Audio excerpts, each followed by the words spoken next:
Hey guys, welcome back to the channel. This is part 1 of our story. If you like this what if story and want to see part 2, let me know in the comments below. Before we start, don't forget to like, subscribe, and share this video with your friends. Also, check the description for more great content and my playlist.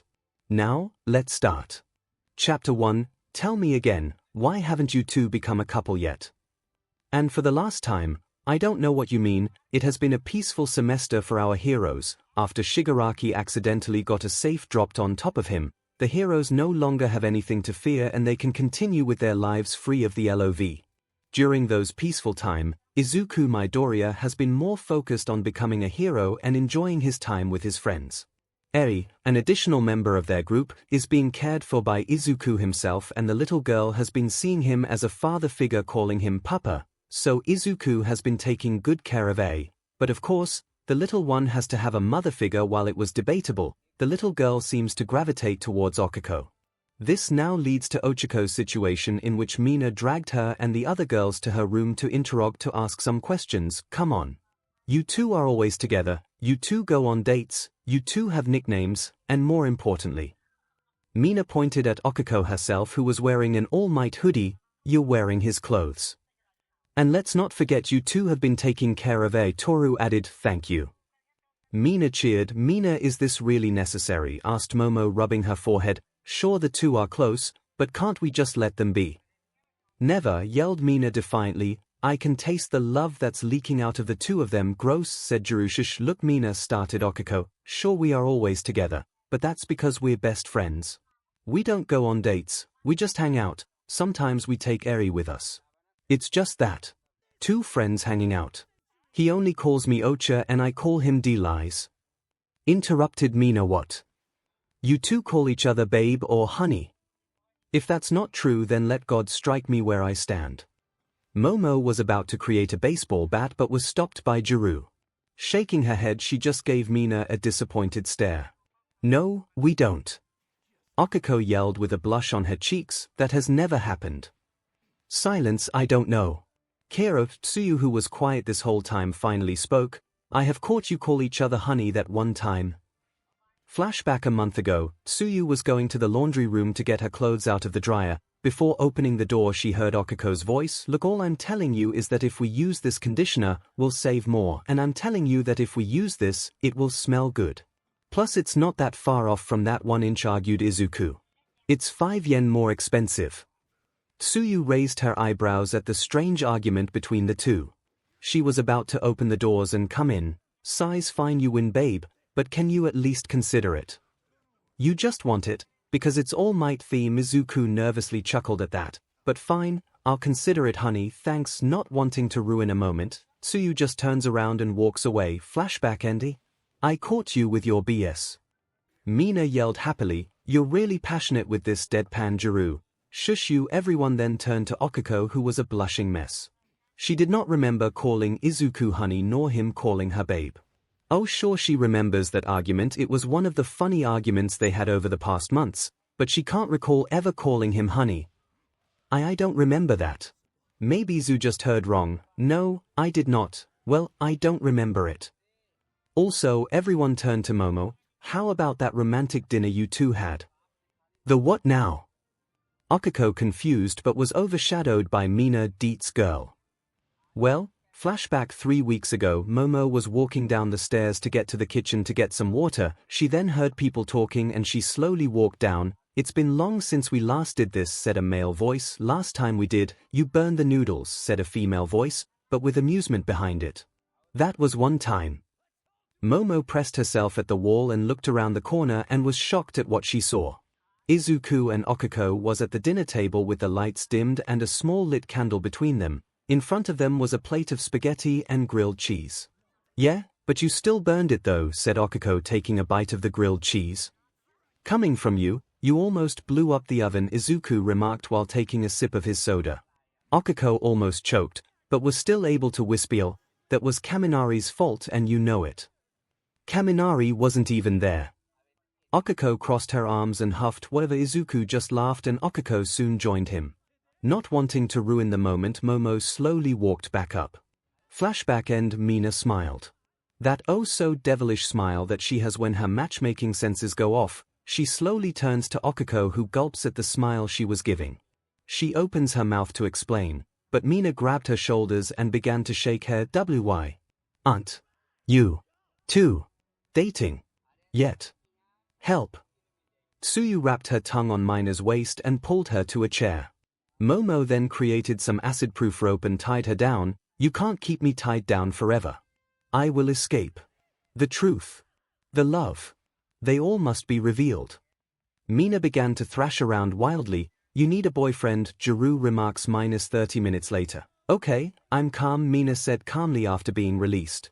But seriously, why are you two not a couple yet? You two literally act like a married couple at this point. 𝐒𝐿𝐼 sighed. Sure, she and Izuku have been close. But a relationship is just way too much a commitment. She wasn't sure if she was ready for it. She has to be a hero and take care of her family, and then Eri came along.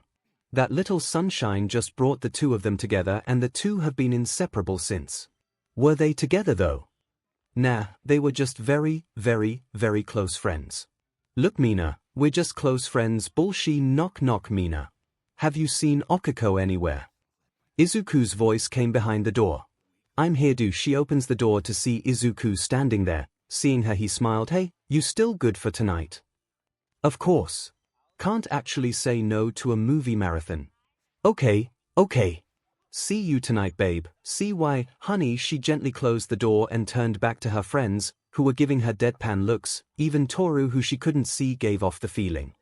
Guys. Listen here, pink cheeks. Oh boy, this was going to be a long afternoon. Hopefully, she could still make it to her date, hangout. A friend hangout. Damn it, Mina. Many things have happened in Izuku Midoriya's life. Many of those he could count as him just having bad luck, good luck, pure coincidence, terrifying, or just plain weird. He never thought that he would be able to cross eat All Might's hair in his bucket list. There are plenty more weird things that have happened in his life. One time he was thirsty after training, and then suddenly a vending machine landed right in front of him. After confirming he wasn't attacked God knows how many times he's been attacked now, he looked at the machine and saw that it was still functioning. After buying a soda, he just walked away. Another time was his clothes suddenly go missing. His shorts would be missing for 2 days, then suddenly appearing on his bed folded. There was also his favorite hoodie, which was gone for 4 days, then just like the shorts, they suddenly appeared on his bed. His underwear though, they were never seen again. No matter where hides it, his underwear just vanishes. He wanted to report this to the teachers, but it didn't seem dire. It was only clothes. It was bothersome to go buy a set every week.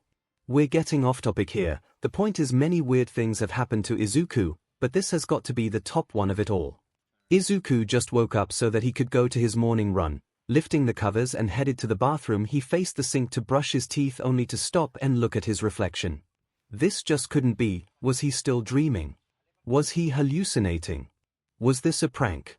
Thoughts like those circled his mind as he kept staring at this reflection, or more specifically on his neck. On his neck was a red lipstick mark. He must be dreaming. Right. He reached his hand to the mark, touching it and rubbing his fingers a bit.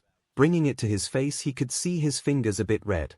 This was no dream. Someone kissed him while he was sleeping with their lipstick, and on a spot that everyone could see, he grabbed a towel and wrapped it around his head and screamed. -10 minutes later, after screaming at the bathroom, he decided to just head to his morning run. No one was awake during this hour, maybe Ida, but just like him, he also goes to a morning run, so he probably would be out right now.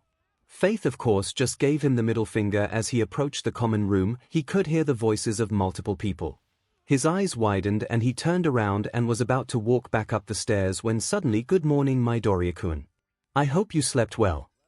Ida, of course, decided to greet him. Turning around, he could see Ida at the very bottom of the stairs.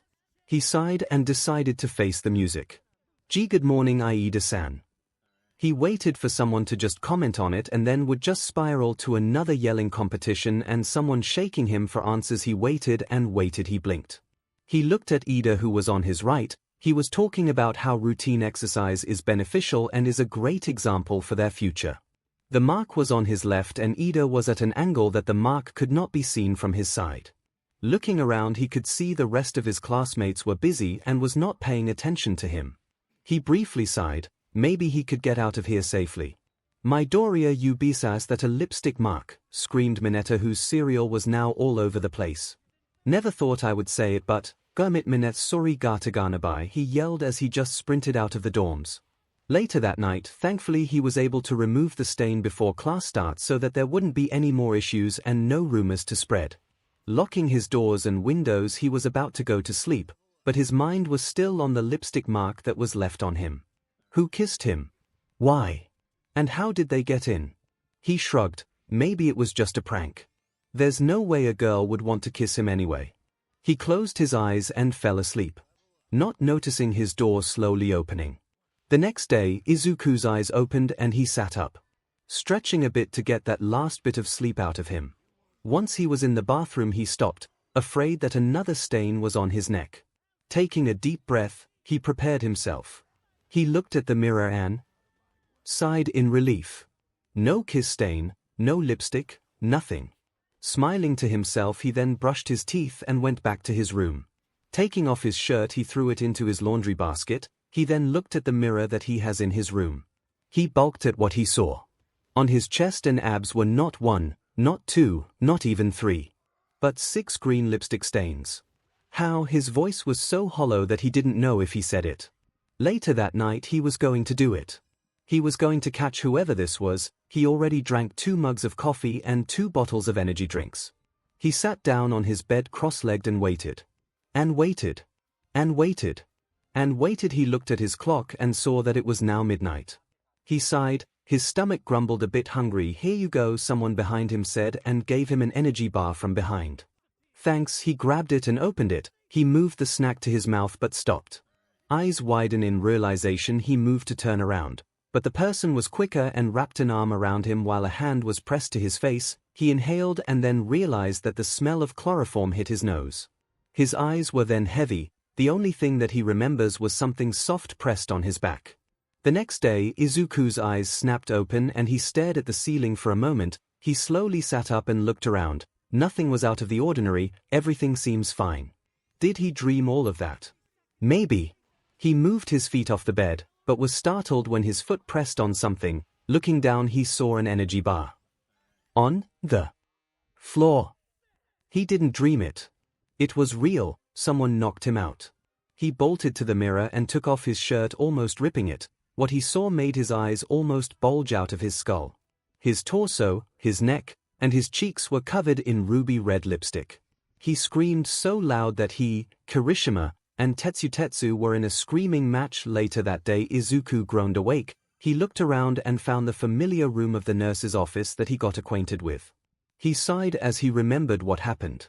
They were doing another exercise where it was a 5 vs 1 scenario. It was him versus Todoroki, Ida, Zero, Ojiro, and Shoji.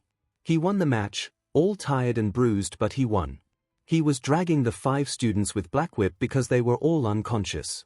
Kaminari, being a bro, reached out for a high five. Izuku raised his hand, but he didn't know that Kaminari had a cold, and when their palms touched, he sneezed, giving him and the 5 students, he was dragging a shock of a lifetime. If they weren't unconscious before, they were pretty knocked out after that, especially Izuku, who just laid at the groan.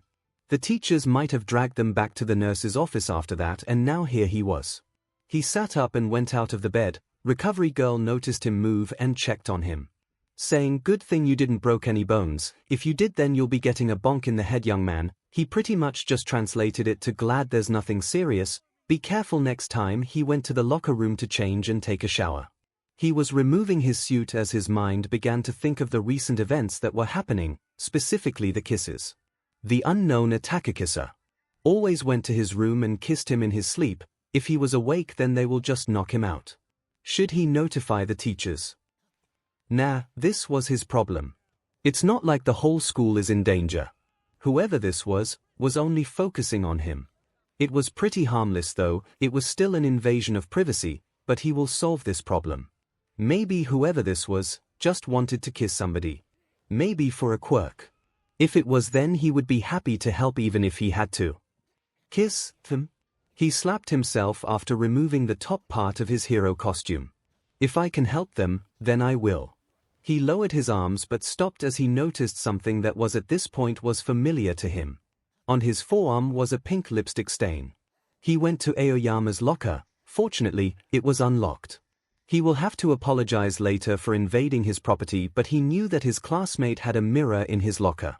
Opening his locker, he looked at his reflection. The stains or kisses were kinda drawn on his right chest. The kisses formed a smiley face with its tongue out. He sighed. If you're gonna kiss me, then you might as well do it on the lips at this point, he grumbled, half annoyed and half tired.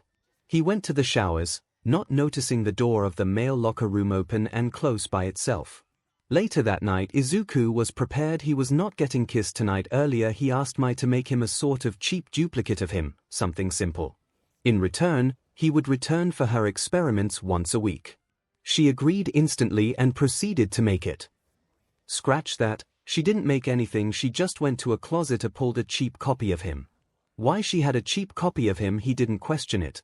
Taking it and thanking her, he then put the dummy on the bed and made sure that the covers were covering the face and the hair was noticeable. He then casually waited in a corner. And waited and waited and waited, looking at the clock. It was already midnight. He looked behind him and only saw the wall. Good. Not getting knocked out this time. He then heard a noise. He snapped in the direction and saw that his pencil fell off. Must have been the wind. The wind. He snapped at the window and saw that it was wide open. He facepalmed at his stupidity. Walking to the window, he closed it and looked around. No one was in his room. But he was not taking any chances. Grabbing his chair, he then dragged it to the corner and then sat. His eyes felt heavy, but he snapped awake. He will wait for his attacker. He was not going to sleep. He will catch them, snoring. Morning. He was afraid. No, scratch that. He was terrified. He fell asleep, and knowing his attacker, they would have probably kissed him at that point. Izuku was staring at the mirror, almost contemplating whether to just get on with it or just sell it. Taking a deep breath, he closed his eyes and began to take off his shirt. He took them off and took a deep breath. He opened his eyes and, to his shock, there were no lipstick marks. He looked at his reflection as if the mirror was tricking him. He turned around and looked at his back. Nope, still no kisses. Arms. No kisses. Neck. None. Face. None. PP. He stopped. Did they? He held his breath and checked his PP. None. He sighed. Finally, it was over. You know what? I'm feeling energized. I'm going out for a run, he said energetically and proceeded to go to the bathroom with a smile on his face. He whistled a tune on the way there. Putting some toothpaste on his toothbrush, he looked at his reflection and was about to put the brush on his teeth when suddenly his lips briefly shined. He blinked. Putting down the toothbrush, he looked at his lips. There was a noticeable shine to them. He liked his lips and he tasted a hint of strawberry. Lip gloss. His mind was coming up with excuses. That maybe the attacker put lip gloss on him and that was it, but that would be out of character with the rest of the night's meaning. They kissed him. On the lips. His scream was heard inside the teachers' dorms, where present MIC sat up hearing the scream. That afternoon he was going crazy. Whoever this attacker was, they were smart, they were patient and they were crafty. He now knows that his room was not safe, or any room at all, considering he got kissed in the nurse's office. He had nowhere to hide. Hey Green, he jumped at that. He turned around and saw Kyoka. Oh, hey Jiru, you good? You've been mumbling over there for a storm, he chuckled lightly. Well, I was just thinking of stuff. She raised her eyebrows. Fine. But I came to tell you that Ida wants to remind you that it's your turn to cook dinner tonight. Okay, thank you. It better not be katsudon, she smirked. He pouted at that. Katsudon is not the only thing I know how to cook, really. Doesn't seem like it, he lightly grumbled, but he was amused. He and Kyoka have gotten a bit closer, same with the rest of the girls, but Jiru is different.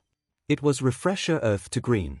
Coming green is, he yelped a bit, not noticing he went on a mumble spree once more. They were now in the common room. Most people were out training, in their rooms, or just lazing around somewhere. Seriously, are you alright? Yeah, just. Haven't gotten any sleep is all, he sighed tiredly. She raised her eyebrow. My room just doesn't feel same as of right now. Why don't you sleep in my room? She offered, slightly blushing. I'm gonna go and have a sleepover at Momo's, so you can take my room for now. I don't want to be a bother, you're not. She reached into her pockets, fishing out a key. She then handed it to him. Just go to my room around 8 and I'll be long gone. Just don't go snooping around, she smirked. She knows he wouldn't, it was just fun to tease him sometimes. I would never. His face was now fully red. He looked at the key. Thanks, he smiled at her. There, go shoo. She made a shooing motion and he laughed. He went upstairs, leaving Ghirou behind. She then felt someone was watching her. 5 sets of eyes to be precise. She turned to the kitchen where the stare was coming from and smirked. We don't have a sleepover tonight. Oh, I know, she smiled. Don't do anything suspicious, Ghirou, coming from the girl who kissed him on the lips, but don't worry. I won't be kissing him on the lips. Oh, bold one are you. You kissed him at the nurse's office. I'm just doing the same. Don't do anything you'll regret, Ghirou. You're the one that broke our deal. No making a move to him, remember. Ghirou then proceeded to the elevator and go to her room. Later that night, Izuku could feel himself relax as he opened Jiraiya's door. Whoever his attacker was, they would never imagine that he was in this room. He looked around Jiru's room. Jiraiya's room is so cool. He dropped his bag. Inside were just some extra clothes he brought. Good night, sleep, here I come. He then flopped on her bed, and the scent of lavender instantly hit his nose. He inhaled and exhaled slowly. To hell with it, he then removed his shirt, leaving him in just his shorts. Confident that his attacker would never get him, bring it on whoever you are, he laid down and sleep soon overtake him. Creak, the closet door slightly opened. A figure stepped out and the closet door was gently closed by what appears to be earphone jacks. The figure stood at the end of the bed. They smiled and proceeded to crawl on Izuku's sleeping body. The figure traced with their fingers the scars that littered Izuku's body. They licked their lips and then whispered, my turn. The figure then crawled lower. The next day, Izuku woke up refreshed, having the best sleep he ever had. Getting out of Jiru's bed and proceeded to check his upper body. No kisses. Ha! Take that! He yelled victoriously. Yo, Green, I know my bed is comfortable, but are you awake? Yelled Jiru from the other side of the door. Yeah. He then cleaned the bed and puffed the pillows quickly. Grabbing his bag, he opened the door. Ghirou, seeing him, blushed and slammed the door. Izuku was confused and then she yelled, wear a shirt, damn it. He looked down and saw that he was still shirtless. He yelped and shouted an apology. He found his shirt on the floor. Putting it on, he opened the door once more, seeing Ghirou with a slight blush on her cheeks. Seems you had a good night's sleep. Why, thanks by the way, no prob. Now go, classes start in an hour and you need a shower. He agreed and jogged back to his room. Meanwhile, Ghirou went to her room. Locked it, and stared at her bed. She then plopped face first on her bed and inhaled. She sighed in satisfaction. His scent was still there. She probably would be late for classes today. Back to Izuku, he got back to his room and found nothing out of the ordinary. Taking his stuff, he then proceeded to the male's shower. He was pretty early, so he was the first one there. He then began to take off his clothes. His mind then wandered back to his attacker not showing up the other night and was relieved to find that he could actually run from them. Now the only problem was to actually catch them. Whoever they may be. He removed his boxers and stopped midway when he noticed a stain was popping out of the waistband. No. He removed his boxers and to his horror, he saw a lipstick stain with a color of a dark shade purple on his PP. No. All over his PP, his inner thigh had kisses. But no. The one that had the most attention was his. Izuku's scream could be heard by Nezu in the principal's office. Screaming. But it ain't Monday yet. How did it come to this? It's not that bad. Kendo looked up and stared at Setsuna, who was looking at her mischievously while scratching her head. Kendo sighed and looked around. They were in the 2B dorms. Filling the common room was the 2B girls and 2A girls. The boys of both classes were out on their little outing, leaving the girls of both classes alone. This was of course a good opportunity to address the elephant of the room. So you're telling me Momobe and all of us, in this room, are in love with Izuku Midoriya? All of them nodded. Some were shy but still nodded like everyone else. How?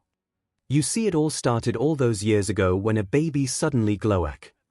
Setsuna tries to explain but was stopped when Kendo chopped on her neck. Her head then suddenly popped off and landed on the ground. The 2A girls were not used to Setsuna's jokes and they all yelped. Kendo sighed. Sets, enough, this meeting is a headache enough as it is. Setsuna pouted and blew a raspberry, her head then floated back to her body and reattached itself. Anyway. Yes, all of us here are in love with Izuku Midoriya, and again, how? Everyone grew silent. Each one of them have their own experiences on they fell for the guy, heck some of them didn't even mean to, it just happened. 1 minute they were talking and then boom, you can't stop thinking about him. What if we all tell how we fell for him? Everyone turned to Tsuyu. It's obvious that no one's going to say anything. So why not just tell how each of us got attracted to him? Everyone looked at each other. Fine, but you guys first. 𝐭𝐽𝐻. Go. Mina pushed 𝐭𝐽𝐻 up front. Why me? You were the first person to fall in love with him. Mina then gave her a medal and the honor should be yours. 𝐵𝐵. Come on. We won't judge, Setsuna commented. While Setsuna is a bit pushy, 𝐼𝐻𝐽 started, making Setsuna pout at her. She is correct. You are among friends here, no judgment shall be made in this abode. Give us the deets, girl. Pony cheerfully yelled. She seemed to have noticed that she said that in English and quickly corrected herself. Okay fine. 𝐭𝐽𝐻 sat down and the girls leaned in. Some already know the story, but it was always a joy to hear it again. It all started at the entrance exam flashback. UA entrance exam. I'm gonna die, I'm gonna die, I'm gonna die. This was the thoughts of 𝐭𝐽𝐻 Uraraka as her ankle was trapped under a pile of rubble. Get up, 𝐭𝐽𝐻. You need to pass. You wanted to be a hero, remember? She tried to move her ankle, but a sharp pain caused her to yelp. Damn it, okay. Just gotta remove the gravity and then slip through. 1, 2-ish, 3. She looked up as the wind suddenly picked up and saw a man flying towards the 0-pointer. What is he? Whatever her thought was, it died the moment the man punched the 0-pointer's head in. She didn't believe that much in fantasies or talk in seeing things in slow motion, but the moment she looked at the man, all she saw was a hero defeating a villain in the air with a cape and saving her. And was now falling to his death. Crap baskets. She slapped the concrete that was on her ankle and made it float. She crawled towards a robot's head, quickly climbing on top of it. She made it float and floated up. Come on, 𝐭𝐽𝐻𝐿. He was in arm's reached and she did the most logical thing she thought of. She slapped him. Flashback in PFVH. Setsuna laughed, interrupting the story. Most of the girls looked at her in disappointment. I'm sorry, haha. 𝐵𝐵 come on, ha. She couldn't finish what she was saying as she just laughed. Everyone looked at her, waiting for her to finish. Snicker. Their heads turned as they saw 𝐭𝐽𝐻 trying hard not to laugh and failing. It was not long as all of them were now laugh or just giggling. Okay. I'm good, Setsuna said, now calming down, and soon everybody else was too. But come on, why did you just slap him? It was the first thing that come to mind at the time. 𝐭𝐽𝐻 tried to counter. Talk about a memorable first impression. Setsuna smirked and 𝐭𝐽𝐻 just pouted. So, what happened after that? Ibara asked, intrigued by the story. Oh. Well, I basically saved him, but it took a lot out of me. Pretty sure I saw my puke as rainbows at that time. More giggles. Is that how you fell for him? Kinoko, the mushroom girl, asked, saved by a hero and then fell in love. Oh no, I think that was the first time I had a sort of attraction to him. It was just something, you know. The feeling of helplessness, almost giving up, and was just desperate to get saved, and then whoosh. She made her hands make an explosion motion. This man just jumps and pretty much obliterate it with one punch. Likey. Setsuna had a faraway look. Kendo smirked. If I remember correctly, you pretty much went into a blushing, stuttering mess when you fell for him. Setsuna blushed and pointed accusingly at her friend. Oh, that's rich coming from you. You pretty much couldn't stop staring at him, and when he looked your way you would panic and hide. Kendo blushed and just tackled her friend with the intent to strangle her. Momo tried to calm them down, while Pony and Kinoko were cheering and chanting fight. Fight, fight. Eventually Ibara had enough and wrapped the two students with her vines and sat them down on their respective chairs. Honestly, you two are children sometimes, she sighed and rubbed her temple. Sorry mom, Setsuna teased, which Ibara just glared at her. She raised her hands as an act of surrender. Apologies for my classmates. Oh, don't worry, please continue. Mina smiled cheekily. Nothing like a good catfight to rile someone up. Kendo blushed while her eyebrows twitched at this, while Setsuna just grinned. Go. I think you and I are going to be the best of friends. Setsuna hugged Mina and Mina just hugged back. Nope. Toru, too, as invisible student, pulled them apart. The spot for bestie is full. Ah, I can always share ac. Setsuna was once again stopped by Kendo 2A just laughed at their antics, then 𝐼𝐼𝐽 decided to continue on with the story. What happened next? Oh. 𝐼𝐼𝐽 then began to tell the tale of almost adventure that she and Izuku shared. From the first heroic class up to the summer camp. While 2B were in awe, they never interacted that long with Izuku, and hearing it from 𝐼𝐼𝐽's point of view pretty much told them that Izuku was a force of nature and had the heart of a hero through and through. I know, right? Toru exclaimed, no matter how many times we hear it, it just sounds awesome every time. It's not that amazing, 𝐼𝐼𝐽 quietly countered but was still heard. Girl, you don't know what you're talking about. Yeah, Izuku sounds awesome. Pony a hero for sure. 𝐼𝐼𝐽, well glad you think so. 𝐼𝐼𝐽 smiled softly at that. While it was true that for her it wasn't that amazing, but her time with Izuku was an enjoyable one. Filled with adventures, shenanigans, and occasional affection here and there. But wait, when was the time you fell for him then? Here. Oh. 𝐼𝐼𝐽 scratched her head a bit. It's a bit silly. She sat up a bit straight and began to tell the last part of her tale. It was during an internship. You guys remember the overhaul fight? Of course. That was epic. Yes, that was truly a sight to behold. Good. Well, while we were inside this building, Nightai, who Izuku was interning with, had a vision. Everybody leaned in. Your flashback, overhaul fight, underground, he'll kill Midoriya and escape. At that point, the life in 𝐼𝐼𝐽's eyes vanished and all she saw was her and Izuku. All the times they shared, all the tears, lots of tears, the laughter, the fights, the suffering, his smile, his laugh, his freckles, the way his eyes just shine with joy every time he talks about quirks or heroes. All of these things and more flood her mind. And she couldn't bear the thought of losing him. To never see his smile, to never see the joy in his eyes. To never see him again. Her body moved on its own. We can't. But then a sharp pain went throughout her body. She was so tired. She wanted to move. To go to him. She struggled to say as her body was denying her. I don't want to lose him. I don't. Why? Why don't I want to lose him? Why am I fighting so hard even though I'm so tired and my body is aching all over? Why do I want to see his smile? To see him happy? Why does she want to be with 𝐼𝐼𝐽? As she stopped moving, as everything processed in her mind. Everything that she was thinking and everything that happened between them, she grits her teeth. So, we're supposed to do nothing. Even if you told me that. I'm going. Why? Because I love him. Flashback end, and that's about it. 𝐼𝐽 looked up and was expecting everyone to just look at her with smiles ready to laugh. Honestly, it sounded like a cheesy fanfiction. What she didn't expect was that everyone was in tears with smiles or wobbly smiles. Momo had stars in her eyes with some tears. Kyoko was just looking at her in awe. Mina and Toru had napkins beside them. Tsuyu just had a smile on her face. She looked at the 2B and Kendo was just like Jiru had an awed look on her face. Setsuna was slack-jawed. Ibara had a hand on her mouth. Pony and Kinoko were copying Mina and Toru and were pretty much bawling with tears. 𝐼𝐼𝐽 was smiling, wiping a small tear from her eye. Yua's mouth was in an O shape. Guys. Then the common room erupted. Woo go Uraraka. That was appealing, a splendid tale indeed. It was so romantic. I know, right? The common room was just filled with chatter as the 2A girls and 2B girls just talked and talked about what their favorite part of the story was, and how she just admitted it right then and there. You okay, Kiro? 𝐼𝐽's best friend, Tsuyu Asui, asked her in concern. Yeah, it's just not what I expected. You told them a story of how you just fell in love with someone in the most romantic way possible. What did you expect, Kiro? I don't know. Soon the chatter slowly died down and they were all beaming at her while she just blushed as she was now the center of attention. Looks like you got it hard.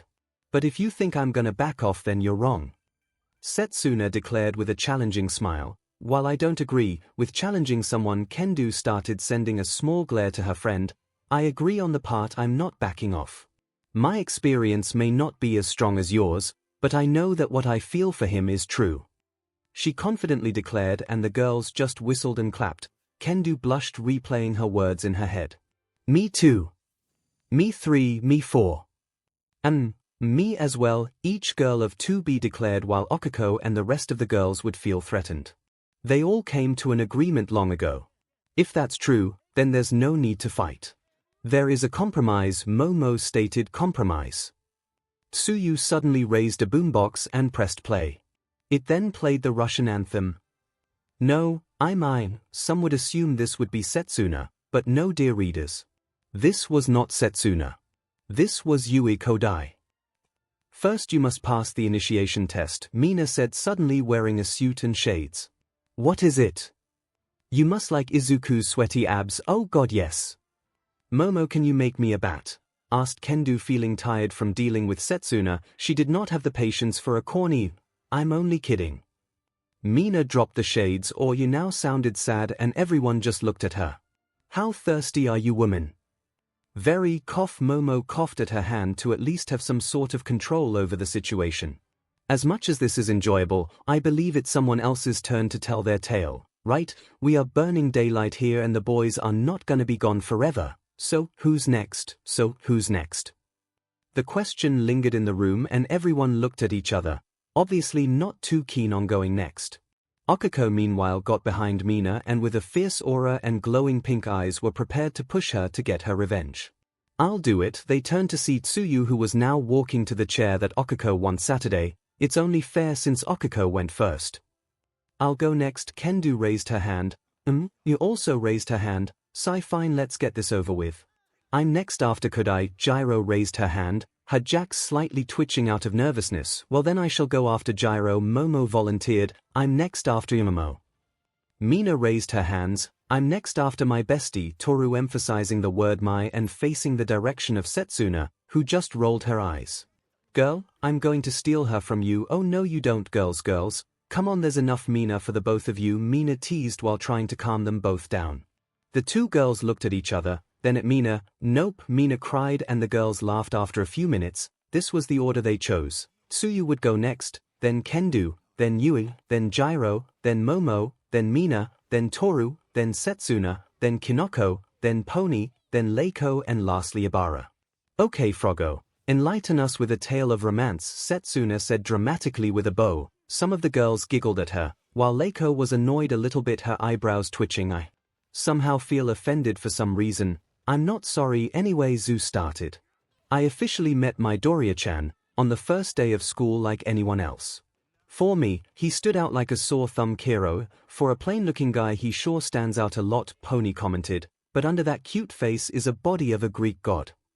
Mina exclaimed, getting air from Setsuna. Yes, he's adorable and hot to the point it should be illegal. Zu commented, when we did the quirk apprehension test, I assumed that his quirk wasn't suited for the tests. Maybe his quirk was related to how fluffy his hair was. It's too fluffy. It must be pet. Screw petting. I want to bury my head on that hair. Yeah. Everyone just looked at Setsuna and Mina, agreeing with each other and pretty much becoming fast friends. Toru just crossed her arms and looked away. Fluffiness to the max. Kiro, she then put her finger beneath her lip. Anyway, imagine my surprise when suddenly he just throws a ball, launches it, and breaking his finger in the process. It seems like an Izuku thing to do. The girls agreed to what Momo stated. Yep, so that was the first time I could say that I had a sort of attraction to him, Tsuyu then added, but it's only interest or curiosity at that time. So, when did you fall in love with him? I'll tell you at the end of the story, but the next one would be when I had a crush on him. Ooh, juicy. Deets girl. Toru, Mina, and Setsuna said at the same time. Kendo and Momo just sighed and mumbled, dear God, now there's three of them. Sighs. Yeah, it was at the Yute honestly. 2A flinched a bit, while Toru just shifted a bit. Are you guys okay? Setsuna, her teasing grin gone and was replaced with a concerned look. I know that when heard of it we pretty much challenged you guys, but are guys truly okay? We're fine. Momo started slowly. Hound dog visits us from time to time to check on us. But, yeah, Okiko started scratching her arm. I guess it helps that we're not alone. We all sometimes talk about it. It helps make it feel like you're not alone in this. Some of the girls smiled, remembering a certain somebody helping them. So yeah, USJ. Flashback, USJ. Sure, let's crumble the symbol's pride in a blink of an eye. Tomura Shigaraki was in front of Tsuyu, hand outstretched and ready to turn the girl to dust. The girl just stood there, she couldn't move. She was scared. Is this how she dies? Is this how her story ends? All she could think about was her family. Her siblings waiting for her at home, her mother and father greeting her when they come back from work. Her life flashed before her eyes and suddenly stopped at specific memory. The Princess and the Knight is a storybook she once read when she was a kid. One of her favorite books. She loves the story of a appealing princess and meeting a knight that would protect and love her always. She hoped she would find her knight one day. But fate seems to not be on her side, and then she saw movement coming from her right. She saw Izuku in the air, arm ready for a punch with the angriest face she has ever seen on him. Get away from her, myheroacademia. Wind picked up that sent some of the villains hurling in the air. The water was violently splashed around and even the lights and the windows shattered. Smoke slowly started to clear as Tsuyu looked in Izuku's direction, face with anger still on his face, but was then turned to shock, and she knew why. The giant bird monster was in front of him and tanked his punch. The monster grabbed his arm, and at that moment Tsuyu snapped. She got out of the villain's grasp and shot her tongue out, her body and mind synchronized and focus on one thing: save him. Time slowed down, and by each passing second, the monster was inching closer and closer to Izuku. Then the doors of the USJ burst open. I am here. Flashbacking, after that, I stayed at his side right until I needed to get home. Tsuyu finished her tale and the girls had stars in her eyes. It seems as though you have found your knight, Leiko said fondly. It would seem so. Why didn't you go make a move then? Kinoko asked, and Tsuyu pointed at Okako. Said girl had a blush on her cheeks and confusion on her face. Because she's my best friend. Even I knew at the time that she somewhat had similar feelings. Kero said girl was steaming right now. Okay, but something happened that made you want the greenie. What was it? Honestly. The same time with Okako at the overhaul fight, but mine was different. How? Kendo leaned in, interested in how the friends differ. Well, flashback, overhaul fight aftermath, nighttime. It was the day that they came back from the overhaul case and the returning students were wide awake. One of the students was Tsuyu Asui, who was staring at her ceiling, sleep, unable to shake everything that has happened. What she went through pretty much shook her understanding of being a hero. Risking their lives, going home, saving people, failing to save people, fighting and watching your friends' fights that they might not come back to heal, kill Midoriya and escape. One of the things that was stuck in her mind was that one phrase. The moment she heard it, her body just went numb. She couldn't believe it. She didn't want to believe it. Izuku faced a lot of people, and yet he always comes back. But just the way she heard it, just how he was so sure it will happen. Her body just went on auto for the rest of the fight, hoping and praying that he would be alright. That he would win and smash that villain to the ground, and he will smile. Like he always does. Seeing him standing there, villain down and him still standing up, sent a sense of relief throughout her body. And now she's back at the comforts of her room, phrase still circling over and over and over again. He's alive, he'll kill Midoriya, he won, he'll kill Midoriya, he's still here, he'll kill Mida. She stopped that thought and closed her eyes to get some sleep. As sleep starts to finally go to her, she then saw a glimpse of Izuku on the ground. She sat up and started to hyperventilate. I need to see him, she tossed her covers to the side and walked out of her room. Careful not to wake anyone up, she walked to the elevator and went to the second floor where his room was. What was she doing? She was now standing in front of his room. He's alive, right? I should just go back. Whatever her thought was, it died the moment the door opened and saw Izuku himself, clearly awake. The moment she saw him, she rushed in and hugged him. And he whispered, yelled, startled by the sudden hug coming from a girl, but then he noticed how tightly she was hugging him. Oh, call me Zu, he chuckled weakly and decided to hug her back. Tsuyu felt hugs before. She felt parental affection, pride, and just overall love of a parent from the hugs she got from her parent, the love of a sibling from her sibling, a friend from Okako. But she never felt this hug before. She never felt so safe knowing that this man can level a building and yet gently hug her as if she'll break any moment, made her feel safe around his arms. Hey, are you okay? Yeah, I just needed to see you. Why? I thought you were gonna die when you were fighting overhaul. Kero, well, I didn't, see. I'm hugging you right now, yeah? She then asks, are you okay? Yeah, I'm gonna be okay, but you're not right now. Yeah. Wanna sleep together? Kero Asui-san. Zu and I meant sleeping next to each other, then out of nowhere she then had the urge to tease him, unless of course, you want to. She put her finger at the bottom of her lip while Izuku was busy malfunctioning. She, of course, was also affected. Why did I say that? Mina, I blame you, Zu then continues, and besides, you and I need the company. So just this once, let's comfort each other. Tsuyu smiled and Izuku relented if he was going to be honest. He didn't want to be alone right now. Fine, both of them crawled on the bed. It was enough to fit 2 people, so they were fine. They were both facing the ceiling, Izuku impersonating a tomato as it dawned on him that he was sleeping next to a cute girl. And then Izuku yawned. Good night. He felt a kick on his legs. He looked at Tsuyu and saw her glare. Zu. Good night, Zu. She smiled, and soon sleep overtake him and he was slightly snoring. Zu turns to her side, now facing Izuku. She brushes Izuku's hair with her fingers, looking at how his chest slowly rises and falling. She didn't want to lose him. The princess has found her knight, and she will never let go of him. Sorry, Ocha, but I love him. Sleep soon overtook her as well, and before she succumbs to a peaceful sleep, her mind had one last thought: cute hair.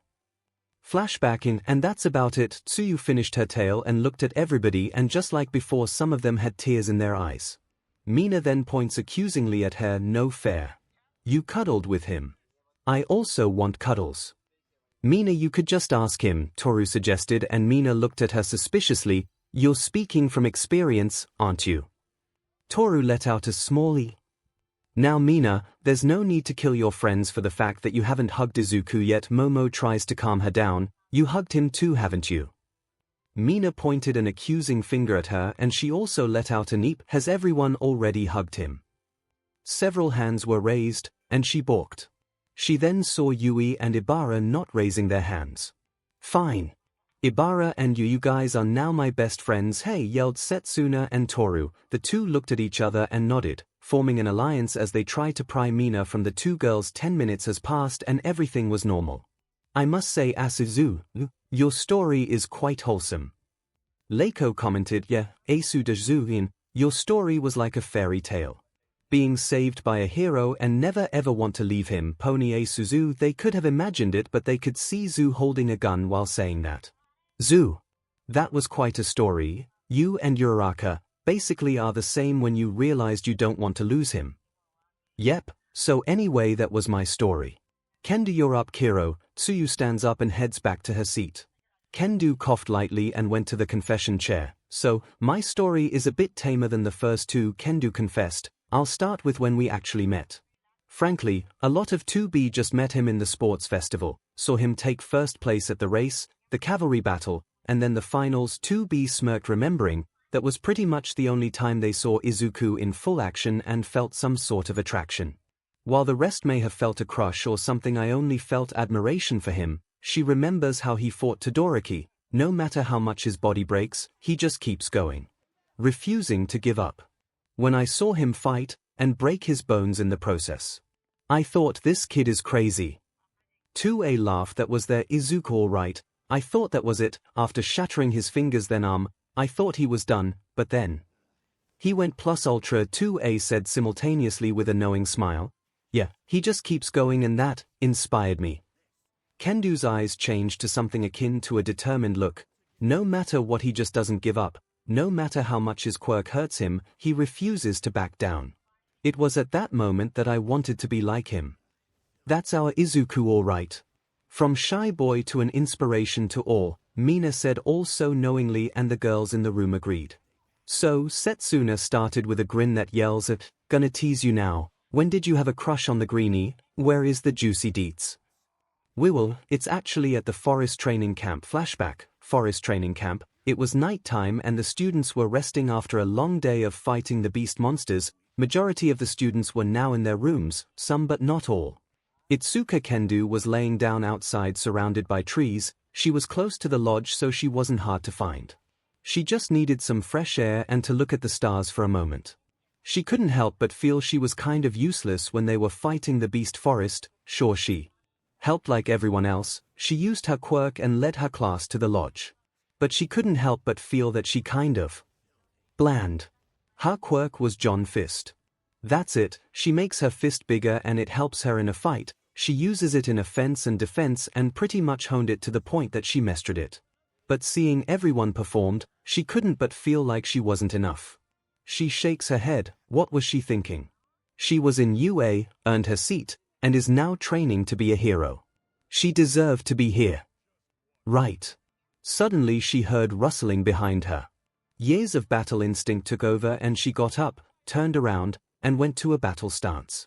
Out of the bushes came out Izuku Midoriya, concerned on his face turned relief. Seeing her stance he raised his hands to show he wasn't a threat. Kendo sighed seeing the 2A student. Hey Midoriya, what are you doing here? Oh. I was looking for you actually. She raised her eyebrows and he continued, I heard from your CC class that you went outside and I came to look for you. Kendo smiled. Well thanks, I was just thinking of something. I'll go back in a minute. Oh okay. He was about to turn around and walk back in, but he then looked at her eyes. Kendo raised her eyebrows a bit seeing that he stayed and just stared at her. Mido don't, he said one word and she closed her mouth. Don't belittle yourself. Her eyes widen at that and she shook her head. I don't know what you're talking about Midoriya, we should head back in. She took a step forward, but then he also walked towards her blocking her way. What does your eyes? He gestured to his own eyes. They're saying you doubt yourself. Don't. She stopped and looked at him. You doubt if you're enough. You are. You doubt if what you did was enough. It was. Don't let that tiny little voice in your head tell you otherwise. Why? Because you're Itsuka Kendo, a martial artist that honed her body to the arts of fighting with a quirk to back it up. Itsuka was so shocked, she couldn't speak. It was exactly what she was worried about, and yet this boy, this man just straight up murdered her worries and said F off. And he was right. She was Itsuka Kendo. Proud martial artist. But of course, Izuku was not done. Because he would ingrain in her mind that she was enough and no one can say otherwise. He grabbed her shoulders and made her look at him. Did he always have those freckles you? Ah. Enough. It was quite a sight truly, it was as if someone pulled a page from a romance novel. Here they were standing under a moonlight filled with stars in the sky, surrounded by trees all alone as the cold wind gently tickled them. Or at least they were alone. Both students stood up straight and turned to see Tiger and Ragdoll looking at them while having smiles. The two students just stood there silently hoping they won't be punished. You're not in trouble you two, but you do need to go inside now. Tiger said, and both students nodded, and they walked to their respective rooms accompanied by the two heroes. Tiger accompanied Midoriya while Ragdoll accompanied Kendo. They were in front of the 2B girls' room when Ragdoll suddenly says quietly while having a Cheshire grin. Here we are. Next time please don't run off with your boyfriend alone at night. She turns and walks away leaving Kendo with a blush on her cheeks at the word boyfriend, nor did she deny it. Flashbacking after that, I just couldn't stop thinking about him, told my mom and she told me that I have found my true love. Well turns out, she was right, Setsuna said with a grin of her own. Yeah, are we just going to ignore the fact that Izuku just smooth-talked Kendo without stuttering? Setsuna said, weird out that no one is pointing it out. It's Izuku. The majority of the girls said, the moment Izuku sees you're doubting yourself or someone harming you, he'll go plus ultra to cheer you up. Some of the girls agreed, remembering how they fell for Izuku. Breaking news. Izuku is one hell of a smooth-talking BS, a hot smooth-talking BS. What she said, so when did you fall for him? Momo asked, unless of course, that was the time you fell for him. No, I fell for him. After the Culture Festival deets. Well, flashback, end of Culture Festival, sunset. Itsuka Kendo is seen seating on a bench staring at the sunset. She was resting and reviewing what happened today. It was fun. She had fun. Sure, she was forced to do the pageant, but she had fun. Izuku was also there, so she stopped that train of thought. The guy was in her thoughts ever since the training camp and he just won't go away. Even her dreams are filled with him and her just laying on the grass and just looking at clouds. She sighed, she never thought she would have those thoughts. Her personality is more like a tomboy, girly isn't her forte. The pageant was the first time she was girly for once, and the fact that Izuku saw her made her heart skip a beat. She wasn't confident that she would get him. He might like girls that are a bit more girly or curvy, considering his friends were Ochiko, Tsuyu, and Momo. Girls who are pretty much hot, seki, and curvy. She was a tomboy and masculine. He wouldn't want her. She sighs and looks at the sunset. Oh, how she wished he was here right now.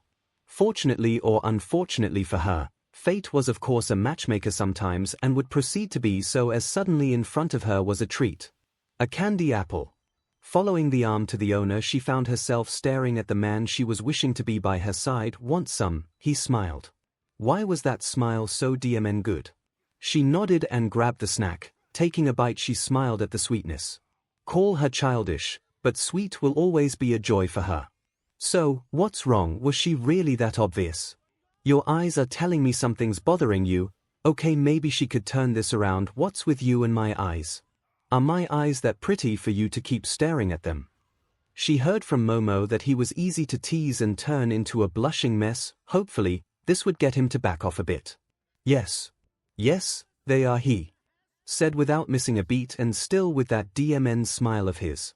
Not expecting her teasing would backfire, she turned red and looked away from him and focused on her treat. Midoriya was just there waiting for her patiently while eating his candy apple. It's just girl troubles, she said weakly. How the hell do you say that you're having problems with your crush while talking to said crush? Oh, well, maybe I could help. Or not. He scratched his head, making his hair slightly move back and forth. I wonder if it's soft. I could always lend an ear. I'm not good with this stuff, but I just can't help it. Whenever I see someone sad, hurt, or in danger, I just can't help but do something. Why? She asked curiously. She wasn't prepared as Izuku turned to her with a gentle smile and determined look in his eyes. Because meddling when you don't need to is the essence of being a hero. Her eyes widened hearing those words from him. It was a cheesy line, but it fitted so perfectly for him. How the orange hue of the sunset just made him glow, and how the wind just makes his hair go side to side. Everything that was happening was just perfect. Was she falling for him? She looked away, face still stunned, and her mind was going haywire. Oh, I'm not, am I? Izuku just stared at her, waiting patiently. She then caved in. It's just, there's this guy that I like and I just don't think he'll like me back, trying to not give away that the guy she likes is currently seating beside her. Why? Snorts. Why? He asks. She looks at him with a smile. If you haven't noticed, Midoriya, I'm not that girly. Heck, in the pageant I just broke some boards. Not actually girlfriend material there. And what do you mean? And slightly annoyed as he was not getting the problem. Most guys, no offense, like girls that are girly, not someone who could break their back with one chop. Izuku was silent, probably thinking this through. Kendo was feeling ridiculous now, thinking her words were stupid and were about to apologize. I really don't see a problem. I mean, sure, most guys like girls that are girly, he said, girly with some air quotes that made her smile. But not all guys. If the guy doesn't like you because you're not girly enough for him, then he's missing out. How many times was she shocked during this conversation? He fully turns to her, looking at her deep in the eyes. Kendo, you're appealing. You're one of the most appealing girls I have ever met. So what, if you're not girly? Your eyes are so pretty that someone could get lost in them. Your hair, whenever the wind makes it sway, emphasizes the beauty. Your knowledge and experience in martial arts make you a formidable opponent. Not only are you a strong woman, but you're also appealing. That's a deadly combo. You, Itsuka Kendo, are appealing, and don't let anyone tell you otherwise. If the guy that you like doesn't like you back because you're not girly, again with the air quotes, then he should get his eyes and his brains checked.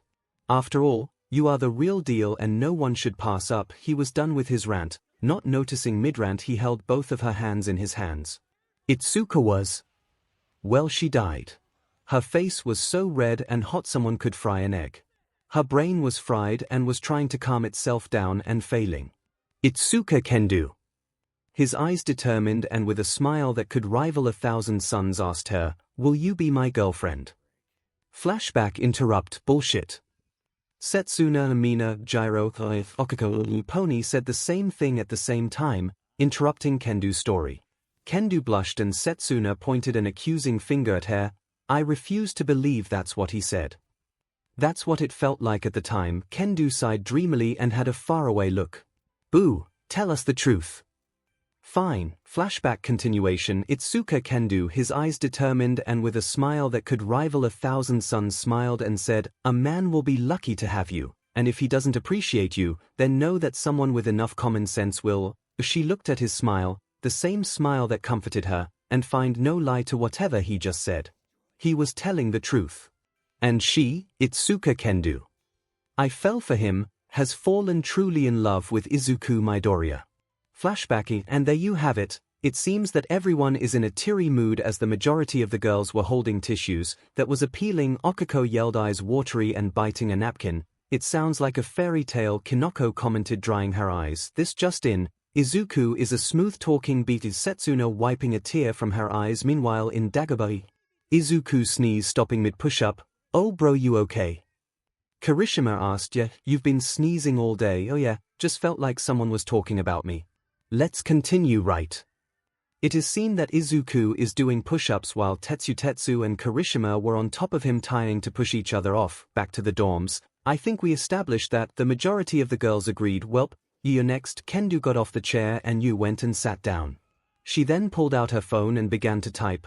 You ding. All of the girls' phones just gave off a sound. Inspecting it, they discovered that you made a group chat. The 𝐼𝐼 could I, so I fell in love with him while doing groceries. Wait, so you're going to tell your story through Discord? Mina asked. You nodded. She doesn't talk much. I mean, sure, she speaks some sentences, but I guess telling a story is quite long, so I guess I kinda get it. Setsuna added, assisting Kodai in explaining. Said girl nodded. Oh, well, go ahead, girl. The 𝐼𝐼 okay, so yes, I fell in love with him while doing groceries for the dorms. Tokage, wait, was it the time that you returned home with a smile on your face? Kodai, yes. Just like Kendo, I noticed Midoriya at the sports festival, but it was only interest and not actual love. Unlike your stories, I straight up fell for him there. Uraraka, we all have our own pace, so go ahead. But do you love him? Kodai, yes.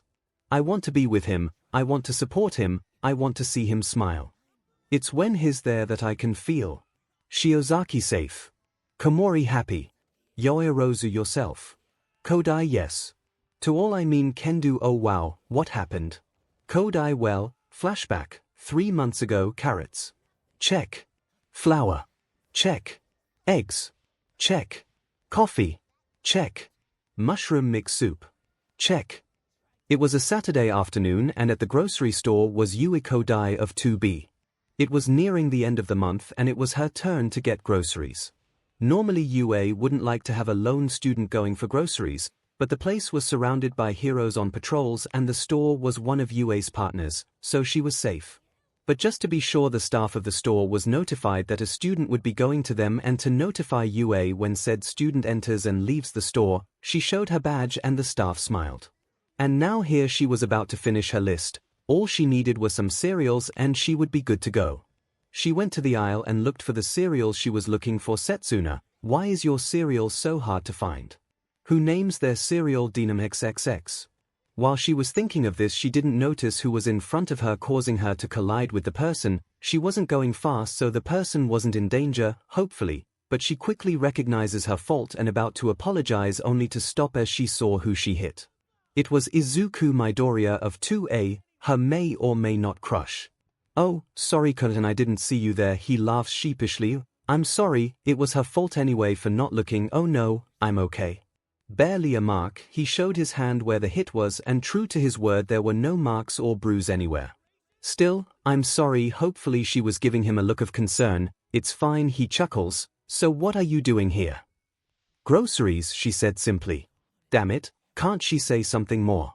Nice shirt, she inwardly groans. Oh thanks, he tugged the shirt a bit. At least someone finally liked it. She nodded and stared. Why can't she say something else? Okay, gotta ask why is here, right? She was about to open her mouth when Izuku suddenly spoke. I'm here for groceries as well, with you no end of the month coming and all we needed groceries. She blinked. Did he just understand her? No, that couldn't be, it was just a coincidence. He asked her and he just assumed that it. She nodded and began to search for Setsuna's cereal.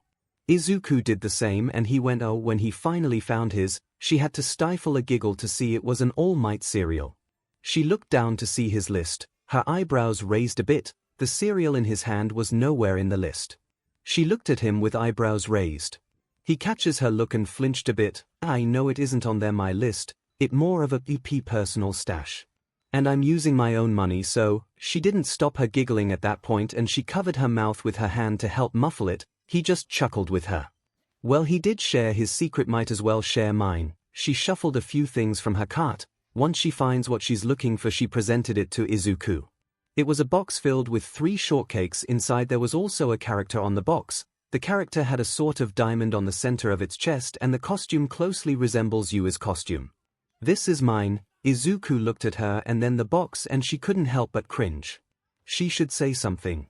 She was again about to open her mouth when Izuku lightly chuckled.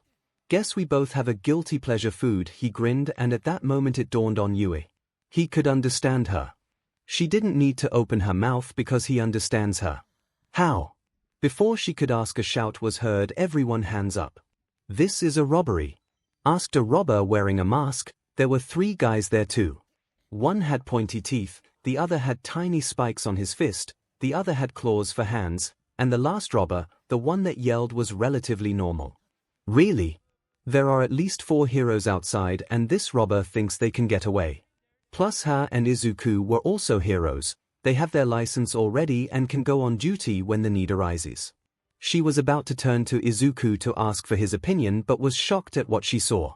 She heard rumors about this. Izuku Midoriya, shy and jumpy around women. At first glance he was nothing but a nervous child that would even stumble at his own feet. But beneath that side of Izuku was another. When the call for a hero was there, his eyes that were once full of anxiety and nervousness will be filled with determination and focus. His body that was a bit slouched will go straight, relax, and then be ready for action. Some call it his hero mode, some call it his feral side, like a wild beast finally unleashed to the world. But if Yui were to describe it, it was like a force of nature ready to tear everything down on its path. In a blink of an eye, Izuku vanished and was now in the air, black tendrils at the ready, and the robbers still hasn't noticed. With both of his arms he shot out the black tendrils, capturing the gunner on his right and crab hands to his left. He then pulled, making the 2 robbers crashing on each other, effectively knocking them out. The robber with the sharp teeth finally noticed and was about to shoot, but Izuku was already on top of him, arm at the ready. Izuku punched the robber before he could pull the trigger, knocking him out. The final robber was shocked that his friends were defeated by a kid, turned to run but was stopped as a tendril wrapped around him, pulled him back in, and was met by a fist courtesy of Izuku. All 4 robbers were knocked out. In 5 seconds. I think I need to buy some new panties on the way home. Everyone was shocked at what just happened. One moment they were being robbed and the next all 4 robbers were incapacitated by a green-haired kid. Then someone cheered, "Hell yeah." And everyone clapped. Izuku, not used to this attention, blushed and thanked all of them while bowing profusely. Yui smiled. How are you adorable and hot at the same time. After a few minutes of congratulating Izuku, they were able to pay for everything and were about to head back to the dorms. If Yui wasn't wet already, well, she would be pretty damp now, because Izuku was literally carrying his and her groceries on his arms. And he wasn't even breaking a sweat. Are you sure you could handle that? She thought while looking at Izuku. He catches her gaze and chuckled. I'm fine, I lifted heavier things than this. Teach, this is nothing to me. Plus we're close to the dorms, so it's not like I'm carrying them for long. He said, without her even saying anything. Yep, definitely damped. How are you understanding me? She once again looked and he understood. Your eyes, he said simply. Even if you don't say it, I can kinda tell what you're saying with your eyes. He tried scratching his cheek but then remembers where his arms were. She decided to be bold and scratched his cheek for him. He blushed. Thanks. So anyways, yeah, I can kinda guess what you're saying if I look in your eyes. You don't think I'm weird? No, not really. You're talking to a guy who mumbles a lot and has a hobby of studying and analyzing quirks. If anything, I'm the weird one here. No, you're not. I think those are adorable, really. She nods. Thanks. So he could understand her. He doesn't find her weird. He's nice, smart, and strong. Plus he's cute. What else could a girl want? Is she in love? She just wishes that fate would give her a sign, and it was on that day that fate wanted to be a blessing and a beach at the same time. 2 were suddenly in front of them. One of them bumped Izuku. The kid promptly bowed and yelled, "Sorry, mister," and ran off with his friend. Also a truck then drove off exactly where there was a puddle and splashing her, making her lower half wet. It was wet before, but seriously. Are you okay, Kodai-san? She turns to Izuku to say yes, she was alright, but for the third or fourth time that day she wasn't able to say anything, not because of Izuku, no, his shirt was falling apart, exposing his muscles, abs, pecs, scars. Everything. She was now thankful for her lower half being wet. She was pretty sure something was trickling that wasn't trickling before. Yes. Yes, I'm alright. Izuku haven't noticed his shirt falling apart. He did keep asking why a lot of people were whistling at him or calling him handsome. She didn't answer and just shrugged. She was not going to ruin a front row seat at one of the best shows she ever had. They soon reached the dorms and Izuku dropped her groceries on the front porch and walked off still shirtless. She had a smile on her face. Someday, I'll make sure you take responsibility. She then felt something trickle once more down her thigh. I will make you take responsibility. Flashback in the Midokal Ultraman, and that's how I pretty much claimed him. Dynamo sure, but also screw you. Dynamo XXX is great big sis, it's bad for you. The amount of sugar in that thing would make even Izuku faint. Dynamish no it won't. He eats an All Might cereal, the amount of sugar in that thing is triple then. Dynamash and his still alive mom remind me to confiscate those from him then. Also, when did we get new nicknames? Ghost during the part of Yui noticing that Izuku understands her. Alienu, nice frog, why are we still talking here when we are literally 5 feet apart from each other? Also, Momo don't confiscate Izuku's stuff. The girls then looked up from their phones. They were at a speaking distance and yet just decided to talk on their phones instead. Fatokako tried to stop laughing, but the sheer ridiculousness of the situation was just too much. Soon the room was filled with giggles and laughter once more. I guess we got into too much in the story to realize where we were here, Kinoko stated, wiping a tear from her eyes. Also you. That was a wonderful story. It shows how much care he has and how much care you give to him. Even though some of them are lewd, Ibara commented, in which Setsuna snorted, oh please, don't forget I saw your close. Whatever she was going to say was cut off as Ibara wrapped her vines to her head with a huge blush on her cheeks. And you promised to keep it a secret. She released her from her hold and Setsuna just gave a peace sign. Sorry. Anyway, that was a good story, Kodai. Momo smirked. Seems as though you got a front row seat at Izuku's other side. Oh yeah. He just goes wild all the time. Just pretty much dominates everything once you get him all riled up. Mina agreed. She nodded. It was something. Next thing you'll know, Mina gets complimented by how exotic her eyes look. This turns Mina's face lilac. Oh my god, he didn't he? Hold on here, it's not my turn to tell the story, it's Gyro's, said Girl yelped, remembering that it was indeed her turn. Fine. Gyro sat at the confession chair. She fidgets slightly but continues. Oh okay, so mine is short, a bit tame than the others and short. Meh, not like we're complaining. This isn't a competition. So yeah, it all started when I overheard something. Flashback. 5 months ago, Gyro is going down the stairs after a long day of playing her instruments, tuning them and making new songs. It was a good day and no one was going to sour her mood. That was until she got down to the common room. I'm telling you, Mina has the hots for Midoriya. She raised her eyebrows hearing Mineta's voice. Mina. Hot for Deku? No way. Look, I just don't believe it. No offense to Midoriya, but how are you sure? Kaminari asked his friend. She was seducing him with her but shorts. And then one day she just went blushy when talking to Midoriya. That doesn't really help. Come on, you would know. Mineta yells accusingly at him. You have the hots for Gyro. There were a lot of oohs in the kitchen. Sparky. Sorry to burst your bubble, but the feeling is not mutual. She was about to walk down to reveal herself but stopped. What she heard next shook her insecurities awake. Gyro. Come on man, you know how I love my women. I want them curvy and big. Gyro is. Well not. She just stood there listening to this and without them knowing she was even listening. Kinda agree with you there. No one's gonna want that flat. She's too ugly to be in anyone's fantasy. I mean, I wouldn't go that far, but sure, there was now some not cool man. Seriously dude, that is not something you say about a classmate. She heard it and decided to walk away. The last that she heard was Kaminari, Mineta, then a crash and a thud. She didn't care, she just needed to get away for a while. She headed back to her room, slammed it close, and laid down in her bed. Feeling tired all of a sudden, then a knock is heard. She grunted, not wanting visitors right now. Who is it? It's me, Midoriya. What was he doing here? Probably to cheer her up. That's what he always does, goes to someone and helps them. but she doesn't want it. I'm good, Green. You and I both know that you're not good. She knows that, and you also know that I'm way too stubborn. She also knows this. Heck, the fight between him and Todoroki in the sports festival. Todoroki didn't want any help, and yet he basically just said, I'm helping you whether you like it or not. I know, but you're gonna have to do better than please to make me open my door. If I says, she could hear him take a deep breath. If I serenade to you, will you open the door? If he would, what now? This got her attention to the point she now seating up on her bed. He could sing and play an instrument. This was news to her. She didn't think there was another person here that likes music she did. And yet here was Izuku telling her he would serenade to her if that's what it takes to open her door. Yes, she waited for a few moments, then she heard him walk away. After a few minutes he didn't return. Guess it was all talk. She was about to lay down when she then heard shuffling outside her door. What?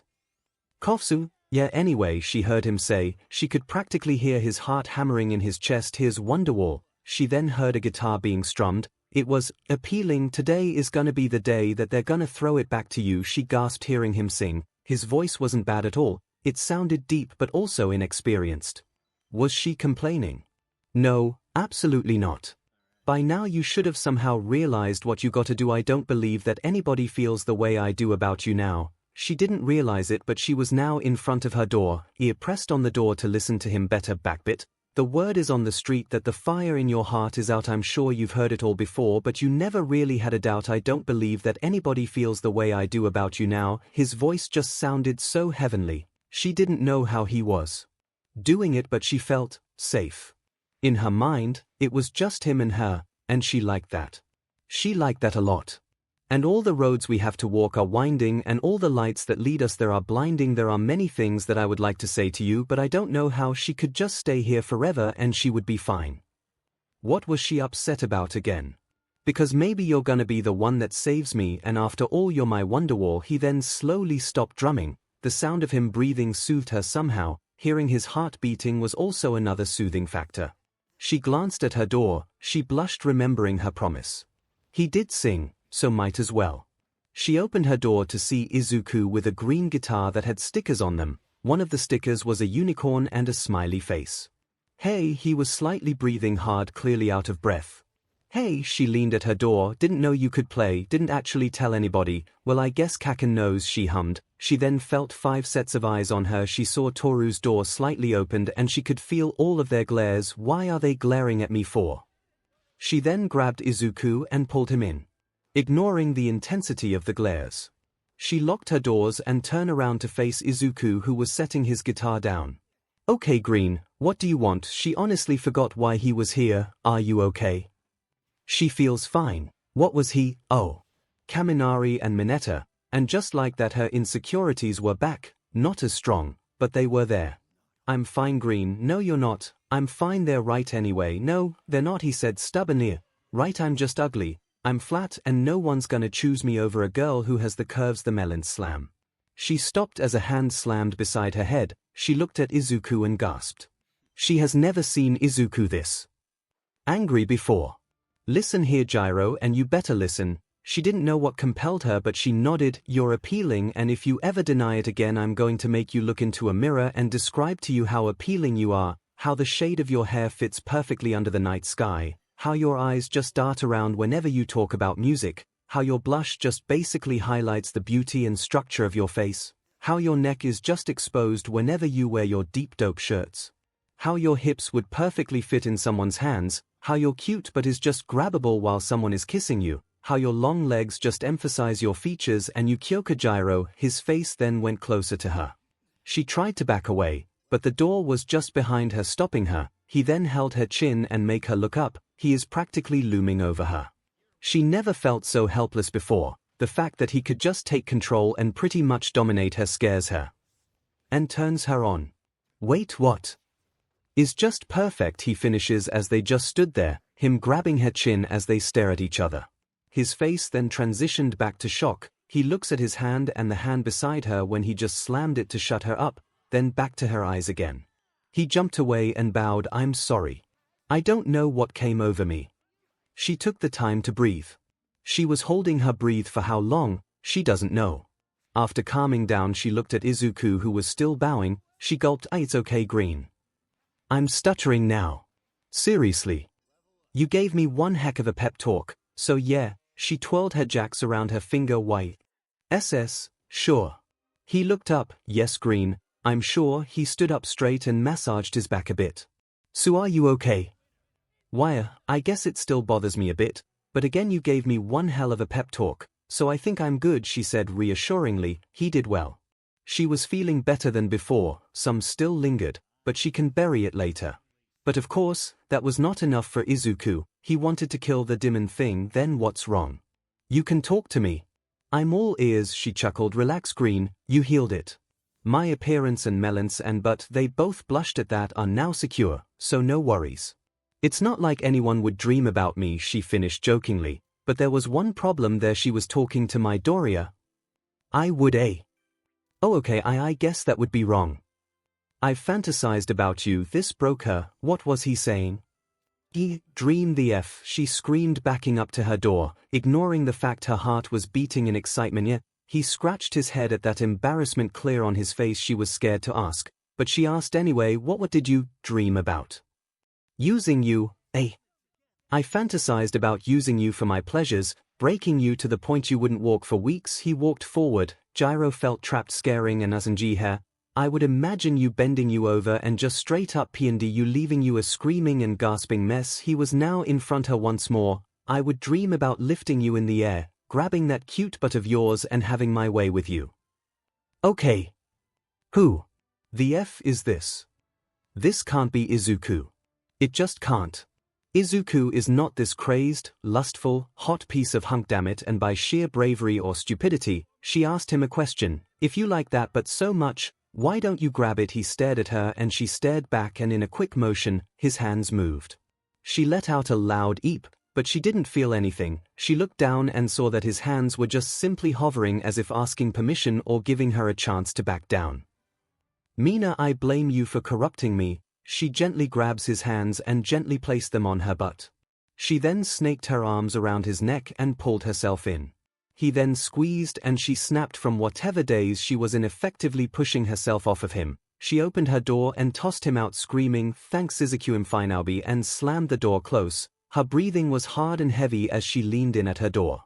Then he heard Izuku mumbled, "I touched the butt." She blushes and returns to her bed, feeling tired from everything. She then glances at her desk. Seeing his guitar, I guess he forgot about that. Well, she did toss him out. It didn't help.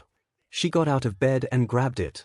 Went back to her bed and set it on her lap. Am I actually falling in love with that idiot? She then played a string. The sound echoes in her room and her mind flashes to earlier when he was serenading her. Yes, I am. What kind of sick fanfic SHT is this? Flashbacking, and that's pretty much it. She finishes her story with a blush. That wasn't tame at all, wasn't it?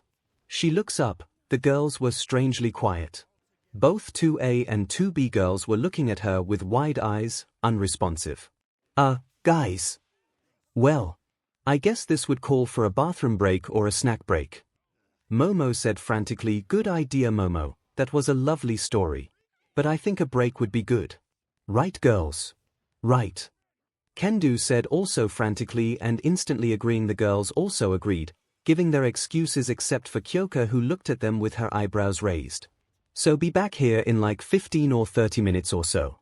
Good, all right. And without waiting for confirmation from others, Momo just rushed out of the dorms, followed by some of the girls. Some excused themselves that they would need to take something out of their room or going to the bathroom. Kyoka was now left alone in the common room. What was that all about? She then looked at where Yui once sat. Oh, there was now a huge wet stain on the couch. Oh, if you were to ask Power Loader who is the brightest student he has, he would say it would be my Hatsum of 1H. Sure, the lad was reckless and prone to explosions more than he could count, but the girl had her goals straight and was pretty much sprinting like a madman to get there. There were some downsides though. As much as Mai is bright and pretty much a strong lady to boot, she was also a bit of an airhead sometimes. Social skills. Non-existent. Life outside the workshop. Pretty much nothing. She probably broke inside the workshop once or twice. Forgot to bathe, forget to eat, or even forget people. No matter how many times he tosses her out, she would just pop back in. Here's an example. 𝐼 approached Mai, and while her hands weren't busy he grabbed her shirt, lifting her off the ground and proceeds to toss her outside. He closes the door, locks it and turns around, only to see Mai back on her station and doing her piece. He pinched the bridge of his nose. 𝐻𝐸𝐴𝐵, it's lunchtime. Get to the cafeteria and get something to eat. I'll eat when I'm done. You said that before, and you were still here. I ate yesterday. And what was yesterday? Thursday. 𝐻𝐸𝐴𝐵, it's Tuesday. Even better. 𝐼 groaned. They could get on and on about this back and forth and it would be useless at that point. Luckily 𝐼 has a plan. He grabs a button and presses it. He sets up his phone at the table and waited. Not even a minute later someone came in. It was Izuku Midoriya of 1A. Hello, 𝐼-sensei. Is Mai refusing lunch again? Ye Izuku, said girl Glomps Izu. Are you here to test some babies? Izuku chuckled. No Mai, it's lunchtime. You need to eat. Ah, but I don't wanna. Izuku smiles. We can have a talk about upgrades for my costume while we eat, he suggested. This of course puts a smile on her face. Okay, and practically walks out of the lab. 𝐼 chuckled. Mai doesn't listen to anybody else than that boy. Sure, she listens to her sensei, but not like how she just listens to the boy. Why? Because the girl was in love. The problem was she doesn't even know. He once heard her mumble, "Why am I thinking about Izuku so much?" while doing his requests. Heck, whenever he has a request, she would get it and make it her top priority without even noticing that she did it. There were a lot of moments where the two acted like a couple, or Mai actually having some sort of humanity in her system. He smirked, remembering the gauntlet incident. One time Izuku was testing one of the gauntlets that he requested and Mai built. After a few test runs they were done for the day. That was until the gauntlets decided to malfunction and explode while being worn by Izuku. The smoke cleared and out came Izuku asking all of them if they were alright. 𝐼 was about to scold Mai but was shocked to see a worried expression in her face. That was new to him. Her eyes widen in Izuku's direction. Following her eyes he saw his hand was bleeding with small metals sticking out. Mai practically dragged Izuku out of the lab and to Recovery Girl's office. 𝐼 followed them and was treated by the sight of Mai being at Izuku's side while Recovery Girl was beating him up with her cane. Once he was healed the three of them walked back to the labs and Mai said sorry. This was surprising news to 𝐼. He never heard her say sorry after her explosions, and there were a lot of explosions before this one. With Izuku saying he was alright they split off and he and Mai went back to the labs. He was then treated to the sight of Mai fixing the gloves and following every protocol there was to testing, making, everything. It was pretty much the longest time he's seen her work on a specific project. And to his surprise, no explosions. Even after stress testing it or practically trying to destroy it while using it or not using it, there were no explosions, no accidents and no failures.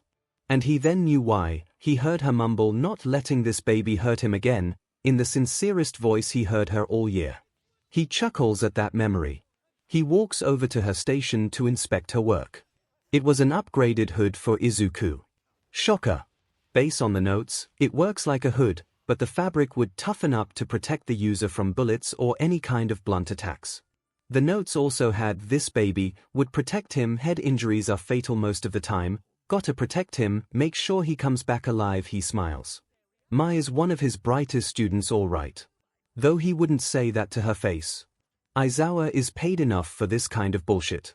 His going to the students' dorms to check on them, only to see Midoriya and 𝐻𝐸𝐴𝐵 on a mumbling spree. He could handle the problem child's mumbling, he has gotten used to it and he gives some good points to it too, but two of them. Nope. He walked to the principal's office, resignation letter in hand. Here, he gives the paper to the principal who inspects it. What is this? My resignation letter. I quit. The principal then walks to the left and sets the paper down on a small table, and almost like a cartoon, pulls out a giant hammer and slams it on the paper. Grabbing the paper he gave it back to Aizawa. He looks at the paper and saw a giant denied. At the center, anything else? Asks the principal, in which he just grumbles and walks away. He then passes by Izuku carrying a sleeping Mai on his back. "Hello sensei." "Hello problem child." Izuku then walks away, presumably to the support course dorms. He sighs, he pulls out his phone and checks the teacher's group chat. Inside was a pole 𝐒𝐿𝐼𝐺 𝐿𝐼𝐺 𝐿𝐼𝐺 𝐶𝑢 Momo 𝐒𝐿𝐼𝐺 𝐔𝐬𝐽 Toru 𝐒𝐿𝐼𝐺 Mina 𝐒𝐿𝐼𝐺 all 1A girls 𝐒𝐿𝐼𝐺 1B girls 𝐒𝐿𝐼𝐺 general course 𝐒𝐿𝐼𝐺 my 𝐒𝐿𝐼𝐺 every demon female. There was a betting pool on who would hook with who, and the problem child was pretty much the center of everything. He was the one that betted on the last one, and each teacher betted on their own choices. They could bet for more than one ship, but that would also cost a lot if you lose. He added his bet with the 𝐒𝐿𝐼𝐺 my option. After choosing, he receives a text from the principal: good choice. Yep, is not getting paid enough. No matter how old Midnight would get, she would always be into romance, especially young romance. She would coo at the sight of two students being sweet at each other. Case in point, she is looking at two students right now. Izuku and Mai were in the cafeteria while both of them was having lunch. The best part. Izuku was feeding Mai while she goes on and on with inventions, suggestions, or anything at all, while Izuku would nod and say a few things, but he would primarily just feed her. Mai would pause for a second, giving Izuku the time to raise the spoon and feed her. It was so adorable that Nemirai couldn't help herself and coo at the sight. Izuku then took a bite of his food, but got some of the said food on his face. He was about to wipe it off when Mai beat him to it. Oh, you got something on your face. Grabs a napkin, holds his chin and wipes it clean. There you go.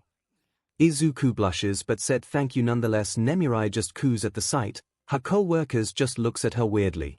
Toshinori Yagi was an Izuocha shipper and is not ashamed to admit it. He has seen the interaction between the two students and firmly believes that they would end up together. What he heard early on made him question that he was trying to find young Midoriya and to inform him that it was time for training. He then finds him on his way to the support course dorms with Hatsune on his back. He was about to call out but stopped as he heard that they were having a conversation. You know, you don't have to finish all my requests. I'm not in a hurry, I know, but you got work studies right. You gonna need the gear. I'm fine Mai, I hope so, I don't want to lose you out there. This made Izuku stop on his tracks. Mai. It's weird you know. All the time I just can't help but think of you all day. How is he doing? Is he safe? Will I see him at lunch? Those thoughts invade my head all the time whenever you're just out there. Izuku looks at her over his shoulder, but she was just looking forward. Even though I'm so sure that I strapped your gear with enough protection and durability, I would always go worried that I will never see you again. She held his chest tightly. Mai, he looks at her and he smiles. I'll always come back, don't worry, promise. Promise, she smiles and relaxes on his back. He then began walking again to the support course dorms. After that, Toshinori just decided to wait for him to their usual meeting spot. With the time he has before Midoriya comes, he was faced with a difficult choice. Should he change his vote? Now that we're done with our short break, I believe we can continue with the stories, Momo oh so diligently said. Kyoka looked around. Considering that she was the only one that didn't leave the room, she was the only one that didn't change that much. Most of the girls' hair was disheveled a bit. Momo, Kendo, Setsuna, Mina, Leiko looked as if they just took a shower, while the rest just simply changed their clothes, like Pony who now wears some but shorts. Yeah, but let's get back on that story because first of all, Setsuna then places her hands in a praying motion, then brings it down. What the F? I know right. Mina agrees, never though Izuku would be that bold. Beach he fantasizes about Jiru and dominating her. The girls didn't notice Ibara twitching at the word dominate. What's next? He's good at making out. Momo blushed at this. Unfortunately for her, everybody noticed this. No fing way Momo, we had a deal. Okiko yelled, feeling betrayed. It happened before we made the deal. I didn't mean for it to happen, it just did. Momo tried to explain herself, while Tsuyu was trying to hold Okiko back. So, you started, is he a good kisser? They expected her to nod or say yes or anything that will give some sort of confirmation. They didn't expect for her to quietly Kendo, Mina, Toru were now trying to hold back Tsuyu and Okiko. It's a good thing you're next, because we need an explanation. Girl Setsuna smirked. Momo didn't say anything else and just sat at the chair trying to ignore Okiko, who has a rather terrifying aura surrounding her. I guess I should start when I actually had a certain interest or crush on him. She coughed slightly. When I met him on the first day of classes, I honestly nothing of him. He wasn't faring well with the apprehension test. Then he breaks his finger. At that point I just judged him as the weakest link in the class. Oh boy, you were dead wrong, Mina says cheekily. Momo smiles fondly. I was. When he was elected as the class representative and me as the vice, I thought that it will go downhill. I didn't see him as a leader that would pull the class together. Still wrong, Toru sang. Yes. I judged him way too quickly back then. Seeing him now, I just want to go back and slap myself. You got it bad, Pony sang. I do. So when did you have a crush on him? Kinoko questioned. It was around the time of the sports festival, after my battle with Tokuumi. Flashback, sports festival aftermath of Tokuumi fight. I'm a failure. This was the thought of Momorozu as she walks away from her fight. There was no fight. Just me standing around stupidly. Do I even deserve to be here? She was smart, sure, but academics can only take her so far. She was trying to be a hero. Being smart was not enough. You would lose and die, just like what happened in her match. Maybe I should transfer to the business course. I can help with the family business. Her mother and father were quite supportive of her decision to be a hero. The majority of her father's friends assumed her to continue with the business and fully inherit everything. While that was the plan, her parents wanted her to be happy. If her happiness was to be out there as a hero, then they won't hold her back. Her mother did say that she needed to bring home a boy someday or grandkids to spoil. What boy would want me? She knew that her suitors were just out for her family's wealth. It was obvious really, they didn't want her, they wanted was her wealth. And now with this failure, no one would want me. She was about to turn right when she suddenly collided with someone. Sorry, the person apologized loudly. She was about to apologize also but was shocked to see Midoriya there. I'm sorry as well, Midoriya. She stood up and Midoriya followed. Well, I must be going now. Again, I apologize. She was now walking away when Midoriya shouted, good fight by the way. He must have meant it as praise, but to her at that time just felt like mockery. Here was a boy who can't even use his quirk without damaging himself, who also won his match, mock her for having a good fight. There was no fight, she said with a hint of anger. She turns around and walks towards Midoriya. There was no fight, Midoriya. In case you didn't see, I just stood there making useless shields while being pushed off bounds. There was no fight, just me being useless. She finished her rant. She could feel tears threatening to spill out of her eyes. Are you done? She looks up to see Midoriya smiling at her. Because I got something to say to you. She was blinking slowly. This Midoriya was confident, head held up high. First of all, you weren't useless. She was about to retort, but he continued, you were able to block his attacks, didn't you? That's something at least, but I lost. She countered. So? What do you mean, so? This is the sports festival. This is an important event to have pro scouters out, and yet I failed. You didn't fail, you just lost a match. That's F-ish. You made a cannon, right? Her shocked by the sudden question, a cannon. She did make that in the race. Why, yes, I did. So what? Dash, you also made a blanket, so that you wouldn't get electrocuted in the cavalry battle. She did make that as well. She nodded. Sounds to me you showed your stuff. He smiled. You made a cannon that could destroy a robot and a blanket that wouldn't let the user get electrocuted. In the field, I might add. Sound to me you stood out from the rest. She did, didn't she? Nobody could do it the same as her. No one she knew could just make things on the fly as she did. So what if you lost this round? We all fail sometimes. He then gives her a thumbs up. It's what we do after that said failure that counts, what we do after the failure. What was she doing? She was looking down on herself. She was berating herself on how she was a failure and that no one would want her. What should she do then? Learn from her failure, and improve. That's right, she did lose, but that wasn't the end. She could learn from this experience and improve. She smiled, feeling a bit better from before. She was about to thank him but found him no longer in front of her. She tried to find him, but after looking down she saw a bottle of water with a note. Looks like you figured it out. You look better without that sad look you had. Not that you don't look good ever. I'll shut up now. Anyway, I hope you feel better, Yarozu-san. I am. She looked down at the note and smiled. Izuku Midoriya, you surprised me today. Thump thump. Her eyes widen, hearing her heartbeat at the mention of his name. Is she? No, it must have been a mistake. She walks away, bottle in hand and blush on her cheeks. Flashbacking, turns out, it wasn't a mistake. After his fight with Todoroki, I was so worried that I wanted to contact my father to get an ambulance. You would do that? Mina giggled. Newsflash, the moment you talk bad about yourself he just appears out of nowhere and cheers you up. If that isn't a Midoriya way, I don't know what is. You aren't feeling bad still, right? Ibara asked. Oh yes, I've come to terms with my weaknesses and I improved. It helps that Midoriya is leading us. Oh yeah, we don't know when it happened, but he just became a pseudo-leader for us. Toru agrees. Every time Izuku would go out there, may it be fighting a villain or doing schoolwork, he would just put himself in front of everybody and began to drag them with him. Yeah, the fact that he just takes charge sometimes is really surprising, Jiru states, remembering the license exam. After setting back the child to the base, he went to the commander role and started giving out orders, suggestions, and things that would help them. It was quite a sight to see. He was in his element and smiling at everyone.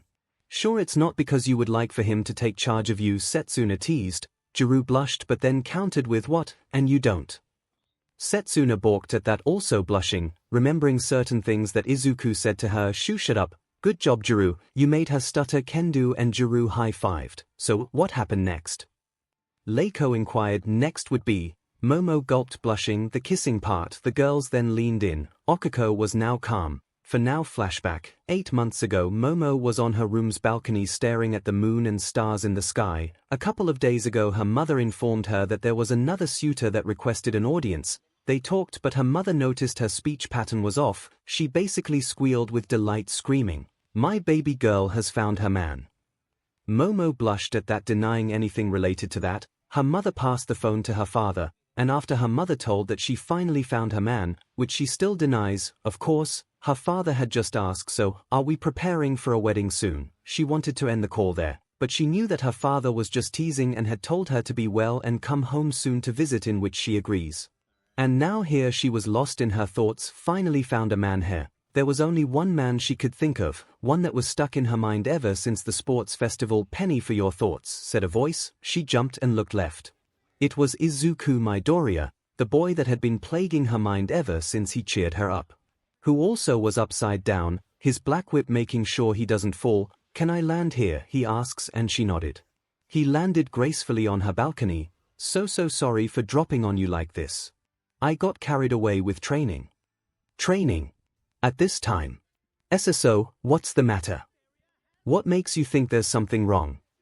Well, I was upside down on your balcony and you didn't even notice me, so what's up? He asks, waiting patiently. Ever so helpful, even when he doesn't need to. What did he say? Because meddling when you don't need to is the essence of being a hero, is such a cheesy line but fits him so well. Just, girl troubles, she heard him mumble, not again, but chose to ignore it. Have you gotten your first kiss? Izuku balks at this and blushes. He scratches his head but answered, yes. She was going to ignore the hurt she felt in her heart. Oh, how did it happen? The romance novel lover side of her wanted to know the magical moment of a first kiss. She never had her first kiss stolen yet and wonders if everything she read about was true. Well, he was visibly uncomfortable as he just starts fidgeting and looks down. Momo was of course human and saw this. You don't have to tell me, she smiles gently. I was just curious. He looks at her but then he took a deep breath. It happened because of a dare, or I guess a prank also. She now understood why he didn't want to tell the story. She sends him a sympathetic look but he continues, basically back in middle school. There was this girl who told me that she liked me and I had to go to the tree that was close to the entrance. I was excited at that time. A girl noticed me and actually liked me, but I guess even that is just a dream for me. I like you, she said in her mind as Izuku leaned on the railing. She then came and kissed me. He had a bitter smile. I enjoyed it at that time, but then she pulled away, backed away a bit. Next thing I knew, paint was being poured from above and onto my head. The girl just laughed at me, saying that no girl would ever want a useless moron like me. That beach, what was her name? She asked while smiling innocently at him. I think it was Tokoro Naomi. Why? Oh, nothing. She made a mental note to destroy this girl. That wasn't a good thing to do to you. Are you alright? She asks worriedly. She was not expecting that kind of story from him. Having that kind of situation happen to you would certainly leave an impact. I'm fine. It was a long time ago anyway. She sets a mental reminder to give this boy all the love he needs. So how about you? How was yours? I haven't had my first kiss yet, she admits. She looks away as blush then began to creep up. I have many suitors, but they never seem to ever want to be with me and just my family's wealth. So I never had the luxury to experience such things. Oh, they were then quiet for a moment until Izuku asked something that set Momo off. Do you want to? She looked at him as if he grew a second head. He realizes what he just said. I'd just mimiment that you know. If you want to know, I'll shut up now. Izuku looked away, doing an impressive imitation of a tomato. It took her a moment, but she calmed herself down. Midoriya, are you asking if I want to kiss you? He gulped. It doesn't have to be but yes, she gulped. This was it. This was her chance.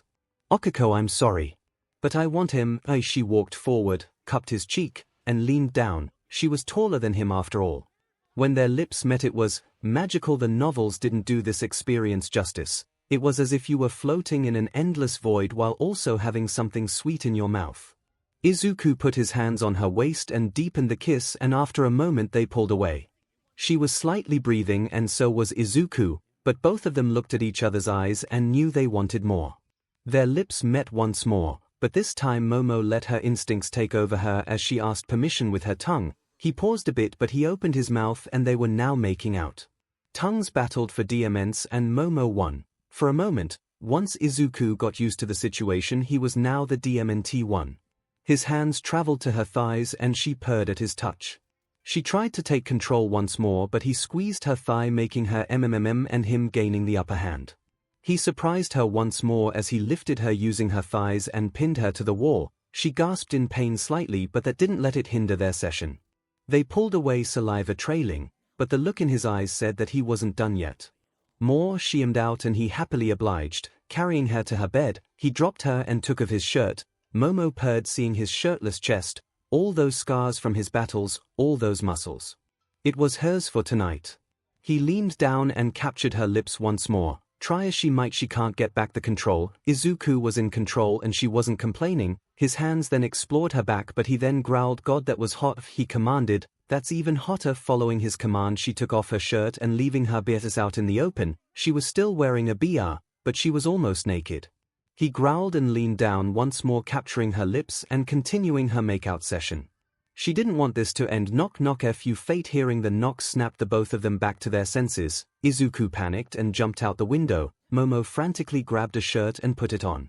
Opening the door, she was met by the sight of Jiru. "Hey, can I borrow? Isn't that shirt a little too tight?"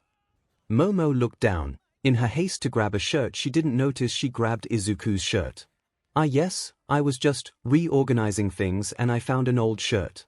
I just wanted to see if it would fit me. No offense, but it is kinda small." Jiru blushed. "I agree, so what was it that you wanted?" "Oh dang, I forgot. Oh well, I'll tell you tomorrow once I remember. See you tomorrow." She then waved goodbye and shut the door. She leaned on the door until she remembered something. Izuku. She went to the balcony only to see Izuku gripping the side of the railing. "Hi, is it safe to come inside now?" She nodded as Izuku climbed back in. "So that happened." He was scratching his head and blushed, remembering what they were doing. She knows because she was also blushing. "Well, it's getting late, so might as well get some sleep." He walks out of the door and Momo accompanies him. He was now outside and turns around. "So, how was it? The kiss, was it fine for you?" "Oh, fine. It was more than fine, it was fantastic. It was everything I hoped for and more." But she wasn't going to say that. Good, well just tell me if you want to do it again," he said nonchalantly. It took him a second to realize what he just said and he sputtered, 𝐒𝐬𝐽𝐿. Momo slammed the door close and she began to slide down. "Why did I do that? Now he thinks I'm a weirdo." She looks down, noticing that she was still wearing his shirt. She brought the collar up to her nose and took a sniff, making her sigh. "Smells just like him." Ring. Her phone began to ring. She stood up and approached her phone, looking at the caller ID. Her mother was calling her. This late at night. Picking up her phone, she answered the call. "Yes, mother." "My mother senses are tingling. You've fallen in love." She could practically hear her mother's muffled squeals. "Mother, I don't dash." She stopped herself, remembering what just happened a few minutes ago. How are you sure?" "Ask yourself this, my dear." Her mother sways to a gentle motherly voice. "Do you see yourself without him in your life?" Without him? She tries to imagine herself without him, getting married to someone else, comforted by someone else, having kids with someone else. Everything felt wrong. Now imagine yourself with him. She did, and each image in her mind just brought a smile to her face. She could see herself walking down the aisle with Izuku waiting for her, smiling at her all the way. "So, my dear," her mother's voice snapping her out of her daydream, "have you fallen in love?" Has she? Yes, yes I have, you better take responsibility 𝐒𝐻𝐢𝐳, she said that out loud didn't she? Flashbacking, and that's my story. Momo finished with a slight blush on her cheeks. She would admit that the story was not that romantic at all. Jiru excused herself to go to the bathroom followed by Ibara. The girls were just staring at her and Momo fidgeted a bit under their stares. So what happened to the girl? Okiko asked, her bangs shadowing her eyes. To Koronun, what happened to her? I eventually found her. She's a single mother working as a janitor for a small company. I know it's not heroic to wish bad for people, but good riddance, Kinoko said with pony agreeing sigh. Yes, unfortunately, Izuku found me looking her up, saw what I found and said that can't leave her like that, so now she works as a promoter in one of our small companies. Leave it to Izuku to defend other people, even though said people did horrible things to him. Toru commented, a bit annoyed that the girl got off easy. Well, it wouldn't be Izuku if he was selfish. At this point Jiru and Ibara came back. So, the story is good and all, but here's the most important question. Mina stood up and pointed at Momo. How good of a kisser is he? At this Momo blushed. Oh wow, he's that good. It was magical, no, just out of this world. Just being in his arms just makes you feel safe and lowers your guard. The girls leaned in, cooing at the description. Then when he takes full control, it was nothing like it. Like a predator looming over you, you can't help but just feel powerless, helpless, and no matter how much you try to fight him, he will always come up on top, she finishes, and Jiru, Ibara, and Yui had to excuse themselves. Demon girl, Setsuna whistles, kinda jealous you got your hands on him first. I'm still annoyed about that. Okiko then sighs, but I guess it was before we made a deal, so I guess it's fine. Dibs on his virginity, Tsuyu said bluntly. Tsu no fair. Okiko was now crying. We were supposed to be each other's first. Tsuyu then let out a chuckle with a few Kiro. The others began to laugh at the dynamic of the two, but seriously, the guy would just help anybody here. If they need help, he will come to their aid even if he breaks his body in the process. How does he keep going after that? Pure adrenaline mostly. The girls giggled at that. So, who's next? Leiko asks once everything was calming down. Mina energetically went to the chair. Excited are we? Setsuna teased, well, mine goes a bit differently than you guys. I didn't actually have a crush on him. When I saw him the first day I immediately looked at his hair. Mina pointed at her own hair. We're basically the same, so I thought, floof buddies. That's pretty much how I got him stuck to my head. So what made you want him then? Well, she chuckled, scratching her head, I planned to stuck him, then break his heart so that he would go to Okiko. The girls stared at her for a long time. Mina, that's mean, Toru stated, and Setsuna agreed. Considering how he got his heart broken the first time, you're just abusing him. I know that. It was a good plan at the time, so I went for it, but you still shouldn't have done it. Wait, you said tried, what happened? Well, see, here's the thing. She smiled innocently at them while her cheeks turned a shade of lilac. It backfired. Flashback, 7 months ago. It was the perfect plan. Make Izuku fall in love with her, break his heart, sorry Izuku, then have Okiko save the boy and they would live happily ever after and have cute kids. Mina shook her head. First thing first is to stuck Izuku and get his attention. Thanks to Kirishima, she knew what the boy likes. Oh sure, Izuku likes melons, but he likes butts even more. She overheard Kirishima, Kaminari, and Izuku talking. The subject of course were what did they like in their women. Kaminari was more of the curvy one, Kirishima was Amazon's, and Izuku admitted that he likes butts. The boys talked it over some more, but she just left after that. Step 1 was to get his attention. Easy. She would wear but shorts and bend over in front of him. Surely he would at least stare at her, giving enough time for her to catch him and invite him to her room to apologize, but as she turns around and saw him walking away. That was unexpected. Her second attempt was during one of her lessons. He asked her to teach him how to breakdance, saying that he was trying a new move. She agreed. Of course, this time she would be stretching, giving him an ample view of her, but she would catch him and then proceed to ask for an apology. But as she turns, she saw him stretching while facing away from her. Okay, this is starting to get annoying. She was done with her 20th attempt and she was so tired. She was so busy getting his attention that she forgot about a test that was going to happen in just a few days. She was then terrified knowing she would fail, but fate seems to be on her side that day as Izuku, the shining knight that he is, offered to help her study. This is it. She agreed, and here she was wearing some but shorts while also wearing a loose undershirt. She still had her sports bra, so she was not completely naked. She was going all out to get his attention, make him fall for her, and go to 𝐒𝐿𝐵. Shaking her head, she reruns the plan on her head. Study for the exams for a bit, lean over to give him some view, make him embarrassed, ask him out seductively with her awesome stucked powers that she knew existed somewhere. Then a knock was heard and she went straight for the door. Seeing Izuku in his famous shirts with puns and some shorts, he blushed looking at her outfit, perfect, but then just smiles. He went inside and she began her perfect plan. The plan crashed and burned the moment that they actually studied. They had so many to go over that she was tempted to just say screw it, but she needed to pass, so she at least needed something to remember. Thankfully, Izuku helping her study actually helped her understand the lessons. He would be patient when she wasn't getting anything at all. He would explain things to her that even she would understand. Heck, he even uses old movies as his examples. She liked how he used the Alien movie, like if the alien were to get launched out to space, how fast or how far it would travel would actually make sense to her. She hate to admit it, but she was learning. By the time they were done, they finished about 80% of the things they needed to study for the exam. She was actually confident for once. Izuku said goodnight and walked to his room.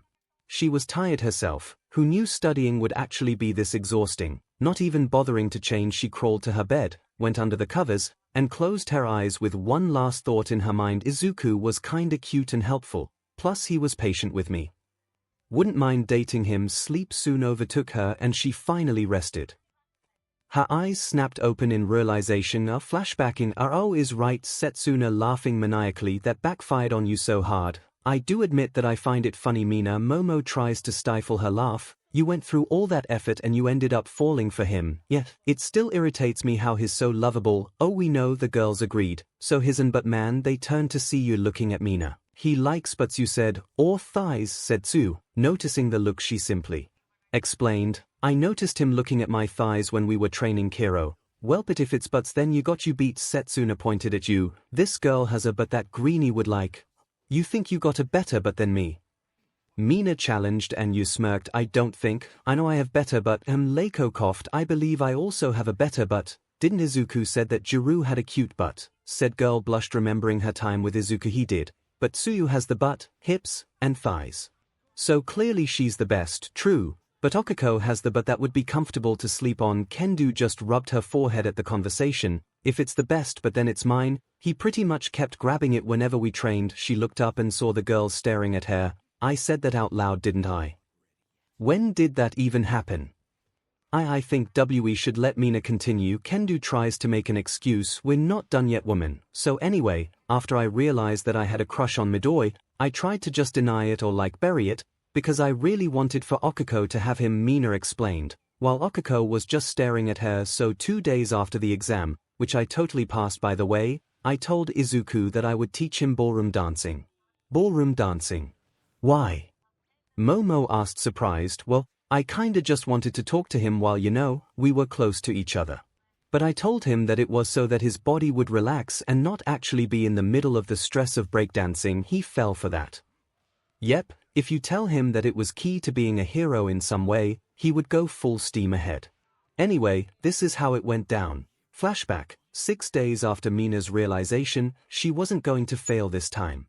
She would make sure that Izuku would notice 𝐒𝐿𝐵's love and make them an official couple. Her making Izuku fall for her backfired, making her having a crew. She shook her head. No, she was not crushing Izuku. She was just grateful for teaching her. She passed the exam after all. That was it, just her being grateful. And no, the pain in her heart was not her being upset that 𝐒𝐿𝐵 would get Izuku and be happy with him leaving her alone. It was not that at all. She sighed and looked down at what she was wearing. She was just wearing a simple black dress, with her shoulders exposed and the dress just going slightly above her knees.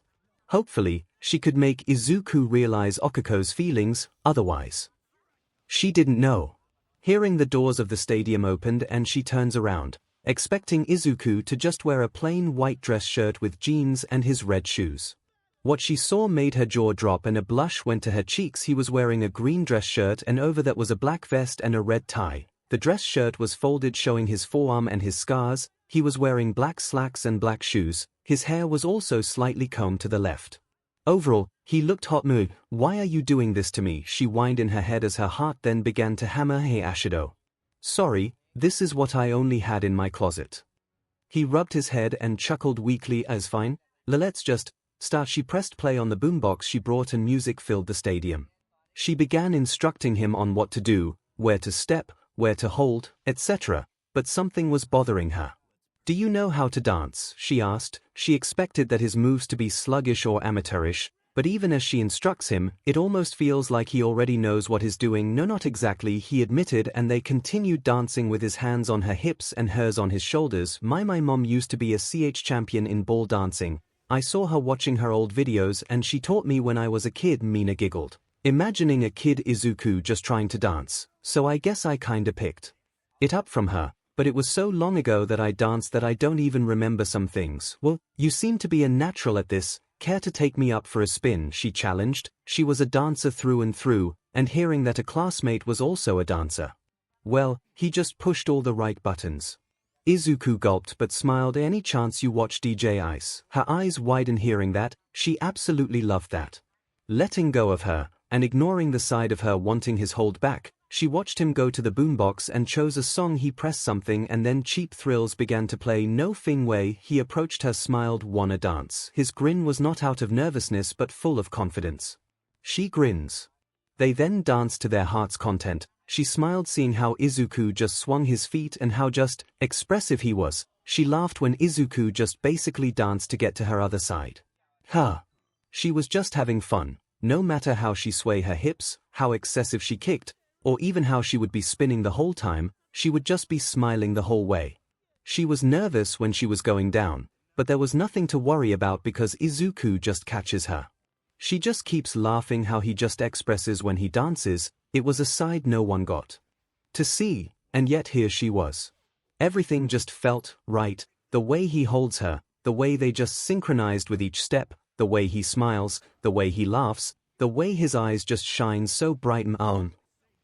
I can't. What about Okiko? She loves him. I can't also be in love with him. They finished their dance as they each held each other, breathing. For a long time they were just staring at each other's eyes, holding each other in their embrace. And then, she kissed him. Flashback. Interrupt. Bullshit. Let me have my fantasy, damn it. Flashback continuation. They finished their dance as they each held each other, breathing. For a long time they were just staring at each other's eyes, holding each other in their embrace. Her eyes are so exotic, he mumbles, not realizing she heard him, but she didn't care. She just wanted for this moment to never end.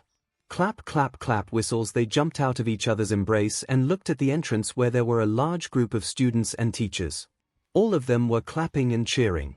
Aizawa was to the side holding a phone, obviously recording them. Midnight was over there wiping a tear out of her eye while also clapping and yelling bravo. Bravo! Present MIC was yelling but was unheard due to the claps and cheers. Your time was up when the song began, Aizawa explained, pocketing his phone, but we didn't stop you, as Aizawa said, and I quote, it would be illogical, Present MIC chimed in. Then the general course came and we just pretty much watched you two perform, Midnight explained, then gushed, but you two were appealing, just seeing how you two were in sync with your movements made it look so good. Then the general course came and pretty much told the same thing. After a few minutes they were able to walk out. Izuku's tie was gone and he pocketed it, while his vest was now open. They were walking back to the dorms. Mina was lost in thought. She planned to get him closer to Okiko, and yet like the other plan it didn't happen. She just realized that she loves the guy, which shouldn't even happen. And yet, it did. She fell in love and she doesn't know what to do. She wanted him to be with Okiko, it was destined, she knew it. They would be the perfect couple. But what about her? She would be alone, she might find some guy in the future. But they weren't Izuku. This was not those average crushes that you could just move on when you say F it, no. This was love. Pure love. She loves him. She wants him. But what about Okiko? She would be happy, but she wouldn't. Something on your mind, said the man who was in her mind. Yes, you're on my mind, you big idiot, she sighs. She made a decision. She would make him happy. She skipped ahead and looked at the sky, seeing the moon and the stars. Hey Midori, she heard him choke on the nickname. She giggled. Doc, what if there was a girl that liked you? Here. Me. I don't think that's pure possible, Ashi. Mina, she interrupts him. Call me Mina, you basically swept me off of my feet earlier, so might as well. She smiled gently at him and he blushed. Okay Mina, she smiled, ignoring how her heart just basically fluttered hearing her name. But you didn't answer the question. I just don't dash. But what if, she insisted. Izuku looked at her and sighed. I guess I would also like them, kinda depends I guess. What if it was Uraraka, she asked, finally turning to face him. What if Uraraka likes you? He blushed but thought it through. She patiently waited for his answer. I wouldn't mind that. I guess I can see us being together. I don't know. I want to see her happy, I guess, so if she likes me then, I'll make sure that she's happy, he finished with a gentle smile and a slight blush on his cheeks. Okiko, you're so lucky. She just wanted to end it there, finish with tease and call it a day. But against her better judgment, her mouth didn't listen. What if there was someone else that liked you, she said, staring at him with a blush on her cheeks. What if Okiko likes you, but someone also likes you? Who would you choose? She wasn't looking at him anymore, just the stars above while she waited for his answer. He's going to choose Okiko. When he does, maybe I can try to move on. Both, eh? She looks at him. I'll choose both. She still stares at him. She was about to yell he can't just choose both, but he then continued, I know it's such a DJ move, but I just can't see myself choosing just one. If I know that someone other than Ichako likes me, then I can't choose one and let the other be unhappy. He stares directly at her eyes. I will try my damnedest to make the both of them happy, no matter what it takes. They stare at each other for a long time. Then suddenly Mina laughed. Ha! Izuku just blushed, realizing what he just said. I'm sorry, she said while laughing. It's just, you were so serious. She didn't know why, but she felt lighter. So you'll choose both, she asks after calming down. Mina just smiled. Well, you better live up to that promise and make the both of them happy. She grabs his hand and pulled him towards the dorms, both hair. She looks at him and smiles. He returns the smile with his own. I'll be waiting. Izuku flashbacking, and that's about it. She finishes and stares at the girls, which they just stared at her, gals. She was then tackled to the ground by a crying Okiko. I'm so sorry you went through all that because of me, she said while tears were falling. It's okay Ocha, no harm done. That was very appealing, Ashido, Leiko stated while Ibara nodded. Gotta say, didn't expect that from you, Pinky, Setsuna teased. Pretty sure you would have stuck with the seducing plan all the way. If she did, she might need a lingerie next. Would you believe that I actually considered that? They then laughed, imagining Mina in lingerie trying to stuck Izuku. But seriously, you went through all that trouble just so Izuku and Okiko would get closer, which then backfires to you falling in love with him. Tsuyu summarized. That about sums it up, Mina said. While getting up from the ground, he then said that he would choose both if there were some other girls that would be interested in him. Newsflash, there are a total of 13 girls that are interested in him. Tori chimed in. Wonder how he would react after knowing that all of us are interested in him. Pretty sure he would flood the whole dorms from crying. They laughed. Kendo looked at the time. We pretty much have a few hours left before the boys come back from their outing. Let's continue with the stories. Who's next? Me. Toru shouted, then sat on the chair. It all started with an online dating app. Toru shouted, then sat on the chair. It all started with an online dating app. Wait, you were using a dating app? Why? Mina asked curiously as to why her best friend would use something like that. Well, I kinda wanted to meet someone that's, not actually in our university or class. Toru then continued. After a few weeks of using the app, I finally got matched with a guy. We talked and talked until we decided to finally meet at a mall. Normally you're not allowed to go alone, but Midnight volunteered to come with me as she planned to buy something in the mall anyway. So, did you know what the guy looked like beforehand? No, the app doesn't let you see each other, doesn't let you give or take photos, so the identity of the person will always be a mystery unless you two decide to actually meet. Got all that, Mina? Setsuna teased and Mina pouted. I'm not that dumb. Anyway, after all the stressful schoolwork, it was finally time for my date. The girls could feel the joy in the Toru's voice slowly disappear. I went there, I saw him and he saw me. Oh, the majority of the girls finally realized the problem. Toru was invisible. The majority of people would instantly go for looks, and Toru. I'm fine, don't worry. They can hear her voice slowly returning its joy. There's a happy ending to this. Flashback. 6 months ago, she was a fool to hope that her date would actually like her. He was probably expecting a cute girl and not, as she sighed, She had hoped that the people she would meet in that dating app would like her for her personality and not just her looks or lack thereof. It just seemed perfect. Nobody knows what they look like, giving them time to get to know each other. I guess that's why he wanted to speedrun everything. He was kind of too flirty now that I think about it. It was probably her fault too. She didn't mention what her quirk was, so the guy would have gotten his hopes up and was excited to meet a cute girl. Welp, looks like I'm uninstalling that app now. She now had to wait for midnight to finish her shopping and go home, so for now, she would sit here on this bench. 𝐻𝐻𝐿, someone called out to her. Looking to her left, she saw two as golden boy, Izuku Midoriya, dressed in jeans and an all-might hoodie. Midoriya, what are you doing here? She questioned. Why would Midoriya be here? Did he have a date too? Or was he just shopping? Oh, Aizawa-sensei told me to come with him to the mall to grab some stuff, but then when we got here he just gave me some money and just said go do what you do best and walked away. So I've just been wondering mostly. How about you? I had a date today, came here with Midnight Sensei. Right about now I'm just waiting for her to come back. So how was your date? He asked casually. It was fun. She hesitated, but she didn't need to bring down the mood. We talked and got ice cream, and that's it. She finished slightly sad. Her date wasn't enjoyable at all. The moment her date got here and looked at her, she could feel the disappointment in him. He pretty much just wanted to get out, but was not trying to be mean. She gave him an out when she said that there was an emergency and he just agreed, saying he had something to do also. This seat taken. Izuku pointed at the empty spot next to her while giving her a gentle smile. Nope, go ahead. He sat down and leaned back, enjoying the noise of the busy mall. They just sat there for a moment, until Izuku opened his mouth. If you want to vent, I can listen. To what? Was she that obvious? I know you're lying. He pointed at her shoulders. Your shoulders are a bit slump and you're not as expressive as you are when we're in the dorms. He paid attention to her. Toru was shocked that Midoriya was able to know when she was lying or happy. She thought she was able to fake her mood considering that no one can see her face, and yet here was Izuku looking at her eyes. Wait.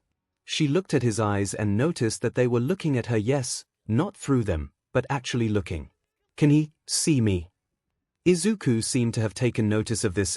Why must be wondering how I can. He gestured to his eyes. She nodded. Well, during our FI first year I kinda took the effort to know where you are. I guess you can call it training when I face a villain with a quirk like yours. But during those time I kinda developed a sixth sense, and when I look at you, I would imagine a shape of a face and guess where your eyes are, he explained. This was shocking news to her. Somehow she felt warm inside. She decided to test his skills and she moved her head and his eyes followed her. You're full of surprises, Midoriya. I mean, it's not that much trouble really. My date just pretty much came in, we talked. Now that I think about it, even our talks were a bit bland, almost as if he wasn't trying, and so she began her rant. She was just to keep it short, but her feeling began to surface and she just went on and on. After her rant she was out of breath. How long was she talking? 5 minutes.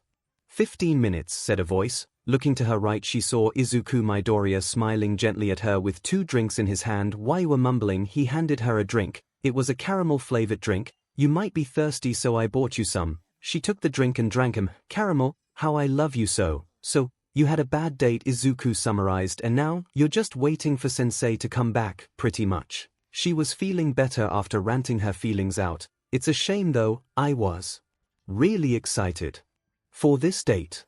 She did wait and imagined that this day would be fun. It wasn't all bad. Midoriya cheered her up. It doesn't have to end, Izuku stuttered, and Toru raised her eyebrow. What do you mean? Your date? You can still enjoy it, he said, blushing, and she frowned. Midoriya, if you weren't listening, my date is gone and pretty much ditched me. I'll be your date, he said suddenly, and this got her to shut up. What? He coughed and began to impersonate a tomato. Pretty sure she could see steam coming out from his ears. Whoa, would you like to go on a date with me? She was shocked, to say the least. A date? A proper one? She smiled. I know that I'm not a good date, so I dash. He was interrupted as Toru grabbed his hand and began to drag him. Let's go. -2 hours later, what was she upset about again? She couldn't remember. She was having way too much of a blast with Midoriya to remember. First, they went to a cafe and chatted a bit. Midoriya mostly talked about heroes and his time in his work study. There was an incident in the office that they call the curry incident. in which someone brought a curry mix of what Endeavor was selling. They then tried it and half the people in the building was chugging milk after one bite. The only survivor was Todoroki, Bakugo, and Midoriya. She was surprised at that. Turns out he had a sort of immunity thanks to Bakugo's mother, who specializes in spiciness that would make you breathe fire at some point. While Toru just told about all the funny shenanigans that happened in her life. She told about when she was a kid she would hide from her mother after taking a bath. She would open the front door but hide inside the house. She would get scolded but she would still laugh at the memory. After the cafe they went to an arcade. After winning a few games they finally exchanged their tickets for a few prizes. She now has a new stuffed animal to her collection and Izuku now has an All Might thumbs-up glove. She turned to her left and saw a punching machine. "Hey Midoriya, wanna try that?" Izuku looked at the machine and it was an All Might theme. He smiled like a kid in a candy store and nodded. The machine was titled Punch the Villain. Go Plus Ultra. On the side it said that the machine was designed from a fight that All Might had all those years ago. Which according to Izuku was true, because instead of a normal red bag it was a grey chest. Based on Izuku it was based on a villain called Tough Skin. The villain's quirk was able to handle one of All Might's punches, making it one of the top 5 longest fights that All Might had. The machine was free to use and anyone can go whenever they want, but considering that this was based on a villain that even All Might slightly struggle with, the odds were not in the player's favor. But to make it even more unfair, quirks were not allowed. She looked at the prize and it was a 130 centimeters green stuffed bunny. She would admit that it was cute and would be her favorite in her collection, but she also knew the odds were not in their favor. It's not like Izuku is strong as All Might, right? Then the whispers began. You think the guy would try the machine? No way, that thing is impossible. Even if he did he would break his hand in the process. Yeah, I mean look at him. He's probably skin and bones. You think that's his girl? But what does he see in her? Her personality. She could hear the snickering and can't help but be annoyed. If only they knew how strong Izuku was. She was about to tell him that they should go but he turned to her and pointed at the prize. You want that? Ay. The stuffed animal. I know you like those things, so do you want it? I do. Izuku it's impose. He wasn't listening as he just smiled and took off his hoodie to reveal he was wearing an undershirt, showing his muscles and scars from all those fights he had. She could probably hear the jaw drop from the staff and the people that were whispering before. One of them even wolf whistled at him. Back off. Here's my date. One green stuffed animal, coming right up, he then went to a stance. Raised his fist, and punched, his fist blurring in a blink of an eye and wind slightly picked up. She felt her hair move due to the wind and she was shocked at the result and so was the spectators behind her. She expected the thing to not move at all. What she didn't expect was for the chest to cave in and be sent back to the machine and be embedded to said machine. The machine burst to life with All Might's voice plus ultra. Congratulations. Here's your prize. The machine dropped the stuffed bunny and Izuku caught it. He went to her and presented her the stuffed animal Toda, he said, simply blinding her with that smile of his. She took it and hugged the toy as if it was the most precious thing she has. Come on, let's get some ice cream. He grabs her hand and pulls her away out of the arcade and here they were back to the bench they once sat at and were enjoying some ice cream with her 2 stuffed animals. She enjoyed her date. Heck, this was the best date she ever had and it was all thanks to the green-haired boy who was enjoying his All Might special ice cream. She giggled. You really like All Might here, she said. Obviously he did. He has a room filled with merchandise of said hero. He's my hero, he said simply as if it was just a fact. He inspired me to be a hero, to smile, to save people. He was the reason I wanted to become a hero. I wanted to be like him. I wanted to save people with a smile and make those people smile. He then scratched his head. I guess that's also the reason why I couldn't just let you be sad. She stared at him after that. Why she would ignore that her heart was trying to hammer itself out of her chest. Because how can I call myself a hero if I can't even make one cute girl smile? He smiled at her and Toru could feel the heat rushing to her face. Cute. She might have said that out loud because he then turned into a blushing mess. Hi Emmy, you're not cute. No. You are cute. Adorable even. No, wait. But you're also appealing. No, I meant he was just spitting words while flailing his arms. It was amazing that his ice cream hasn't fallen yet.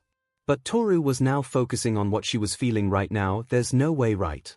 There's no way I'm falling for him. He cheered me up because I was his friend. Nothing more, nothing less. Then why do I feel disappointed at that? Her mind then went to a talk that she and her mother once had when talking about relationships, learning to love. Kid Toru asked, "Yep, you're not just gonna fall in love at first sight, there are times where you just have to learn to love them first. Then if you're sure, commit yourself." Back to the present, she was still staring at Izuku, who was trying to form a sentence. She smiled. "All right then." She leaned in and kissed his cheek. "You're cute to Aizu." It was at this point that he shut up and his ice cream finally fell. He then stared at nothing while also blushing crazy. She turned and saw Midnight in casual clothes. "I think it's time for us to get you home," she smiled knowingly.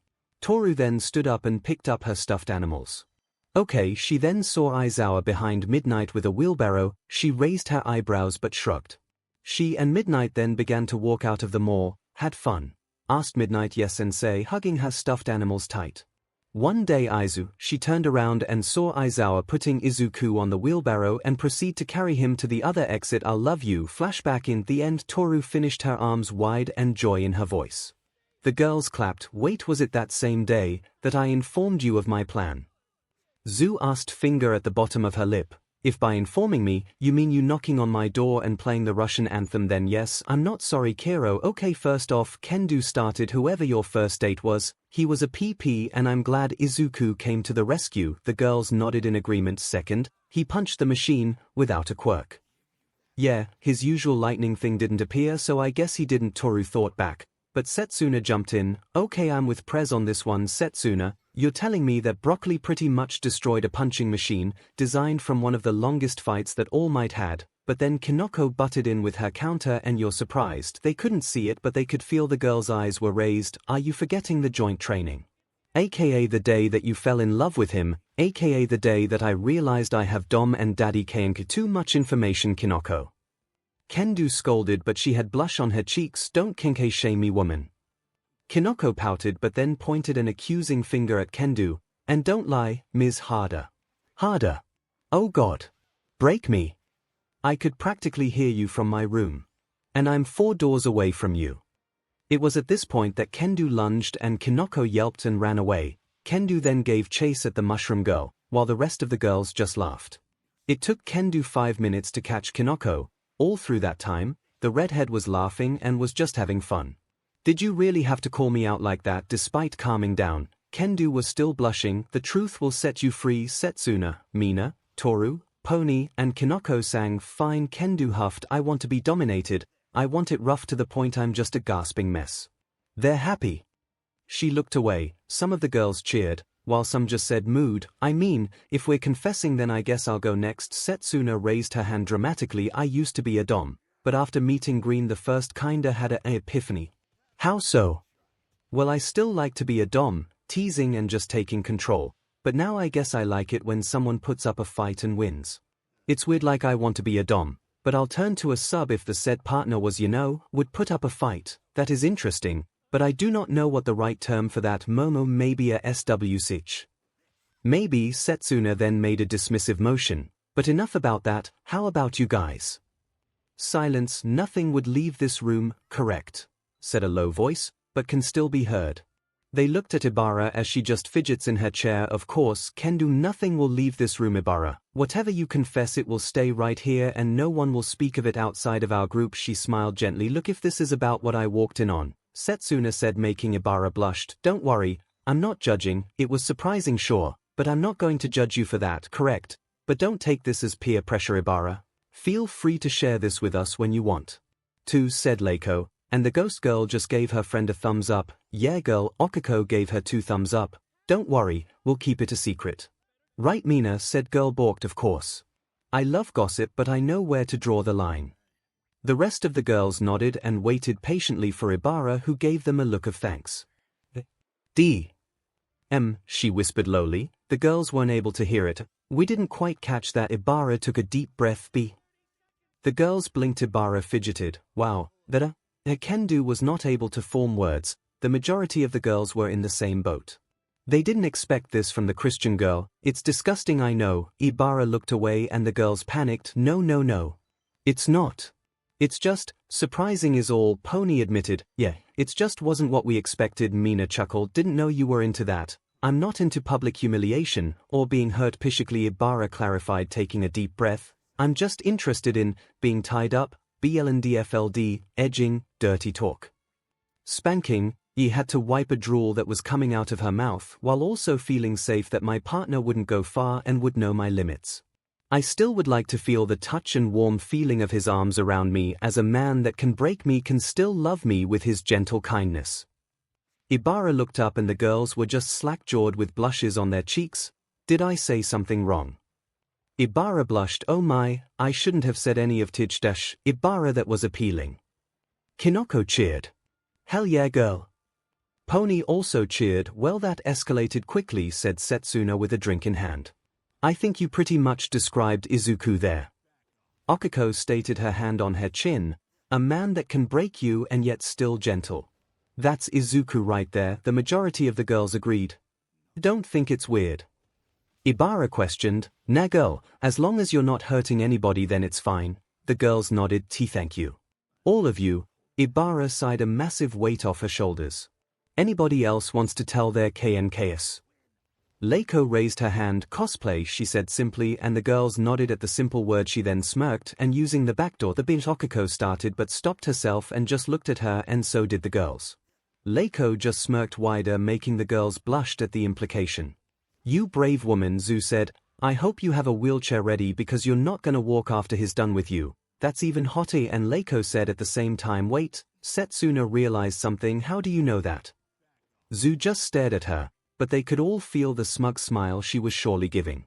Wouldn't you like to know? She teased Zu. Have the two of you? Momo was breaking down while Okiko was looking at her best friend, and if you look closely you could see that her eyes are going from betrayal to how to hide a body. Relax, I slept with him, remember? It took the girls a second, but yes, they did remember now. In her story, she and Midoriya cuddled to comfort themselves after the overhaul fight. I knew because, well, morning wood is a thing, she just explained simply. Okay then, that I can accept. Setsuna then leaned in and gave a grin. How big? The girls just blushed but leaned in as well. Tsuyu just gave them a grin of her own with her eyes half-lidded. Let's just say that if we ever do with him, don't expect to walk or feel your legs for a while. The girls blushed, while Juru excused herself once more. Kendo then began whispering something to Momo. Whatever she was whispering made the raven-haired girl blush to the point there was steam coming out of her. Yui was wiping drool. Ибара just flinched with a faraway look. 𝐿𝐼 then began to mumble that if she had enough lube. After a few minutes has passed, everything calmed down once more. The thirst levels are off the charts. Setsuna fanned herself. With all this talk you have to wonder if any of us are still versions. I mean, we are, right? Everyone just nodded. How about Izuku? What about him? Is he still a version? He is, right. The turn to Okiko, who blushed. Yes. Maybe. I don't know. If he wasn't, who took his first? Mina wondered, as so did the rest of the girls. Somewhere in the middle of the woods, inside a lodge, a certain pussycat sneezed. You okay, Mandalay? Asked Ragdoll, who was busy typing on a keyboard. Yeah, I think someone was just talking about me. Mandalay sniffed. Was it him?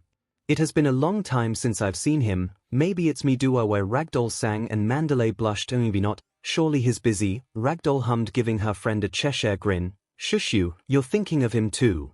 You see, the difference between you and me is that I fully admit it. Back at the UA dorms. Well, there's no point in worrying, Kendo stated, then looked at the clock. We have about 3 hours left before the boys come back.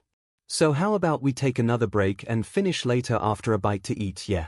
I'm starving, Mina whined, and Toru just giggled. Don't laugh at my misery. Well then, I hope pizza is good enough. Extra sausage please. Don't make me get the batu. Endeavor hooks Deku up with Fuyumi. Enji Todoroki is a horrible husband and also a horrible father. He knows this. This was now a fact for him. No matter what he does, nothing can change that. Nothing can change what he did. But even so, meow, even if he has done so many horrible things, mainly to his family, did he deserve this kind of torture? His cute isn't he dad, the voice of his daughter. Fuyumi Todoroki came from the video she sent. Out of all his children she was the only one that kept in contact with him. Sure, he contacted his son Xiaoto, but it was more for work reasons. The boy did not want anything to do with him, and considering what he has done to the boy, he didn't blame him. I'm gonna call him 𝐒𝐿. But even so, does he deserve this kind of torture? Endeavor rubbed his forehead, feeling a headache coming in.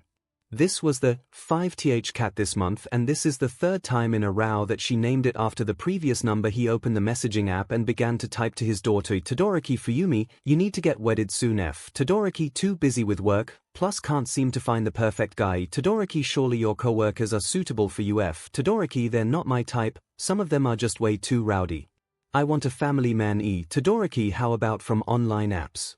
Or something like that. Todoroki the moment that they see I'm a Todoroki, they'll get scared. Plus I don't trust those kinds of apps. Right, his status and reputation were carried out to his children as well. But he didn't want to give up. Surely there was a man for her, one that would stop making her have cats and naming after All Might. Okay, at the very least stop naming them after All Might. He then heard a ping. Looking at his phone he saw that his daughter messaged him again. Todoroki look dad. If you can find me a guy that's strong, smart, caring, protective, good with kids, a family man, can cook and is not scared of you, I'll marry that person in an instant. He blinked seeing the message, so that was her type. That was who she was looking for. He looked up and saw the students of UA that were doing work studies in his agency, but his focus was on a sole person. Strong. Check, he saw the overhaul fight, he was definitely strong. Smart. Based on 𝐿𝐿, he was one of the smartest guys in class, so check. Caring. 𝐿𝐿 said he wouldn't hurt a fly if he knew it would hurt its feeling, plus he seemed to care for his friends, so check. Protective. 𝐿𝐿 said he once beat up a whole street of gangs with knives and guns, just because said gangs called a child he was caring for a freak. So check. Can cook. 𝐿𝐿 said he was one of the best cooks in his class to the point that he has been assigned for dinner duty every day. Check on that one. Not scared of him. He remembers the sports festival and also the fact that his hair means he was not scared of him. He smiled and got up from his seat and went towards the students. Some of the interns went to the side as he walked. Meanwhile, the students were busy arguing. While the blonde boy was yelling, his son was just listening, and the boy he had his eyes on just simply tried to calm them down. This got them to stay quiet, and said boy stood straight and his intern stayed quiet. I have a few questions for you, answer them honestly. Yes sir, the boy responded stiffly. Are you good with kids? He asked, crossing his arms. The boy faltered but regained his composure. Why sir? His taking care of Eri, his son pointed out. At this point, his pretty much his daughter. The brat is pretty much attached to the nerd. The blonde boy, Bakugu, commented. So he's good with kids. Check. Next question. Are you a family man? Again the boy faltered a bit but regained his composure. Why sir? I enjoy my time with A and will love and support her always. He declared, staring at the pro's eyes, while he could hear how moved his intern's employees were in his declaration. Family man. Check. That's everything, which means that he was perfect for Fuyumi. Midoriya, stand still, I need to take your picture. He held up his phone and opened the camera app. His son looked at him weirdly but didn't question it.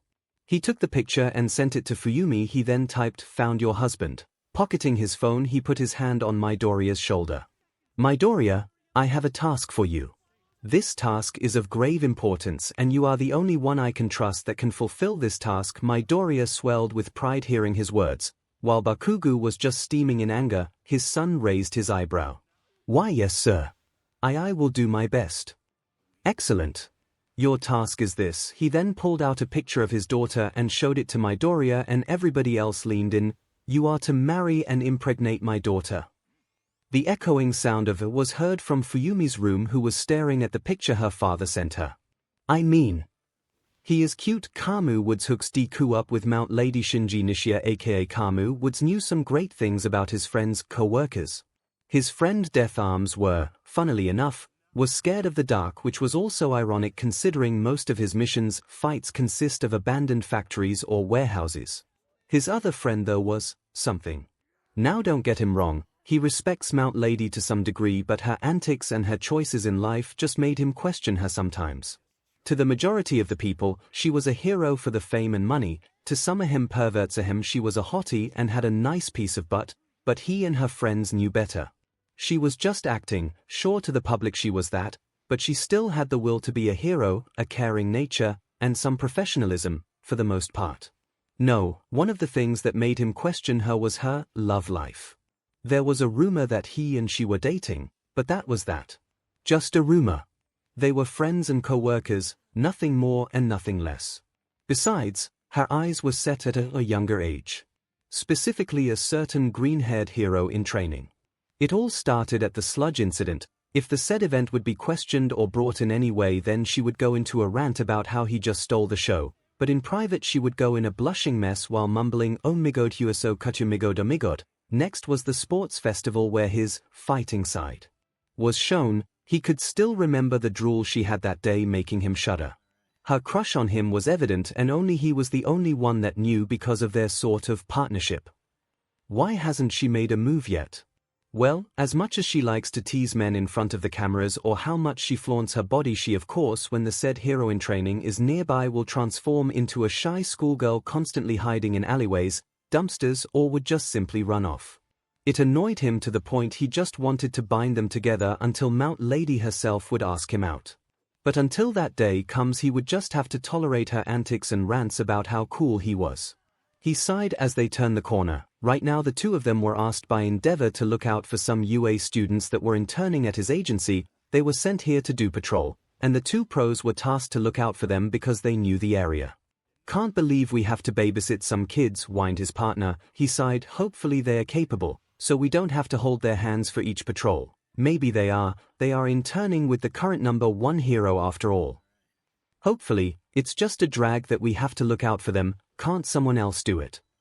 We're the ones that know the area best, so it was obvious that we're the right choice. Still, it's she stopped herself as her eyes widened in panic.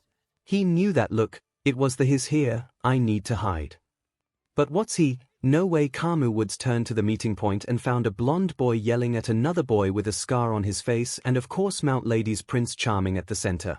He turned to where his partner was and found no one there. He sighed and turned to the corner they were before, and he saw her pressed against the wall and mumbling 𝐒𝐻𝐻𝐿. He pinched the bridge of his nose and sighed. Wait, this was his chance. He looked to the meeting place and his partner. Under his mask he smirked. Hey guys.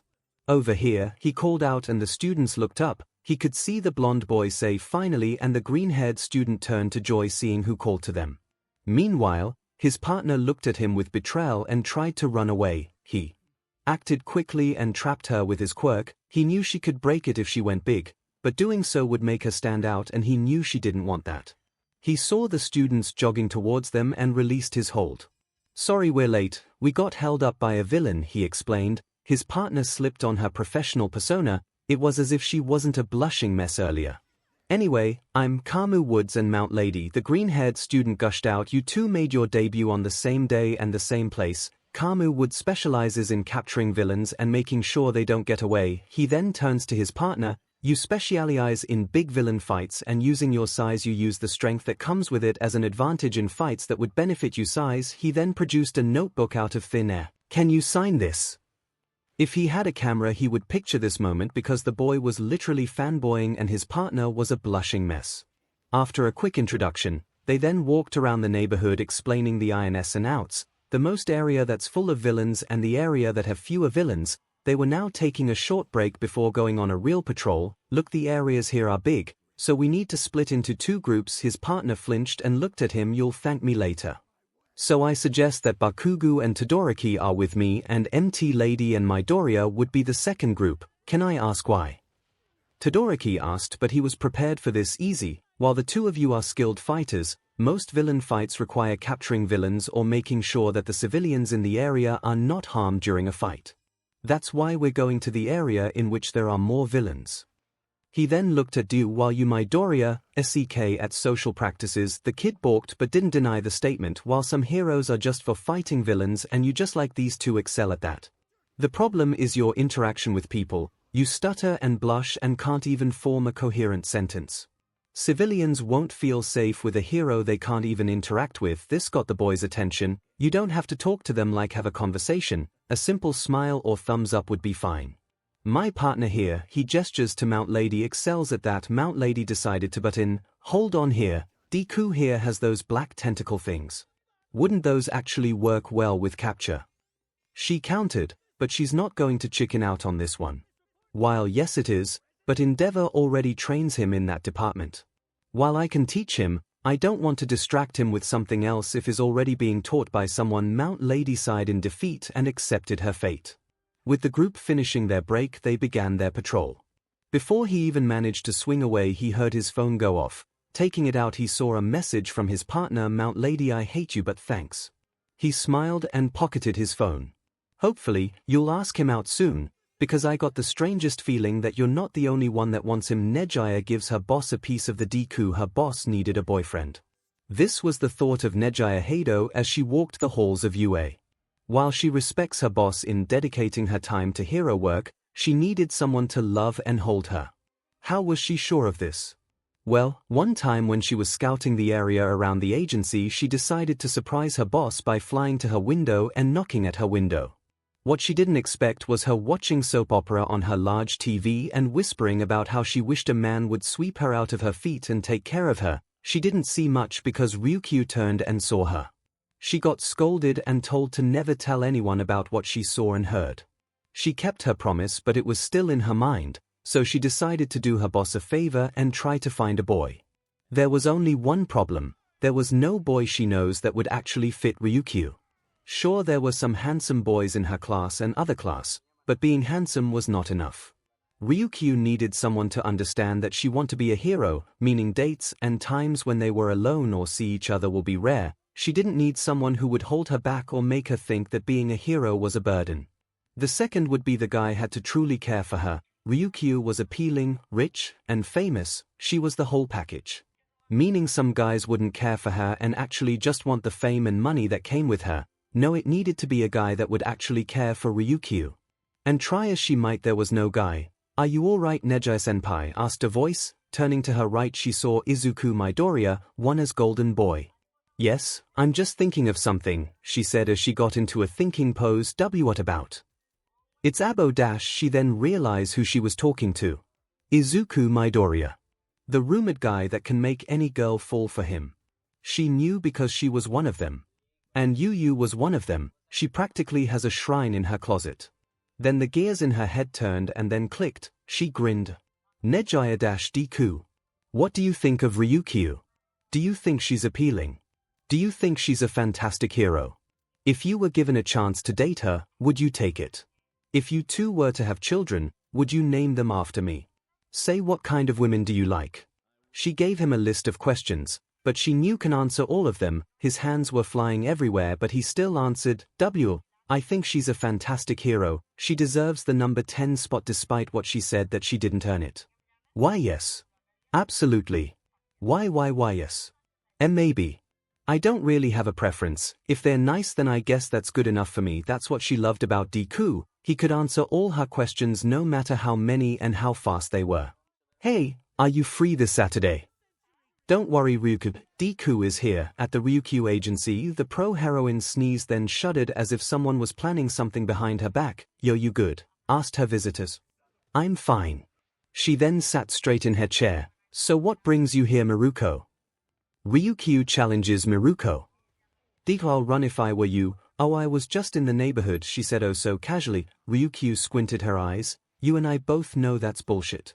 So cut the CRV and tell me why you're here. Normally she would be elegant with her words, but she was in the presence of a friend so she could let out a few curses here and there. Oh, I just heard from a certain someone that you're trying to get a certain student to intern with you, she dragged on as she walked around her office, and I was wondering if you get him as your intern, that you and I should team up. She said the word team up as if it was forced, which knowing her was teaming up. Miruko doesn't do team-ups. A certain student. Does she mean that? Her eyes widen as she figures out who she was talking about. No, what? Why? Miruko faltered a bit then tried to bring back her composure. See, come on, we could do so well. And I don't normally do team-ups, remember. So this is a great opportunity. Bond exercises and what? She smiled innocently as if she could try and persuade the other pro. She stood up from her chair and approached her. First of all, that's just it. You don't do team-ups, so that right there is a huge red flag. And second, she jabbed a finger to Miruko. Ah. Not taking him away from me, Miruko looked at her and then her eyes widened. Oh. You want him too, she smirked, sparking a challenge. Right, I do. Well, sorry girl, but in case you haven't heard, Miruko gestured herself, I'm a total babe, oh yeah. Well, so am I. What do you have that I don't? Miruko then lifted her leg, these thighs. You sound so sure that he'll want you over me. Girl, I know for sure. Have you seen our fandom? Both women shuddered. Point is, I'm wanted and people are obsessed with me. Okay then, let's have a deal. Aho, this I like. If by somehow Deku interns with me, let's team up. Ryukyu smirked. Aho, and what's the challenge or deal you're talking about? Miruko now pumped up. She loves a good challenge and getting the greenie. Bonus. First one to leave a hickey on him gets to have him. Miruko's eyes widened at that but then grinned. You're on. -1A dorms. Izuku shuddered as he felt as if he would be in grave danger. He reached out to his neck almost expecting something. He shrugged and looked forward. In front of him was the principal of UA himself, Nezu. So what's the big news, sir? Izuku asked, looking at those unblinking eyes of his principal. Oh, nothing big. It's just that Ryukyu herself has extended an invitation for you to intern with her. I am honored, sir. Yes, the documents will be sent to you if you ever wish to say yes, and don't worry with your current work study. I'll handle the paperwork if you decide to go to Ryukyu. Thank you so very much. Izuku bowed deeply. Think nothing of it, and the principal then walked away along with Eraserhead. But before reaching the doors he casually said, oh, I think Miruko herself would be teaming up with Ryukyu.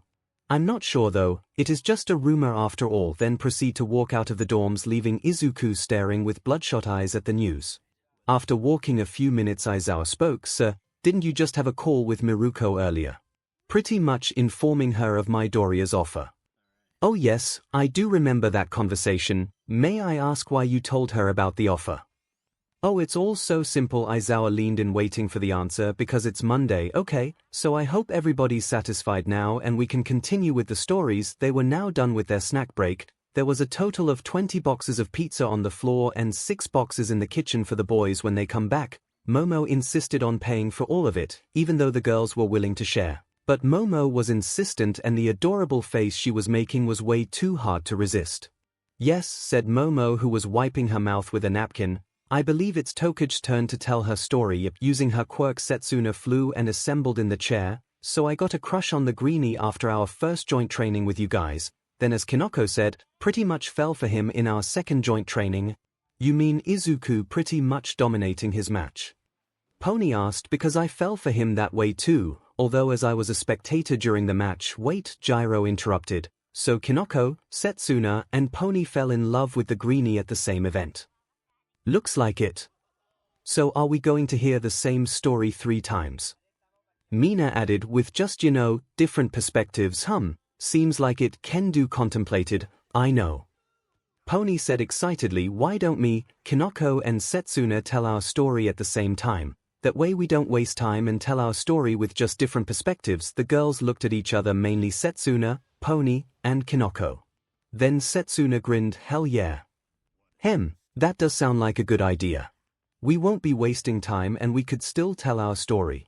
That is, of course, if you guys agree with it, Kinoko said. Plus mine is actually quite short, so this actually helps me. Yeah, I agree with Pony's suggestion. Plus the boys will come soon and I don't want this to be continued. Setsuna agreed. And then it was decided that they won't be changing the order, but Setsuna will stop her story after her telling when she had a crush. Then Pony will tell her story how she developed her crush. Then Kinoko. After that, the 3 of them would SWCH on telling how they fell in love in the second joint training. So, anyway, I was still feeling a bit shitty about losing to Bakugo, and let me guess, Izuku came into the rescue and cheered you up. Jiru smiled, and so did the rest of the girls. Yep. Flashback. Aftermath of the first joint training. I feel so pathetic, Setsuna thought as she walked alone at the hallways of UA and heading back to her classroom.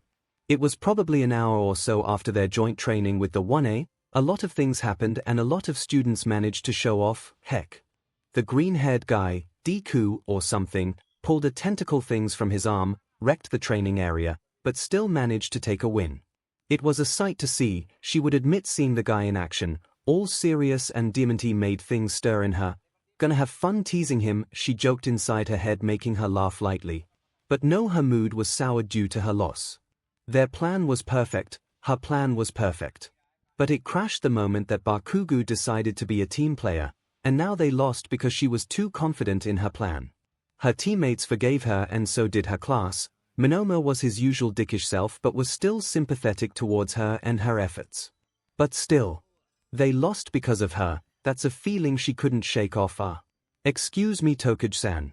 Someone called out to her. She turned around and lo and behold, the green-haired kid she was thinking about earlier jogging towards her with a smile on his face. Wonder what he needs. She looked down at his tie. And who made that abomination? The boy stopped in front of her, slightly breathing, then produced a notebook out of thin air. Where the hell? Can I ask about your quirk? He asked with stars in his eyes. She did hear from Kendo that there was a quirk genius in class, and now that I think about it, she had this light blush on her cheeks when she was telling about the guy. A grin formed on her face. Oh, I think I found her, boy. Sure, we can walk and talk, okay? He smiled, and it was so bright she had to close her eyes. Too bright. Your quirk's name is Lizard Splitter, and there he goes. She has to admit his questions were something. There were some good points and most of his theories were right and some she needed to test. But that will not happen because, Midoriya, calm down. I can't understand most of what you're saying. It was too fast for her to completely understand.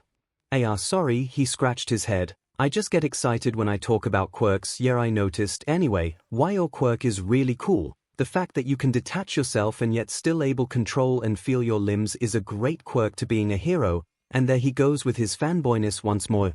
Didn't do much for Bakugo though, she grumbled. What are you talking about? You and your team were amazing. Yeah, but we still lost, she countered, and she noticed that his eyes changed a bit. It wasn't shy anymore. And your team pulled off a good strategy to counter Kaken. If he was still what he was before, then you would have won. His shoulders then relaxed and he stood up straight. The fact that you made the plan to counter Kaken and use Gyro's quirk against her proves how amazing you are. He smiled and she could feel heat rush to her face. Is this what Prez feels? Then the bell went off, signaling the end of the day. I forgot my bag. He was about to run off but turned to her and bowed. Thank you very much, Tokage-san. Standing up straight, he then ran towards his classroom. She then turned and looked up and saw that she was in front of her classroom. Didn't even notice I was here already, a voice said. She looked down and saw Kendo staring at her with a slightly annoyed look on her face. You two were just standing there and looking at each other for like 5 minutes, she said with slight annoyance. Oh right, she has a crush on him. Setsuna then grinned and leaned to the side. What? Jealous, she teased, and Kendo blushed. As if. She crossed her arms and looked away. Don't worry, I won't steal your boy from you. She walked past Kendo, who sputtered once more. Not like I have a crush on him, right? She would soon know that yes, she did have a crush on him, as she spent her nights staring at her ceiling, unable to sleep due to a certain boy in her head. She only uttered one word. Flashbacking, and that's about it. Setsuna then chuckled. Who knew the greenie was good at words? I think we established that Izuku is pretty much, and I quote, a smooth-talking beast. Mina said, I mean, he made Prez fall for him with just words alone. Setsuna gestured at said girl. But who knew you were a jealous type? I was not jealous. You couldn't stop looking at me like you were going to chop my head off. Cough anyway, it's my turn.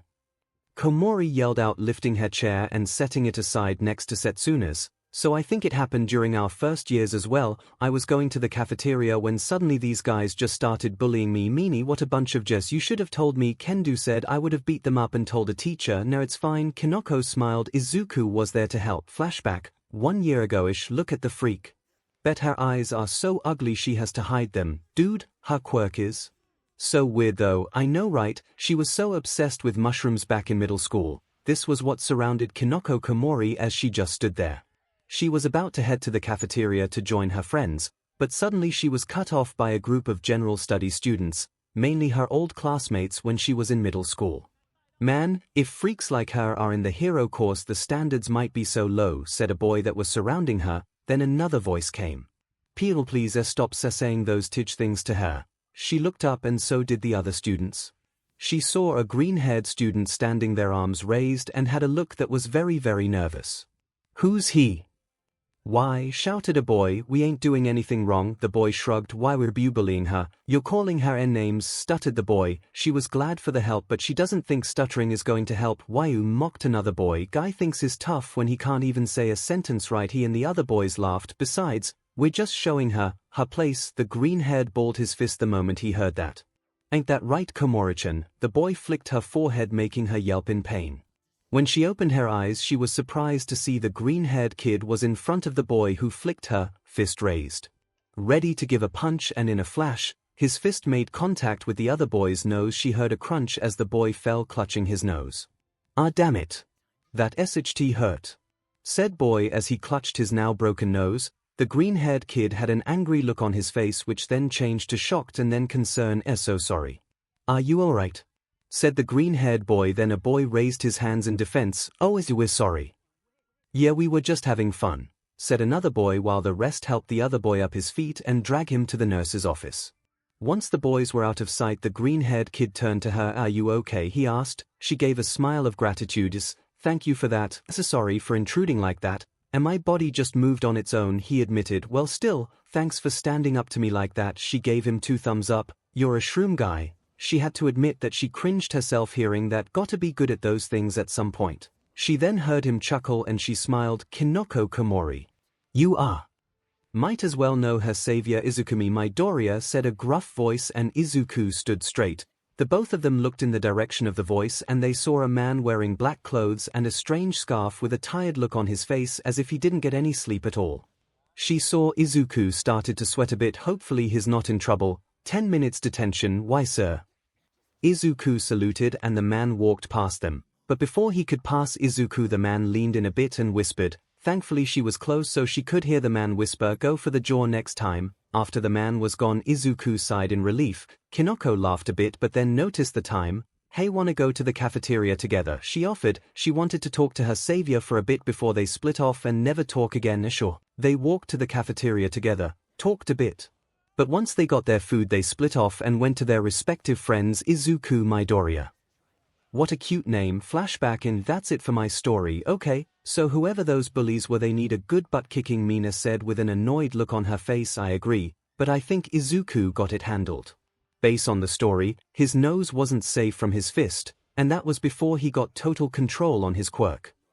Toru yelled out, "Imagine if he just punched him with one of those. I don't think he'll survive that." "Anyway, Pony," said girl, hopped off her seat and placed it next to Setsuna, making Setsuna in the middle. "Okay, so you guys know that my Japanese is not good. Minoma was the only one that actually helped me." She air quoted the word helped. As much as he was a J, he did know English. "Still mad that you guys didn't point out that I was basically badmouthing one again. We're sorry about that." Kendo said apologetically, "It's in the past, so no use in actually bringing it up again." Pony sighed. "Anyway, after we all took our license, Izuku approached me." Flashback. 5 days after Class 1B provisional license exam, Pony Tsunotori was walking to her dorms after a long day of school. Can't wait to take a hot bath and watch anime. Yes, she was a weeb. What about it? She would cherish and fight anyone that would dare to make her stop watching anime. "Tsunotori-san," someone called out, making her turn around, only to find one as golden boy, Izuku Midoriya, jogging towards her. "Wonder what he wants." "Yes, Midoriya. Something you need?" she asks. Though her Japanese wasn't good, she was improving. "Oh, I just need to ask a few questions. If that's all right," he asked nervously, but she could feel the fanboyness radiating out of him. "Is this what I am when I talk about anime?" "Sure. Lay it on me," she said happily. Hopefully, she could answer his questions. "Okay, so, are heroes in America different from the hero we have here?" he asked. "In perfect English." Her jaw dropped hearing him in English. She couldn't believe it. There was another student she could talk to and can understand her. "Well, I know about the current top 10 there, but honestly I'm not that familiar with them. I'm more interested in their goals, stories, and things like TK." He couldn't finish his sentence as Pony gripped his shirt and pulled him closer to her, making him lean down and staring at her eyes and happy smile. "Why, I watched a lot of shows when I was a kid. Most of them were English, so I just picked it up there," he said sheepishly. He then began to blur as Pony began to shake him. "Can you teach me how to speak Japanese? Please, please, please." "Oh, okay, so please stop shaking me," he said, and so she did. She could see swells appear as he was dizzy. "Oops, so sorry." She then released him from her hold and he bent over a bit to stretch his back. "It's okay, but yes. I can teach you Japanese." Many days went by as Izuku began to teach her Japanese. Sure, some of their lessons were come and go. Considering that the two of them were busy people, they didn't mind it. Since some of their lessons were a bit too much with so little time, Izuku suggested they go with the way he knew English, through shows and movies, and this is what got her excited. Because they are also going to watch anime. Learning and enjoying herself at the same time. Hell yeah. The plan was to watch a movie, episode, or even a part of a show in English and then watch the same thing but only the voice or language was in Japanese, that way she would understand what the characters were saying even though if she couldn't understand it. It wasn't the perfect plan, there are flaws here and there, but it was the quickest and efficient way for both of them. Right now, they were watching a movie about a guy with cancer who then became a hero with regenerative abilities. Technically he's an anti-hero, clarified Izuku sitting beside her. He's a mercenary who kills people, does it for money, and is entirely selfish but is still somewhat a good guy. Pony argues, of course, I'm not saying he's a villain or anything. He gestures the move they were watching on her laptop. He is selfish, but sometimes his selfishness is for the right reasons. The movie was now showing said guy trying to rescue a girl, his goals and reasons. Well, some reasons does give him the light as being a hero, but what he does during that is what differs him from other heroes. Pony just stared at him while the movie was playing. You're so into this, he blushed. I guess he's my second favorite anti-hero. He admitted. She hummed as they finished the movie. Right. Now they were having a free day. Her handling of Japanese was going well, so they decided to have a day off with the lessons. She then looked at Midoriya, who was busy stretching. He was wearing a black t-shirt with a spider logo on the chest. He was a fan of those. Something about how he relates to the character. She then looked at his face, his adorable face. Okay, fine, she may or may not have developed a crush on Izuku during their time together. But that is a big maybe. Oh yeah, Izuku mumbled. He took out his bag and was looking for something. He cheered and fished out a piece of paper. What's that? She asked curiously what the piece of paper was. This is. He then presented it to her face. Your certificate. Congratulations, Tsunotori-san. You're now able to speak Japanese fluently. He cheered, and true to his word, the piece of paper was a homemade certificate. It reads, this certificate is awarded to Pony Tsunotori for being able to speak Japanese under the guidance of Izuku Midoriya. There was also a drawing of her on the left side, and the right side were people talking with the chat bubble filled with Japanese words. Then her mind processed what he just said. She was done. She didn't even notice it, but she was speaking Japanese more fluently. Heck, her friends even commented on it. She was done, finally, but why couldn't she feel happy for some reason? Is this too much? Izuku asked, his cheerfulness dropping a bit. I thought of making you something to congratulate you, and this was the only thing I thought of. So he scratched his head in nervousness. That's why if they were done, then she couldn't see him again. Well, Tsunotori-san. Oh right, the certificate. She turned to him smiling. It was forced, but she couldn't show him that she was sad. To thank you, just shocked is all. It just feels like yesterday when you agreed to help me, she said with a bit of sadness in her voice. Time flies when you're having fun, he chuckled. God, she gonna miss his laugh. And we were having fun, yeah, she said, accepting the certificate. We did. He then sat back down and Pony wanted to lean on him. Okay, fine, she had a crush. So what do you want to watch next time? He casually asked as he stretched once more. What? Hey. What do you want to watch next time? Now that we're not watching them for your lessons, we can actually get to enjoy ourselves. He smiled at her. What? Tsunade, you're not gonna leave me? No, why would I, unless you want me to, of course. No, she said that a bit too loudly than she liked. I'm just surprised that you still want to hang out is all. Of course I do, why wouldn't I? It's just that, I thought we were only doing this because you were teaching me, she admitted, pushing her two fingers together. At first, yeah, he scratched his cheek, but I do enjoy hanging out and watching things with you. Really? Yep, he said and smiled. She gets to see that smile again. In a sudden burst of joy, she tackled him to a hug, sending them to the ground. And then her door burst open. Pony, I heard you shout. What? Setsuna was standing there looking at the two of them. On the floor. With her on top of him. They blushed as they realized their position. Wait, it's not. Both of them tried to explain but was once again interrupted. What going on? Kendo then peeked around Setsuna to look at what was happening, only to see the both of them still on the floor. She then gave the both of them a cold stare but was saved, kinda, by Setsuna. Just wear protection, you two, she teased as she closed the door. They just stayed there staring at the door in silence. So, same time next week. Why, flashbacking, and that's my story, or the girls cooed. You sure you're not a jealous type, Prez? Setsuna teased, and Kendo just chopped her neck. I forgot that Izuku knows English, said the invisible girl. Isn't he like the most fluent we have in our class? Yep, him and Momo. Mina pointed at the rich girl. Yes, it surprised me when he sang one of the songs that I watched, Momo confirmed, remembering when she was singing absent-mindedly in English and Izuku suddenly joined her. All I see is Izuku watching All Might shows. Okiko chuckled. Most of All Might's shows are in English, so it's no surprise that he knows English. You're right, enough about that, it's time for our TSM special. Setsuna cheered and Kendo groaned. So when did this happen again? Momo asked while also blushing lightly. Oh, during our second joint training. Second, wait, during the 1v10 matches. Yeah, Kinoko and Setsuna sighed dreamily and Pony just looked at them. Yes, said Pony simply. So how did it happen?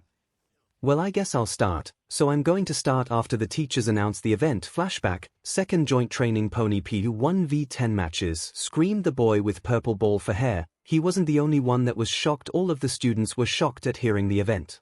Yes, Aizawa nodded. Most fight out there aren't fair. Sometimes you fight with a group or with partner. Midnight stepped in and continued, but some also have you against groups that are far too many to handle. It is in this exercise that you get to experience that. Some of the students grinned while some looked scared. Aizawa then continued, with that being said, some of you might be going again after you already went in, so I suggest you finish the fight quickly and efficiently. A lot of them gulped while the purple-haired boy cried. But don't worry, said All Might, stepping in. Each match is not centered in a fight alone, even a hero runs away sometimes. Present MIC then chimed in. That's right, listeners. In this exercise, there are two winning options for the lone hero.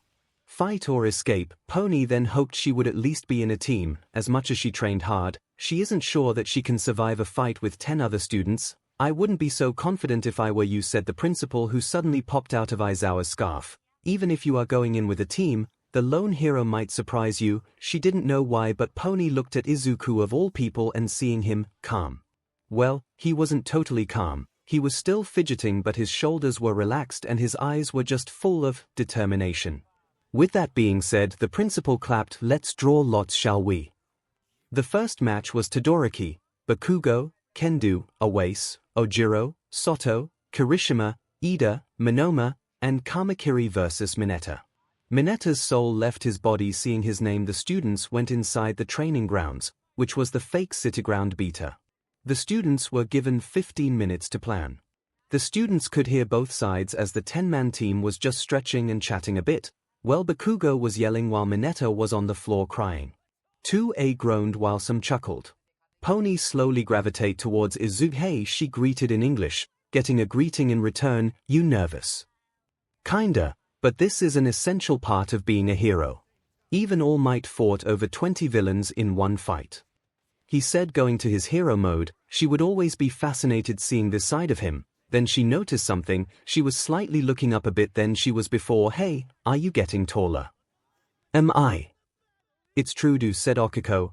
I'm slightly looking up unlike before. She then pouted. No fair. Saying, are you going to get even taller? Oh god, yes, said someone. Everyone looked around to find who it was, only to find no one. Might have been the wind. Well, it was bound to happen at some point. My dad is quite tall. How tall? I guess about almost at All Might's shoulders in his muscle form. God, that's hot. They again tried to look for the origin of that voice but found nothing. Mineta has been captured. The 10-man team wins. Present MIC announced. Pony looked at the screen only to sweat drop. Mineta looked like he was slightly burned, has a bruise on his 2 cheeks, and looked like he was punched in the guy before he was then frozen. Talk about overkill. The team was now walking out with a Mineta popsicle being dragged by Kirishima. Congratulations. Next up is. The teachers picked the names Setsuna, Kinoko, Kaminari, Shiro, Kamakiri, Kirishima, Tetsu, Ojiro, Shoji, and Soto versus Midoriya. Pony looked at the boy and then she saw his other side fully taking over. His eyes were now focused and determined, his body went relaxed and he stood slightly straighter. She could hear Kaminari and Shiro muttered, "We are so fed, yo nerd," yelled Bakugo as he stood in front of Izuku and then lightly punched Izuku in the chest. "You better not lose," then walked away. Well, good luck, Izuku. She walked away, going back to her class. Had fun. Setsuna teased. When she came back she blushed and looked away. "Hope you did, because I'm going to win. So sorry if I get some dirt in your boyfriend's face." Shut up, he's going to wipe the floor with you. Yeah, Setsuna gave Kendo a high five. Wish us luck. Setsuna and her team walked away and Monoma just screamed, show that 2A BS that W. Kendo chopped his neck of course. Pony then looked at Izuku's back as he walked to his side of the training grounds with 2A cheering him on. They then watched as the screen went black, then showed the two groups, the 10-man team on the left and Izuku on the right. The 10-man team was talking then, arguing. They couldn't hear anything because the speaker was out for a moment. It seems as though 2A was looking quite worried, while 2B was almost annoyed. Looking at Izuku, he was just stretching. Then the speakers burst to life. I'm telling you, that beating is impossible.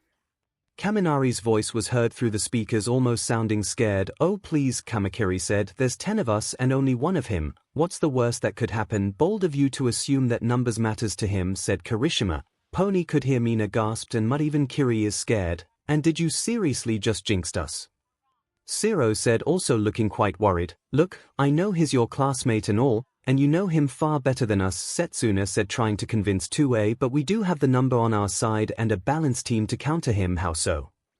Ojiro asked. We have Kirishima and Tetsu for the defense, Zero, Kaminari, and Kinoko for trapping him, me and Shoji for scouts, and the rest are fighters.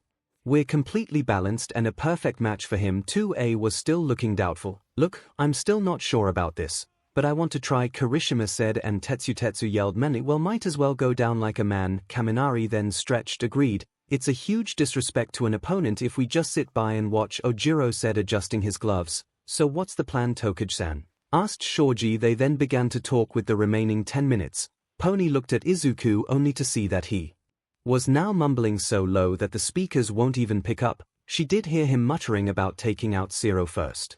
The nerd's gonna dominate this match, said Bakugo. Everyone turned to him. Oh. What makes you say that, young Bakugo? Asked the principal. Bakugo just pointed at the screen. His eyes are the same as All Might's. All Might just smiled at the team, then looked to the screener and start. They then saw the 10-man team get ready and watch for any movement around them. They turned to Izuku, who stopped his mumbling, put his foot behind him and slowly reared his fist. Is he? Aizawa wondered. All Might laughed as if knowing what Izuku was about to do. Bakugo joined him. They asked what was so funny. Told you. He looked up and grinned. He's gonna dominate this round. Okay, maximum effort, they heard Izuku say, and Pony snorted, knowing the reference. God, I love this guy. Wait, before she could finish her thought, Izuku punched. Flashback interrupt. After that punch, seeing the result, him just standing there. At that moment I knew, we were fed, Setsuna admitted, then sighed dreamily. It was something. Kinoko cheered. 1 minute he was there and the whoosh. Hey, come on, no spoilers, Pony sighed, and Kinoko muttered a sorry. It was a sight to see, I must admit, Momo commented, remembering that day. So what happened next? Well, flashback continuation. Kinoko P. After the announcement of the start of the match came, all of them got ready and waited. The plan was to lure Izuku to her, then Kirishima and Tetsu would keep him busy, Kaminari would then use his quirk to stun him, and Zero would capture him. If that doesn't happen, then the backup plan would be for the fighters of the team to keep him busy while the others ran away and regrouped somewhere with the help of Setsuna. But all that crashed and burned when he happened. Hey, what's that sound? Kamakiri questioned. They could hear it too. It was almost like a building exploding one by one, and it was getting louder by the second. What's that? Kamakiri shouted, pointing up. They looked up from a building to see debris flying everywhere. They could hear Kaminari curse under his breath. Get down. Kirishima shouted, and the others followed suit, but that didn't help because an explosion happened and smoke and debris came flying towards them. The wind knocked her out to the ground. A minute passed and everything else cleared up. Opening her eyes, she could see Kamakiri in front of her, also on the ground, trembling as he stared in front of them. She couldn't see as the smoke was still blocking her sight. She looked around and saw that most of her teammates were laying on the ground except for Kirishima in his unbreakable form slowly getting up, Tetsu in his steel form on his knees, Ojiro in his defensive stance, Shoji was on his knees protecting their teammates behind him with his arms. What kind of monster is he? Muttered Kamakiri, terrified. She looked in front of them once more and she could feel her eyes widen. They were in a fake city. But the materials were real, courtesy of Cementos. And yet, Izuku Fing Midoriya just destroyed 3 entire blocks. With a punch. Why in God's name was she aroused? Everyone get up! Yelled Kirishima, going in front of Kamakiri, and Tetsu will hold him back. Kinoko, can you please try and cover him with mushrooms? She was slightly scared and slightly damped, but she nodded. Good. Zero, get Kamakiri and the rest out. Izuku just stood there and stretched his right arm, the arm he used to destroy the buildings. I wish he would destroy me. She shook her head. This is not the time to be corny. Then Izuku smiled, and all he said before all hell broke loose was pizza time. Then he vanished. Setsuna cursed Zero. Kaminari. Run, take Kamada. She stopped and Kinoko turned to her only to see she was shocked. Why? Because Kaminari and Zero was gone. Where? Setsuna sounded so defeated. Kaminari and Zero have been knocked out. 8 remaining. Oh well, as a okay. Tetsu and Kirishima. You two run and we'll follow you. Shoji, you stay behind and see if you can hear him coming. He nodded and produced ears on his multiple arms in every direction. Setsuna turned to the first two only to see that they weren't moving. Kinoko was confused. Why weren't they moving? She approached them. Guys, she touched both of them, only for the two of them to fall to the floor. Clearly unconscious. When did he? He can do that to the two of them without anybody noticing. Imagine what he would do to. She shook her head once more. Not the time. Oops. Tetsu and Kirishima seem to have been knocked out. 6 and everyone form a circle. They did so. Their plan was in ruins and they were in the open. Splitting up is a bad idea. He would just pick them one by one, so it would be better to fight him with a group. What's the plan set? Asked Kamakiri after getting his SHT together. He finally uttered a word. He seems to be doing a hit and run tactic, so our best bet is to not split up. We have Shoji who can hear everything. I'll use my eyes to see where he is right now. Just don't leave the circle. Kinoko nodded and looked to her left where Shoji was, and found no one. Sets. Yeah. Where's Shoji? His right. She could hear her voice just stopped as she stared at the same empty spot where Shoji was. Shoji is out. 5 remaining. Duck. Kinoko then felt someone push her to the ground. Turning around, she saw why greenish tentacles came out of the alleyway and wrapped Kamakiri's limbs. What each he couldn't finish as the tentacles pulled, dropping him to the ground. The remaining 4 then watched helplessly as he tried to get the tentacles off. Even his knives had no effect. He then just resorted to embedding the knives in the ground in hopes of slowing the process of him getting pulled. Soto woke up and helped Kamakiri. It worked as the tentacles released Kamakiri and retreated to the alley. They all sighed in relief. Soto helped Kamakiri up. Thank you, no problem. Soto then turned towards them. I suggest we retreat, find a building to hide, and think of a proper plan. Agree, come one before he comes back, Setsuna said, dusting herself, her remaining eye widened. Look out. But it was too late as Soto and Kamakiri was wrapped with tentacles and then pulled to the alley. Their screams were all they heard. They stared. Why did this suddenly turn into a horror movie? Holy smokes, Kamakiri and Soto are out of here. 3 remaining. Shota, what the hell are you teaching this kid? That's the fun part. I don't teach him anything. His smiling, Setsuna muttered, almost terrified. What? Questioned Ojiro. He's looking at me, and smiling, she explained. She then uttered one word. Run. What? Run. F scatter. She literally did as her body parts detached and fly away. They then run in separate directions. Kinoko ran until her legs were tired. She stopped. She looked around and saw no green hero in sight. Then she heard a noise to her left and she walked back towards the ally. Not looking at where she was going, she just kept walking and waiting. The noise was getting closer and closer. And then she saw a trash can lid roll and stopped at the entrance of the alleyway. She sighed in relief, but then her back hit something solid. Please be a wall, please be a wall, please be a wall. She used her hand and felt behind her to the thing she hit, only to find that yes, she did hit a wall of muscles. God, he's behind me, isn't he? And against her better judgment, her hand went lower. Holy, she wasn't able to finish as Izuku grabbed her waist and pinned her to the wall, her back taking the burnt of the impact, and she was now staring at Izuku's predatory eyes staring right at her soul. Yes, daddy, pin me to the wall and do whatever you want with me. Her corny brain said, you know what, I agree. That was her last thought before everything went black. Flashback interruption. Izuku pretty much went to town on all of you, Himina said cheekily, and Setsuna and Kinoko sighed dreamily. Yet Gyro growled, but blushed when everybody looked at her. Oh yeah, you wanted to be dominated as well. Gyro sputtered and Leiko coughed. I understand that attraction. I must admit that seeing that display from where I stood was exhilarating. 𝐒𝐿𝐽 sighed dreamily. Seeing and hearing our friend's screams of terror and Izuku was the cause just made my heart flutter and itch, and 𝐒𝐿𝐽 bit her finger and closed her eyes as she rubbed her thighs together and she shook. Everyone has their eyes widen at what they were seeing. Did 𝐒𝐽 just? She opened her eyes and she had this hazy look on her face. 𝐒𝐿𝐽, did you just? Even Setsuna can't even utter a full sentence after that display. 𝐒𝐽 then looked down. Our eyes seemed to have released once more. When did you orgasm the first time?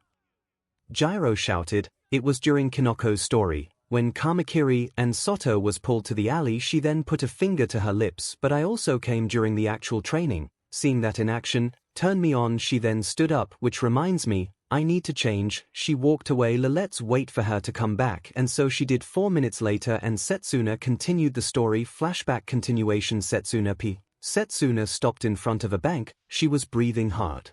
She heard the announcement of Kinoko's capture, so it leaves her and Ojiro left. They were right. The 2A guys were right. Izuku is a thing monster. They said that ever since the start of their second year, Midoriya just kept training harder and harder to the point that he even gave Bakugo a challenge. What was worse was the guy was being trained by All Might himself. The thing. Previous. Number 1 hero. And that was not all. He was being trained by Aizawa. Pretty much honing his fighting abilities, his technique, his offense, defense, and his capture. She was and the way that he looked at her, it was as if he was staring at her soul. And then he smiled. Oh, that demon smile. He looked like a predator coming to his prey. To his helpless prey, no matter how much it fights, he will fight back and he will come out on top. So why the F did that turn her on? She was a dom. She knew this was a fact. She loves to tease, she loves being in control. She wasn't forceful, no, she just likes to be in control. If her partner says stop or is uncomfortable, she will stop, but that's not the point. She was a dom, but seeing Izuku in action, seeing him just wreck her teammate up, made her question that. She then heard footsteps coming out of the alleyway. She got into a stance prepared for a fight, only to see Ojiro limping out of the alleyway, clutching his stomach. She then jumped over the metal railing and tried going to him. Oh, at Ojiro artist says tuna, he said weakly. He looked up at her. Run. He was then pulled back towards the alleyway by green tentacles. 𝐿𝐽. She jumped to action and split herself into 20 pieces, but her head remained intact. She flew into the alleyway and tried to find her teammate or Midoriya, and Ojiro is out. Only Setsuna Tokuge is left standing. Would she pull off a win? She then flew up in hopes to get a better view, but once she did, what awaited her was Izuku himself waiting for her on top of a rooftop. They stared for a while and he smirked. Hey, she didn't know why, but she yelped and could feel the blush on her cheeks. She assembled herself on top of the opposite wall and she waited, and here we are, the two of us. Alone. Did she forget to say that he was also being tutored by Midnight? How about you and I have fun? He smiled suggestively and she could feel her blush getting hotter. She shook those thoughts out of her head. You think you're cute? Beach. He then disappeared. She was about to look for him, but she felt him hug her from behind with one arm pulling her in and his other arm snaking to her neck, and then whispered in her ear, I'm adorable. Then everything went black.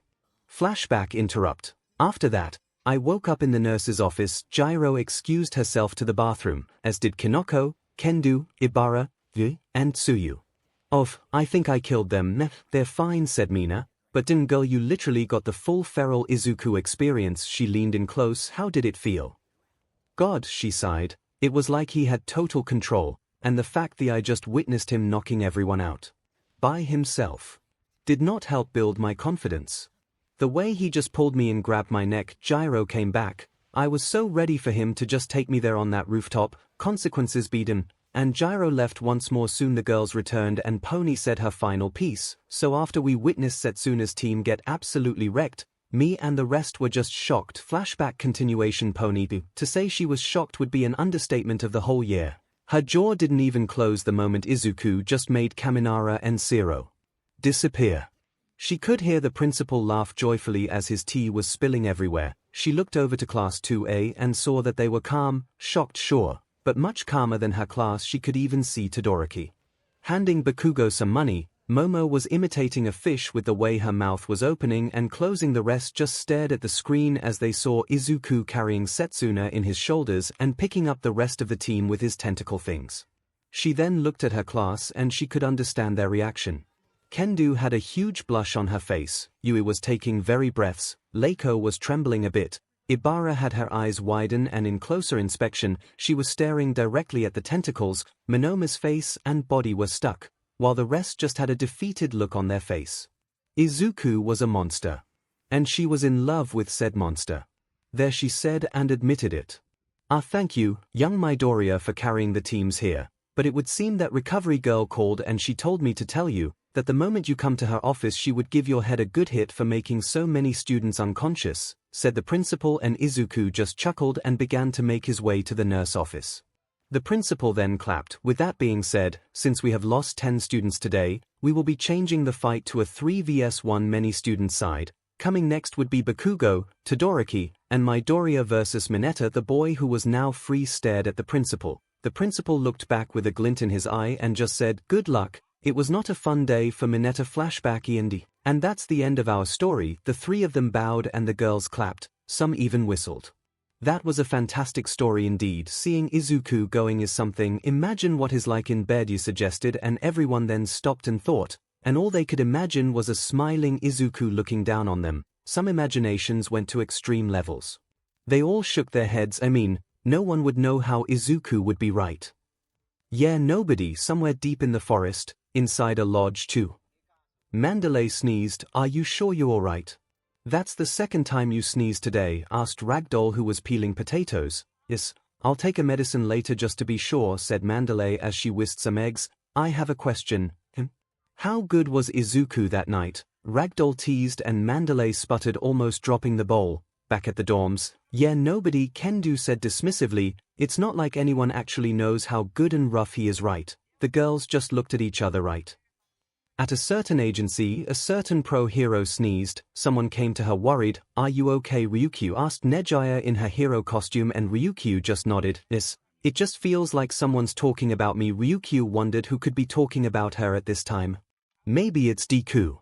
You two did have said. Nejaya couldn't finish what she was saying as Ryukyu lunged at her from her office chair to cover her mouth with her hands. Ryukyu looked around. They were in her office so no one would be able to hear it. Even so, she had to make sure. Sighing, she let go and looked at Nejaya with a blush on her cheeks. Oh, how did you know that? She was so sure that they did it without anyone in her agency. Oh, I came back after I forgot my bag. I didn't see anything, but I heard you though. Nejaya then opened her arms wide. You were so loud too. You were like, God, yes, Izuku. Darling, that's it. Keep going. Yes. Harder. I was like 2 floors below you and I could still hear you screaming, Nejaya pointed out, smiling innocently. Ryukyu was embarrassed at this point, but she knew Nejaya won't tell a soul, so she was safe. Oh, don't be embarrassed. Nejaya tried to help. I scream his name too when I am disturbing. It did not help. Back at the dorms. Anyway, who's next? That would be me, said 𝐒𝐿𝐽 as she stood up and sat on the chair. Unlike the rest of you, I did not give any sort of interest in him during any school event. No, I had an attraction to his character when I was attending at an event. Translation, I had a crush on him during a convention, Setsuna said with a grin on her face, and 𝐒𝐿𝐽 gave her an annoyed look. I hate you. I'm not sorry, but yes. I had a crush on him during an event. Flashback. 1 year ago, 𝐒𝐿𝐽 was about to have the time of her life. Okay, that was an exaggeration. She went to these conventions ever since she was 6, but she couldn't help herself and be excited. Not only are there so many things to do, but the pro-hero was here to put on a show, but it was one of her favorite heroes, White Lady.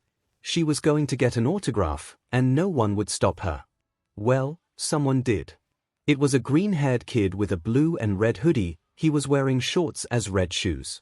She remembers him, back in the sports festival. Izuku Midoriya was his name. Why was he here?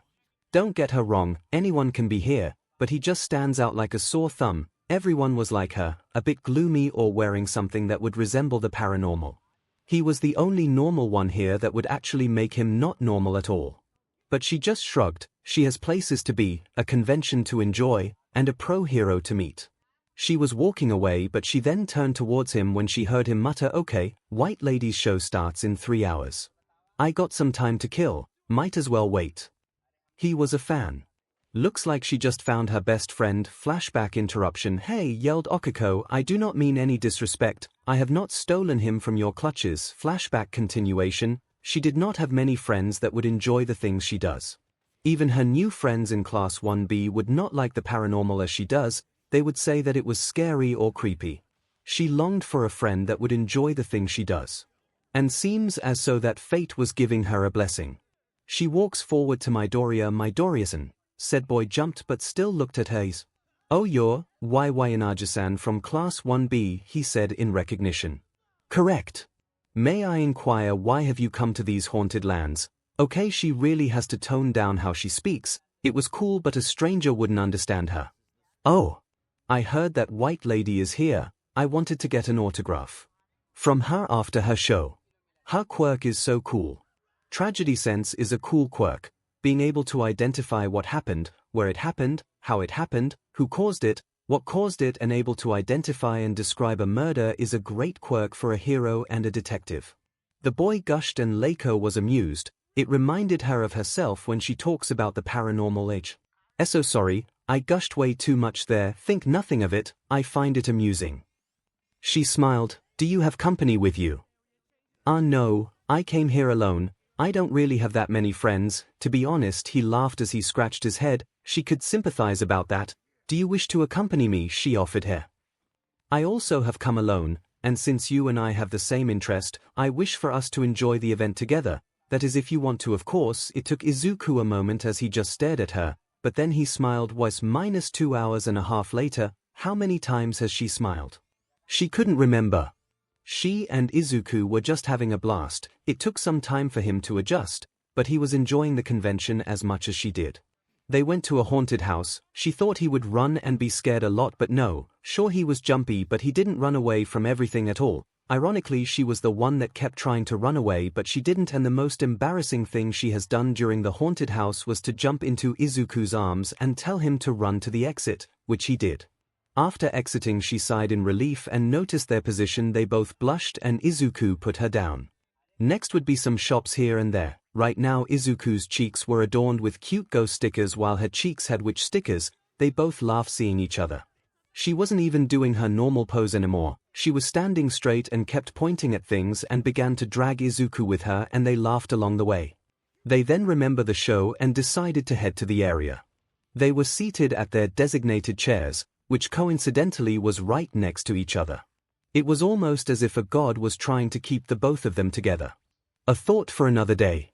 The show began and it was a small play of course, about a girl who crashed and died then began to haunt a highway. In the story the girl would be asking for help in the road and people that would ignore her then look back would die. The show ended with applause and the people lined up to get a short talk with the hero. It wasn't that many people. White Lady wasn't a popular hero, to begin with, but was still known. Once it was their turn, 𝐻𝐿𝐼 gave a picture of White Lady for her to sign. You seem to hold a deep conflicting feeling, White Lady said, and she hummed, not expecting for her to say anything. What do you mean? Oh sorry, my quirk lets me sense tragedies, but they also make me feel thoughts, feelings, and the likes that linger in the mind and soul of someone. White Lady then grasps 𝐻𝐿𝐼's hands. Right now I'm sensing as if you have some troubling thoughts about a boy. She chuckled, and it seems even you haven't even realized it yet, a stranger turned lover, she said, staring at 𝐻𝐿𝐼's eyes. That's so cool. 𝐻𝐿𝐼 heard Izuku mutter from behind her and she looked behind her, which was a mistake because now she could feel her heart hammer in her chest, and she couldn't stop staring at his eyes, then his freckles, his nose, and then his, what am I? It seems as though you've realized it. White Lady smiled. Good luck and make sure you wear protection. 𝐻𝐿𝐼 blushed but nodded after bowing a thank you. She moved so that Izuku can get his autograph once he was in front. White Lady's eyes widened almost in horror. 𝐻𝐿𝐼 could see that she took a deep breath and exhaled shakily. Young man, White Lady said gently, are you alright? Here. Oh yes I am. Your demons speak otherwise, she said, and Izuku flinched. I am glad that you didn't follow his advice. But know this, she grasps Izuku's hands, you don't have to live in his shadow. You are enough. With that she released Izuku and signed his notebook and handed it over to Izuku. He bowed and thanked her, then joined 𝐻𝐿𝐼. They walked to the exit and were ready to go to the train station together and head to their respective homes, but 𝐻𝐿𝐼 has her mind stuck on two things. What she felt earlier when she stared at 𝐒𝐿𝐼𝐼𝐼𝐼's demons, the first one she could easily identify. She was crushing on 𝐒𝐿𝐼𝐼. Hard. She inwardly groaned. This was the only time they even interacted, and yet she was getting feelings for him already. The only thing they did was have fun, which then resulted in her having the best time of her life, with someone she could easily talk to and be herself for once, who also brought a smile to her face. She had a crush. She then focused on the second one, his demons. The fact the white lady looked horrified meant that whatever demons 𝐒𝐿𝐼 had was serious. She looked towards him. He might have sensed someone staring at him and looked at her and smiled. A mask. He hides his pain with that mask. I wish for us to be in contact, she says as she fishes out her phone. Okay, he also fished out his phone. They then exchanged numbers, and after sending a smiling winky, she was then treated with a malfunctioning 𝐒𝐿𝐼. She laughed, grabbed his hand, and began to pull him to the train station. I'll just have to bring that mask down and make you truly smile. Flashbacking, and that's the end of my first tale. 𝐒𝐿𝐼 finished and the girls clapped his demons. Toru wondered, it seems as though he had some troubling thoughts. Even when we were just simply texting, it would feel like he had some hesitance. 𝐒𝐿𝐼 explained, I noticed that too. Okako said, it was like there was this wall between us. I can like go through the wall and hold his hand, but he can't. Everyone in agreement in making 𝐒𝐿𝐼 give a session with Hound Dog say I said all the girls in the room. So what happens next, 𝐒𝐿𝐼? Well, after that, we did keep in contact. We texted from time to time and I recommended a few movies that he would watch. And he would do the same. Then she smiled. It was 2 months ago that I fell in love with him truly. Flashback, 2 months ago 𝐒𝐿𝐼 was sad. No, maybe a bit. Today was a special day for her because every year on the same day she would go to a festival and enjoy her time under the moon. It was the annual ghost dance. It was not a real festival or tradition, it was just something her parents made up when they were dating. They would dance under the moonlight, and sometimes they even said that ghosts danced with them, hence the name. She would go with her family every year and just sit by a tree, have a small picnic under the moonlight.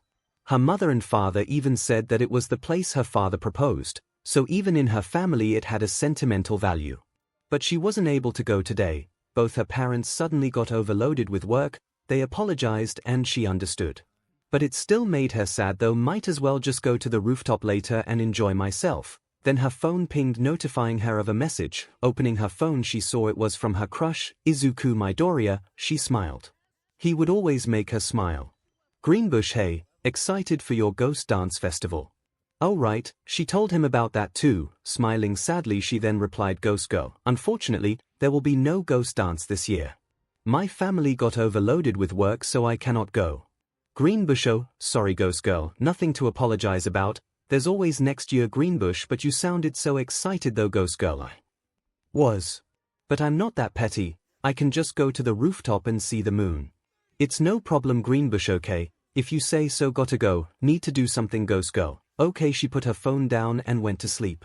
Tick. She then woke up to a noise. Getting up, she noticed that it was now night time. The moon must be out now. Tick. There it was again. She looked around to try to find the noise, but found nothing. She was confused now. Tick tick. Looking to her right, she discovered that the noise was coming from her window. Walking over it, she tried to find what was causing the noise. But she didn't need to look for long, as she found 𝐒𝐿𝐼 Midoriya in front of the 2B dorms waving at her while holding a piece of cardboard. What is he? Her thoughts were interrupted when he raised the piece of cardboard. It reads, 𝐒𝐿𝐼, will you go to the ghost dance with me? She was never a fan of cliché romance drama, movies, novels, or anything like that. But seeing him there holding the sign and smiling at her, she understood the attraction. This guy, with a burst of energy, she changed her clothes to something that would help in the chilly night, then burst out of her room, almost knocking Kendo to the ground. She yelled a sorry as she went down the stairs with a huge smile on her face. She was now outside and she could see 𝐒𝐿𝐼 still holding the sign. Going to him, his smile widens. So is that a yes? She laughed and nodded. He then put the sign down, grabbed her hand, and pulled her to the deeper in the woods. This is the first time he held my hand. They stopped at a clearing. She looked up and the moon was directly above them. This is my favorite spot to train. He then pointed up. It's also a good view. Yes it is. 𝐒𝐿𝐼 then grabbed something behind a tree, pulling it. To view, it was a picnic basket and a blanket. I hope this is enough, he said, unsure. It's more than enough, all of this, for me, she smiled. Zuko, any more and I would actually fall for you. They then put the blanket down and brought out some of the food. Inside were pies, sandwiches, and a thermos. They relaxed under the moonlight while chatting a bit. She was enjoying herself. She never thought she would get to experience this. She remembers the story her mother told her. Her mother and father would dance under the moonlight with slow music in the background, and when they stare at each other's eyes, they then leaned in and kissed, sealing their eternal love under the moon. She sighed. She knew that wouldn't happen to her.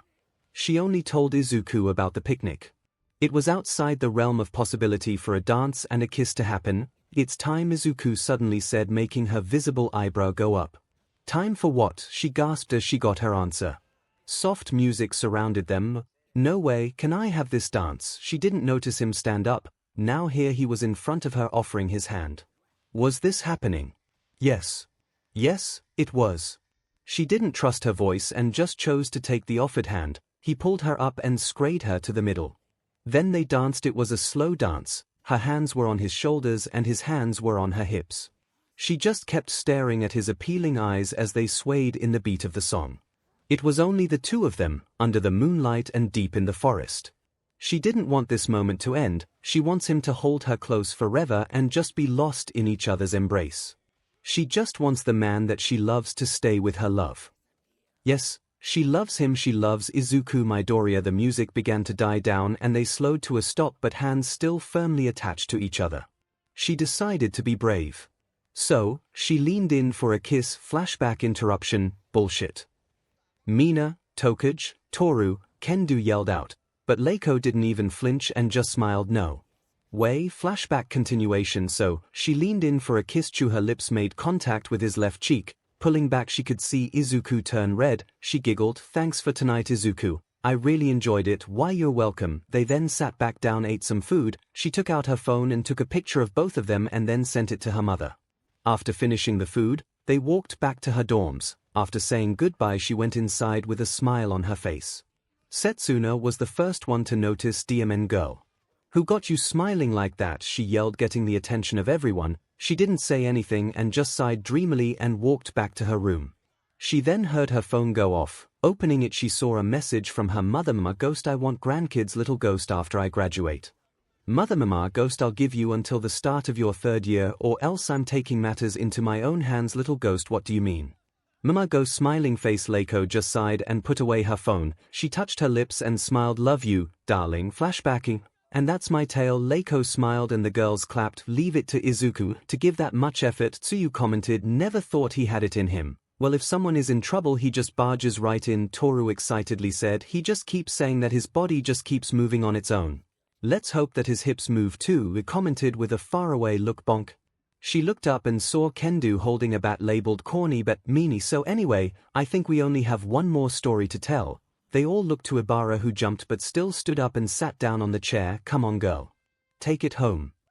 You know it's weird, Jiru started. We all started this whole thing to know how we all got into a situation where we're pretty much going for the same boy, which then evolved to us just confessing and telling stories about how we fell for said boy. Yeah, it's strange, Kinoko said. We've only talked today and yet I feel like I know all of you for much longer than that. All of them nodded. Then Kendo's phone went off. Opening it, she saw a message. Well, we better wrap this up quick. Tetsu sent me a message. They're almost home. Go ahead, Ibara. Finish this with a blast. Preferably a blast from Izuku. Smiled and wiggled her eyebrows. Bonk. Oh, so I had a crush on him after the second joint training, but I didn't act on it. I merely thought that it was just in the heat of the moment, but it actually got confirmed and I fell for him when he visited my club. Your club? Ibara nodded. My gardening club. Flashback. 3 months ago, Ibara was humming a tune as she waters her plants. Gardening was always a joy for her, keeps her calm and relaxed. As a child, she always loves taking care of plants. Even if said plants tried to eat her once or twice, she would still take care of them. Right now she was in her club. She had permission during her first year to make a club like this and it got approved. Sadly, she was the only member. Normally that would be a problem, but the principal just said that as long as the club doesn't endanger the students or be a bother to some other clubs, then the club can stay. She then heard a knock on the door. Strange, no one ever bothers her here. Excuse me, is this the gardening club? Asked a voice from the other side. Not wanting to be impolite, she went to the door and opened it. She was surprised to see Izuku Midoriya, monster of 2A, her may or may not crush. "Oh, Midoriya-san, what brings you here?" she asked, smiling. He returned her smile with a smile of his own. "I'm here to get Nezu's flowers." Under his request, he then pulled out a piece of paper and a receipt, confirming that he was indeed under Nezu's instructions. One of her patrons was the principal. He would order a specific bouquet of flowers, and yet she never noticed the same flowers in his office. She didn't question it and just kept working. Reading the order, he was now requesting a bouquet of daisies. "All right then, you can sit down while you wait, Midoriya, and I'll get the order sorted out," she says as she walked to the section of daisies and began to pick the flowers with her tool. "You got her appealing garden here, Ibara-san," came the voice of Izu. "Why thank you, Midoriya. I've been taking care of them since our first years." She then remembers the time she was only taking care of 5 plants and 1 plant that was trying to eat her. Now she had over 30 plants and flowers alike. It was a joy for her to see her hard work pay off. "That's amazing," he sighed, and she blushed. She distracted herself by getting the flowers. She then walked to her personal counter and began to tie them together. "Ibara, watch out," she heard him shout, and suddenly she felt something wrapped around her and then got pulled. Next thing she knew, she was in Izuku's arms with her back against his chest. And she was blushing. So this is what Kinoko meant by a wall of muscles. "Ibara, what is that?" He pointed something on the counter. She looked and she shot an annoyed look at it. It was one of the plants that tries to eat her. Though they are harmless, even if they did manage to get her, they would just leave some marks here and there, nothing fatal and major to worry about. "Oh, that's just Mido," she answered while blushing. It was pure coincidence that Izuku's last name and her plant's name was somewhat the same. Pure coincidence, nothing more, nothing less. "Don't worry, he's harmless." She felt him let go of her and she had to smack the feeling of missing him down to the ground. She went to grab a spray bottle and began to spray the plant. "Bad, Mido." But the plant hissed and backed away, crossing its leaves as if it was crossing its arms. Ibara tied the flowers together and put them in a container. "Here you go, Midoriya." She handed the flowers to the boy, who bowed and then left. Once she was sure he was gone, she ducked under the counter and covered her face with her hands. She could practically feel the steam that was coming out of her. "The way he just held me like that." It wasn't a secret that Izuku Midoriya is a force to be reckoned with. Everyone in UA saw and knows of his amazing feats, defeating a villain to save a little girl, taking care of said little girl, taking care of robbers during one of his grocery runs. And of course, the latest news of him pulling a win against 10 students against him. He was the hot topic of the school, and also the most popular. He even has his own fanbase and admirers, though it amazed all of them that he was unaware of this fact and even denies its existence. She sighed. She then felt a nudge on her arm. Looking to her right, she saw Mido looking at her. "What is it?" she asked the plant. "Maybe I am growing crazy." The plant then gestured to her with its leaves and then used the leaves to hug itself. The hug was enjoyable. "Yes. What's your point?" Then a second plant that tried to eat her a month ago joined its brother. The 2 plants connected their heads and their body began to curve, forming a heart. "I'm not in love with him." The 2 plants looked at her and she could feel the deadpan look they were giving. "Yes, she's definitely crazy." "Okay, fine, I might have a crush on him." She emphasizes the word might, but the plants just shook their heads. A third plant joined them and Mido gestured the door and then to them. Mido and the second plant were swinging their arms as if to illustrate them having fun. Then the third plant nudged the second plant, gaining its attention. The third and second plant then began to hop off away from Mido, who then has its head down looking sad. "Midoriya might like me back, but if I miss my chance, someone might steal him from me." The plants nodded to her and she sighed. "If someone gets him before me, then I'll be happy." The plants tilted their heads. "If the girl would make him happy, then it's fine. If she loves him and he loves her too, then it would be fine. He wouldn't pick me anyway. I'm just the weird Christian girl. He would pick someone so much better than me." Mido then nudged her cheek, wiping something wet. She was crying. Who knew love would be a pain? "I don't think you're weird." Ibara jumped, hearing a familiar voice. She looked over the counter to see Izuku himself leaning on the counter. "How much did he hear?" "I don't know who the guy you're talking about, but if he thinks you're weird because of something you believe in, then he's not worth your time." He jumped over the counter and joined her on the ground. Sitting beside her, Izuku looked at her straight in the eye and she had to stop herself from kissing him then and there. "I honestly think your belief is admirable. The fact that you believe in something so passionately is something I actually admire about you. He smiled. He admires me. I don't passionately believe in the same way you do, but I do like some of the lessons that are taught in your religion. I'm not gonna lie, I use some of them in my daily life. He smiled. So don't think that you're weird. Whoever that guy is completely missing out. H. How so? Because you're a wonderful person, Ibara. He grabs her hand. You're kind, you're smart, you're appealing, and you'll be a fantastic hero. She giggled at the last part, always about heroes' hair. They stare at each other's eyes, and she could herself getting pulled by those eyes. She could feel her plants nudging her to go for it. Just one push and she could feel his lips on her own. Should she risk it? I am here, yelled a booming voice from the door. Young Midoriya, are you in here? Izuku jumped and stood up, releasing Ibara's hands. Why's All Might? She never thought she would hate the symbol of peace to some degree. She also stood up and saw Izuku and All Might talking. Well, Izuku was bowing repeatedly while All Might was laughing. Her gaze then went higher and she gulped, seeing 10 of her man-eating plants ready to jump at the symbol of peace. She decided to do something as she also jumped over her counter. All Might Sensei, what are you doing here? She asked while looking up a bit, keeping an eye on her plants. Apologies, young Shiozaki. The principal sent me to fetch young Midoriya because he was taking too long to get the flowers, he explained. He then turned to Izuku. Why have you taken so long, young Midoriya?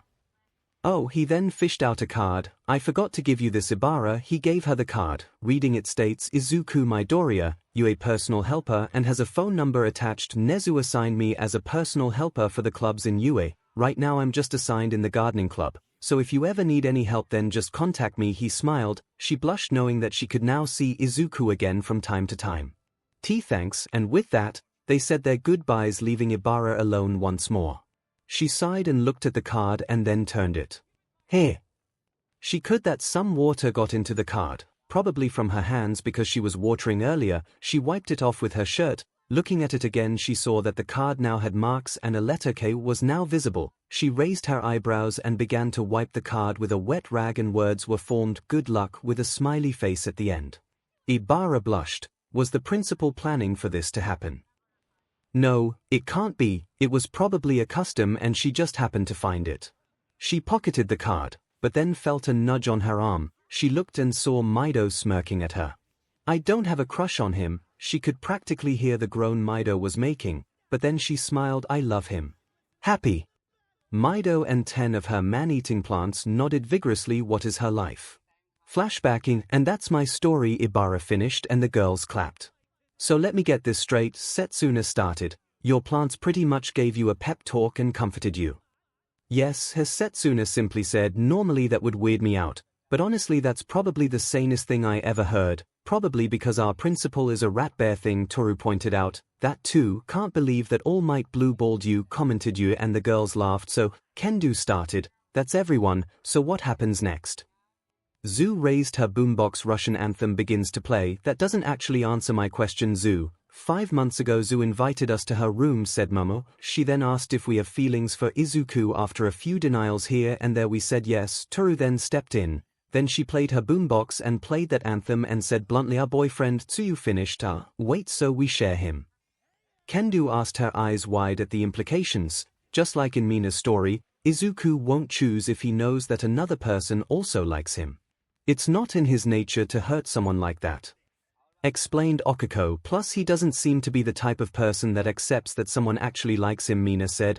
Probably because of that chick in Momo's story. She's a beach commend pony, and the girls agreed. That's why we have a plan, and that is, we make Izuku comfortable with the idea that someone can like him and is willing to like him. Momo said, there are rules of course, no one makes a move on him, Okiko said and looked at Momo briefly. We need him to be comfortable first, otherwise he'll just think you're just being nice. Everyone will confess at the same time, Kero added Tsuyu. This way he'll know that everyone likes him, but we don't force him, Toru added. Izuku can't say no. But that doesn't mean that it's an excuse for us to abuse his kind nature. He has to like us because he wants to, not because he feels an obligation to. The 2B girls nodded. And lastly, he can say no, Okiko said while being sad a bit. There is a possibility that he doesn't love us in that way. And we have to accept that. Even if it hurts, asked Pony. Yes, the girls were now silent as they slowly digest the information. I have a question, said Ibara. What if someone confessed to him, outside of this group I mean, and he says yes? Is that all right for us? Yes, answered Okiko. If someone confessed to him then, it would be fine, we just have to make sure that he's happy. If the girl makes him happy then that's fine for us. Man, who knew loving someone could be this complicated, whined Setsuna, and the girls laughed, clearing the heavy atmosphere. So we share him. Yep. Kendo looked at her classmates. Is everyone all right with that? The girls looked at each other but nodded. Might as well, the guys have so much love to give anyway, and just like I said, Setsuna showed her sharp teeth. I ain't giving him up. Me too. Me 3. EA. Welcome to the Midori Culet. Yelled both Mina and Toru. Is that really the name? Deadpanned Kendo. Heck, it's better the name for the green. Jiru snorted. We're home. I smell pizza. The girls jumped as they heard the voices of the two B-boys. Oh, didn't know you guys had visitors, said Tetsu, seeing the 2A girls. Are you here admitting that 2B are better? DK. Monoma couldn't finish his rant as Kendo chopped his neck. Miss you too, you blonde idiot. And with everything was said and done, the 2A girls said their goodbyes and walked to their own dorms. Toru was carrying their share of the pizza to give to their classmates. Momo and Gyro were talking about what's for dinner, and Mina and Tsuyu were talking about something that concerned about whose but was better. That went well, commented Okiko. I kinda expected that we would have to fight them, to be honest, Jiru said, clearly exhausted. I thought they wouldn't agree, Toru added. Well, it turned out fine, and now we found people that love Izuku just like us. Gotta wonder how many people love Izuku. I bet it's not that many. What they didn't know was that a lot of women just sneezed at the same time, wondering who was talking about them. But that was a concern for another day, as the girls seized their dorm coming into view and they could pretty much hear the rowdiness of the boys inside. They entered and the boys noticed them. Hey guys, where have you been? Asked Kirishima, who had Kaminari slung to his shoulders trying to make the electric boy puke, and based on the face he was making it wasn't long. Oh, we hung out with the 2B girls for the rest of the day, Mina answered. How was your outing? It was fantastic, exclaimed Kirishima. We had a lot of fun and got to meet with some people. Well, mainly he got to meet them. They pretty much went to him the moment they saw him, interjected Zero, who had a bucket, who asked Toru. Oh, and I'm here too, exclaimed a tiny cute voice. They turned and saw Eri beside the couch. I yelled the girls, and Toru basically just slid towards her and hugged the cute unicorn. We missed you so much. Eri giggled. What are you doing here?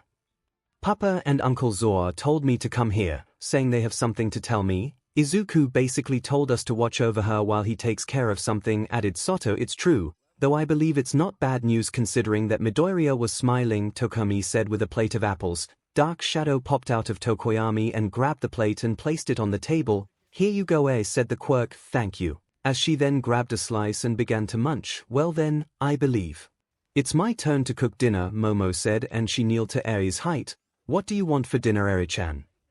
Afwe Effie, she said with a mouthful of apples. All of them laughed at the adorableness. Even Ida just let it slide. Don't talk when your mouth is full, kid. Bakugo lightly scolded while he was playing video games. Eri then swallowed apple pie, she repeated. It was a sight to see that Bakugo doesn't curse when Eri was around. Heck, he wasn't aggressive at all when she was around. He was still angry, but not violent again.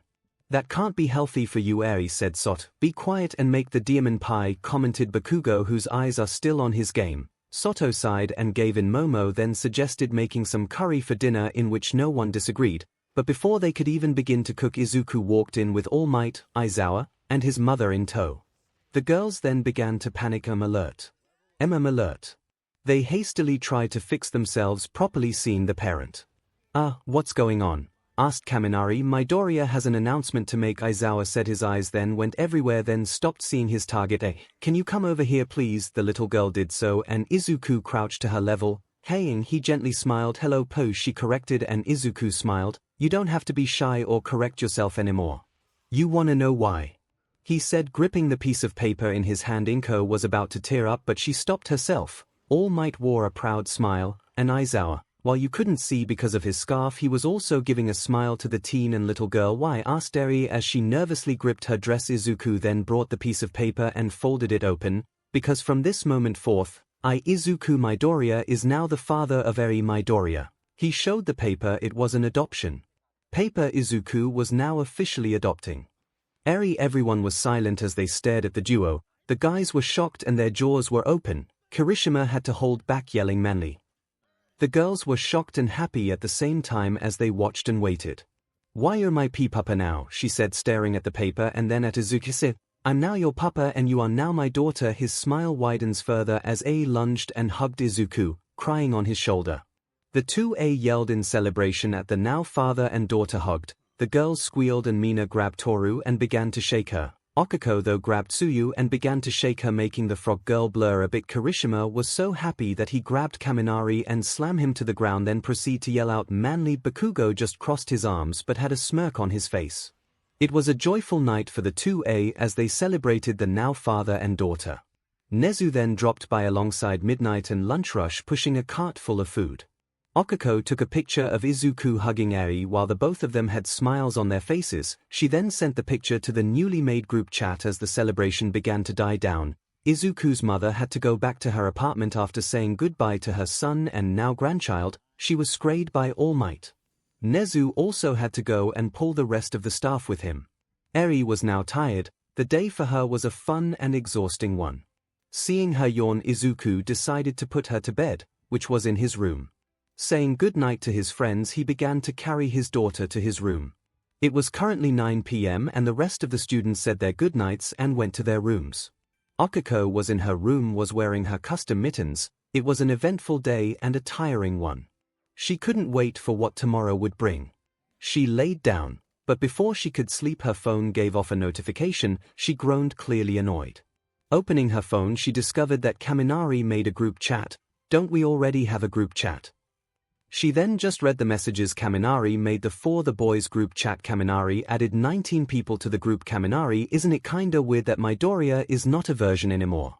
That made Okiko wide awake as she stared at the message with bloodshot eyes. "Bakugo, you dumb F." Kaminari, what? I didn't mean like it's weird that he ain't a version, I meant like it was kinda unexpected, you know. I mean I'm no version either. But if I say it then it's not actually unexpected. Bakugo, what girl would be dumb enough to F you? Kaminari, bold of you to assume it's a girl. Bakugo, what? Kaminari, what? Ida, Kaminari, we agreed that everything that was said in our trip would stay with us. Kaminari, yeah. It's not like I added the girls here, just 2A and 2B boys. Kirishima, dude, look at the people you added. Kaminari, fine fine. Oh Bakugo, you dumb F. Okiko stared at the messages as if it was holding a knife to her throat. Then another ping went off. This time it was the girls' group chat. "Midway frog, but we have a problem." Itsuka Kendo was frustrated, to say the least, and it was all because of a green-haired student of 1A named Izuku Midoriya. She didn't know how it happened. If she was being honest, he suddenly just can't stop appearing in her head. No matter what she does or what gross thing she tries to think, he always crawls back with that stupid, adorable, cute face he has. She groaned. How did it start? He got her attention at the sports festival. The fact that he finished first was pretty much how she knew his name. Then his fight with Todoroki, time and time again he broke his bones and just didn't stop no matter how it hurt. She was impressed. After that, the name and his face were pretty much in her head ever since. Then the stain thing happened and she wouldn't lie, she got worried for the guy. Facing the hero killer. There's no way he got out of that without any injuries. Then after the whole camp fiasco, she heard that he beat a villain, broke both of his arms, and still kept going. She didn't know why, but she wanted to just barge in his hospital room that day and just chain him in his bed until he fully recovered. Then the overhaul thing happened. She watched it on the news. The moment they described a green blur was beating up a huge monster, she knew it was Midoriya. Then the cultural festival happened. She joined a pageant show, not her style but she joined nonetheless, and then she saw him standing there holding a kid and smiling at her. She wasn't gonna lie, it felt nice when she felt his eyes on her. Then the joint training happened, and she was both terrified and impressed. The fact that the whole tentacle thing happened and he still managed to pull a win, left an impression on her. After that, he pretty much approached her and asked if she could teach him martial arts. She agreed. It has been so long since she had a decent sparring partner. This then led to Setsuna teasing her that they were close, and the fact that she didn't deny it added fuel to her teasing. It was a common thing now that whenever she got back from a training session with Midoriya that one of the girls would sing Itsuka and Izuku sitting on a tree. Setsuna kept suggesting that she had it bad, and she was head over heels for the guy. Which was not true. She was not in love, she just admires him. Who wouldn't? He's good with academics, he's a skilled fighter, he was nice, he was patient, he was cute, he had nice freckles that makes you want to connect them with a marker, he had a great bod. She shook her head at that thought. No, she was not in love, she will never be in love. Nope, not gonna happen. You seem to be in deep thought, Kendo, said 𝐻𝐻𝐿𝐿 in her gym uniform. Oh right, they had training today. May I ask what makes you seem troubled? Kendo sighed, but before she could answer, Setsuna beat her to it. Probably thinking about her boyfriend, she teased, and the girls reacted. Kendo, you got a boyfriend? Kinoko yelled, congratulations. Congratulated Pony, and Itsuka groaned. For the last time, Izuku is not my boyfriend, she said firmly with a blush on her cheeks. See, the thing is, I didn't say his name, Setsuna cheekily replied, and Itsuka realized her error. You just assumed that I was talking about Midoriya. Shut it. Kendo stuttered. Of course he's the one you're talking about, he's the one you keep talking about. I mean, I don't blame you, that guy is a catch. Setsuna grinned with a blush of her own. Itsuka then saw this as an opportunity for revenge. Well, if you think he's a catch, why don't you go after him? Kendo suggested with a smirk, which then backfired as she saw Setsuna just blush even more and went to a thinking pose. You think I should? I don't know, I don't seem to be his type, you know. It took a moment for Itsuka to process what her friend just said. When it did come to, she blushed and pointed at Setsuna. Hold on. Are you for real? Setsuna seemed shocked but nodded. I mean, yeah, I wasn't lying when I said he was a catch, she admitted, and Kendo could feel her jaw drop. Agreed. Pony cheered. He's like super cute. Kendo then looked at 𝐻𝐿𝐿 and saw that she was also blushing. You too, 𝐻𝐿𝐿, said girl flinched a bit. I do admit that he has captured my interest. Kendo then sighed. Is everyone here having a crush on Midoriya? She asked rhetorically. She looked up and all the girls raised their hands. Seriously? Yes, said Yu. The quiet girl now finished changing. Unlike you, we fully accepted that we are in love with Izuku. Why should I accept that? Yelled Itsuka. I'm not in love with him. The girls looked at each other. Girl, you should be honest with yourself, said Kinoko. Yeah, it's kinda obvious, added Setsuna, and before Kendo could say something there was a knock on the door. Girls, came the voice of a waist from the other side of the door. Are you okay in there? You're taking a long time to change. All of us are in the gym already. You guys are the only ones we're waiting. After yelling an apology, the girls then changed quickly. Before Kendo could walk out of the locker room, Setsuna stopped her. Listen, I'm not going to force you. All I'm saying is, to be honest with yourself, and with that Setsuna walked away, leaving Kendo staring at her friend. Be honest with what? She was being honest. She wasn't in love with Izuku. That's it. Welcome, students. Today we will be having a 1v1 fight. No quirks, announced Vlad. As much as that would have excited Kendo, her attention was set on a particular boy who was on the other side. Turns out, they were having another joint training with 1A, this time no quirks. Hooray! She couldn't find in herself to be excited, she was just frustrated. Right now she was staring at the source of all her frustration, Izuku Midoriya. The boy must have felt someone staring at him. Looking around, he saw Kendo and he smiled and waved at her. And just like that, her frustration was gone and was replaced with a happy, fluttering feeling. She could practically hear her friends groaning at her. First match. Vlad then took out a piece of paper from a box. Itsuka Kendo versus, said Aizawa tiredly as he took out a piece of paper as well. Izuku Midoriya. There were some oohs and cheers from her class, with Setsuna yelling, "Go get your man. She would strangle that girl later." Right now she was looking at Izuku, who was on the other side of the ring. Okay, this was it. She was going to prove that she wasn't in love by beating Izuku with her martial arts. After that, hopefully, this would her friends from telling her that she was in love with the boy. She heard the starting signal. She lunged, and now she was staring at the ceiling. She blinked. What happened? Itsuka Kendo is out of bounds. Izuku Midoriya wins. She heard the announcement, but she was still confused about what had happened. One moment she lunged at Izuku and the next she was staring at the ceiling. What? Then his sweet adorable face came to view with the concerned expression of his that he always wears whenever he saw someone get hurt. Are you okay, Kendo-san? He asks while she just stared. She could see from behind Izuku that the principal was sitting in one of the support beams. He looked at her and waved. Her attention then went back to the adorable boy that was above her. Was he always this handsome? Not even a second after she thought that she screamed, "Kia!" the sound of her scream would forever haunt her and would forever be ammunition for Setsuna to tease her and tell her again and again how she realized her feelings for Izuku.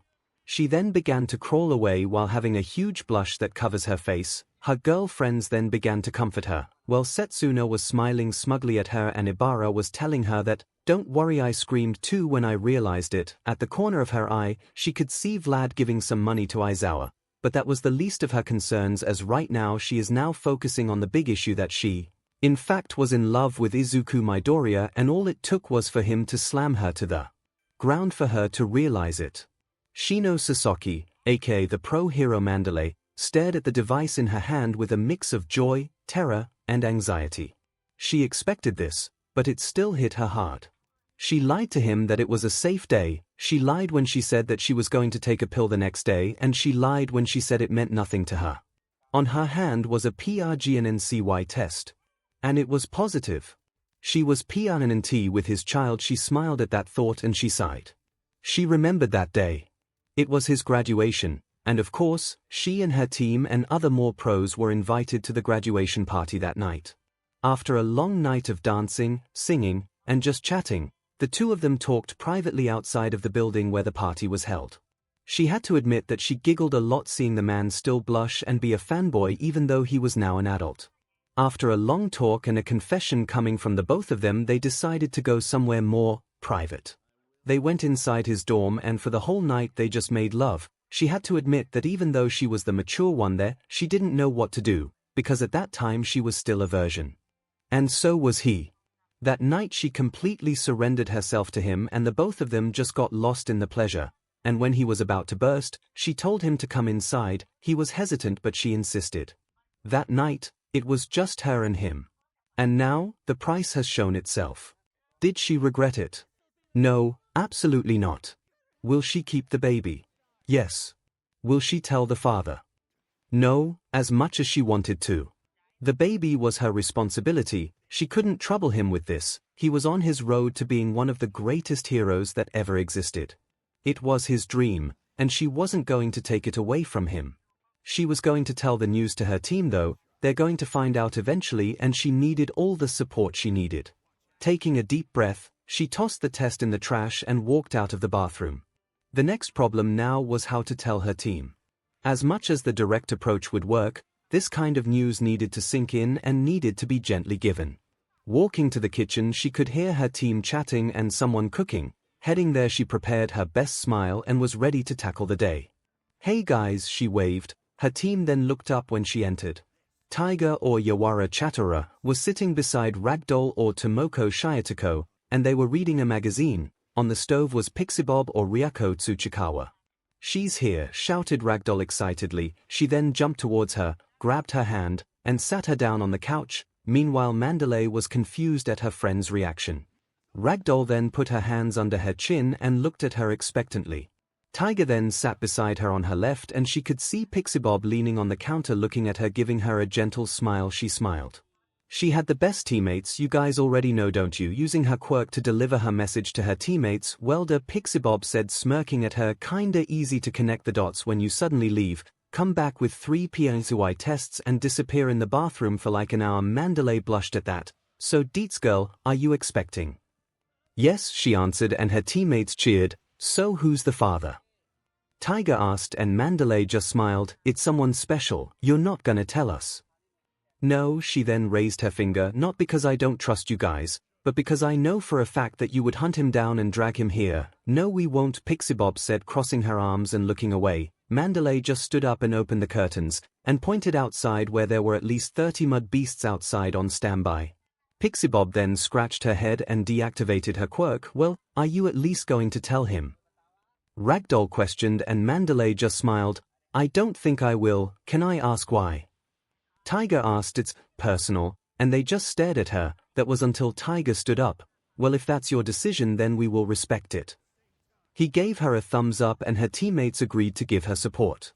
"Thank you, I'm home," yelled a young boy, Kota, her nephew, "and I brought someone with me." "Now who could that be?" "We're in the kitchen, Kota," Mandalay yelled and cleaned herself up a bit to at least make herself presentable.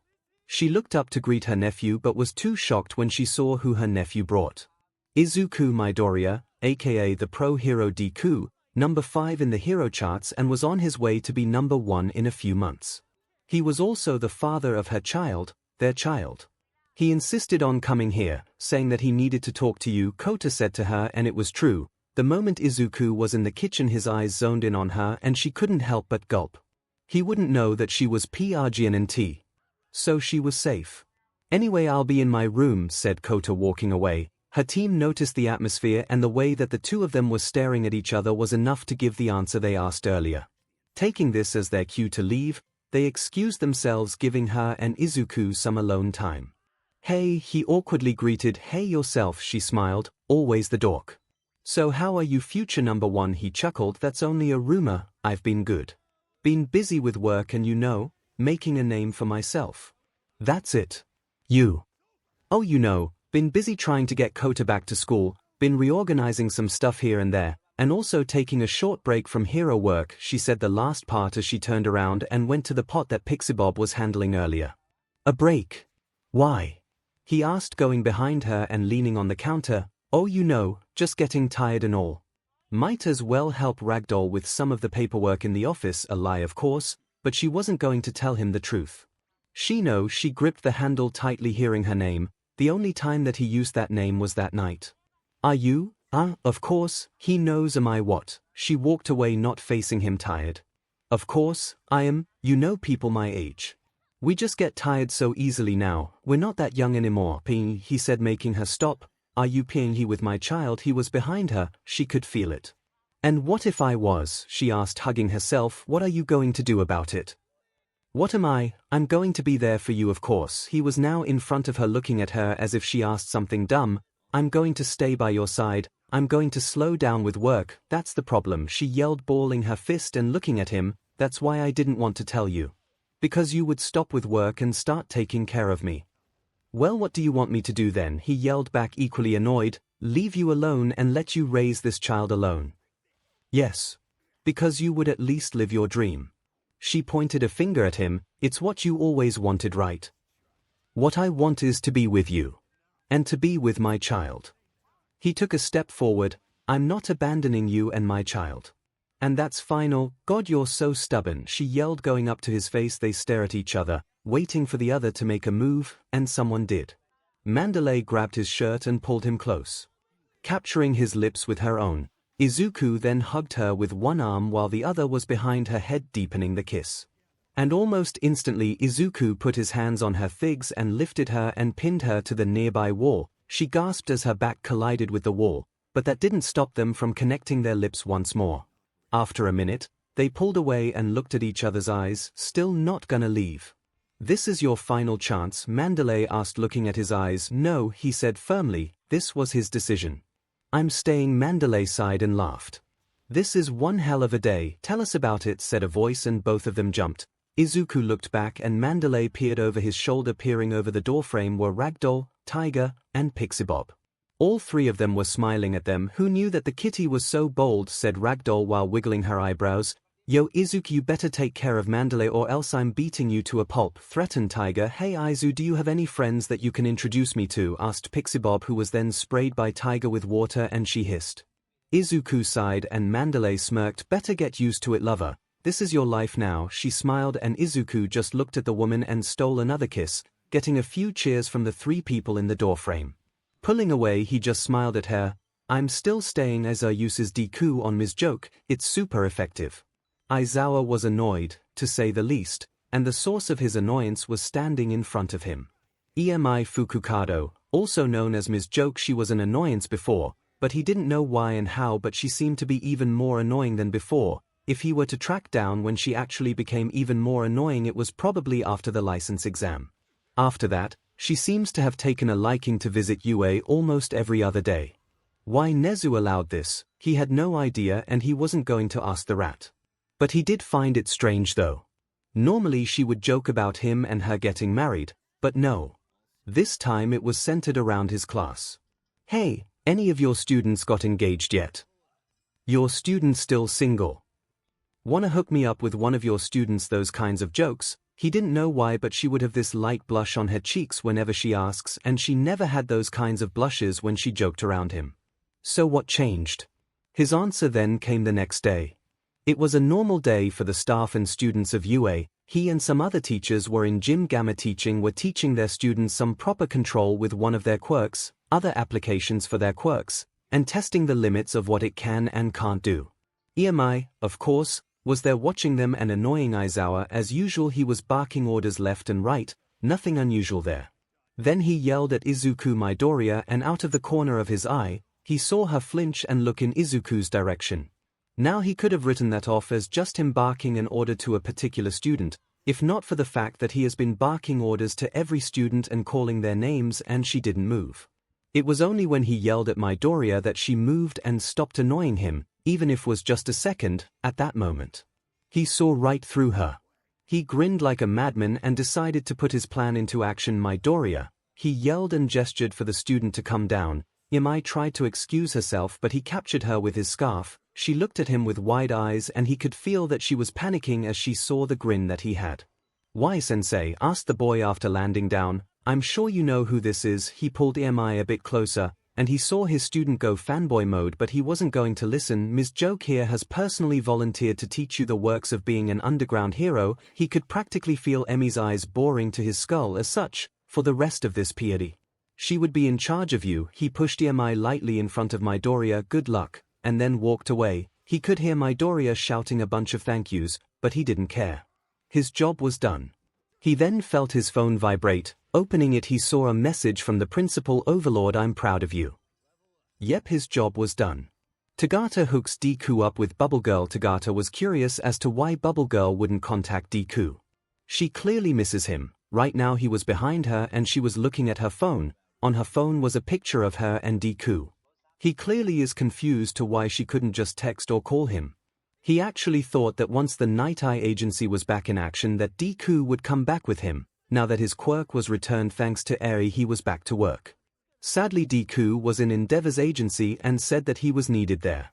They didn't complain and just said to visit sometime.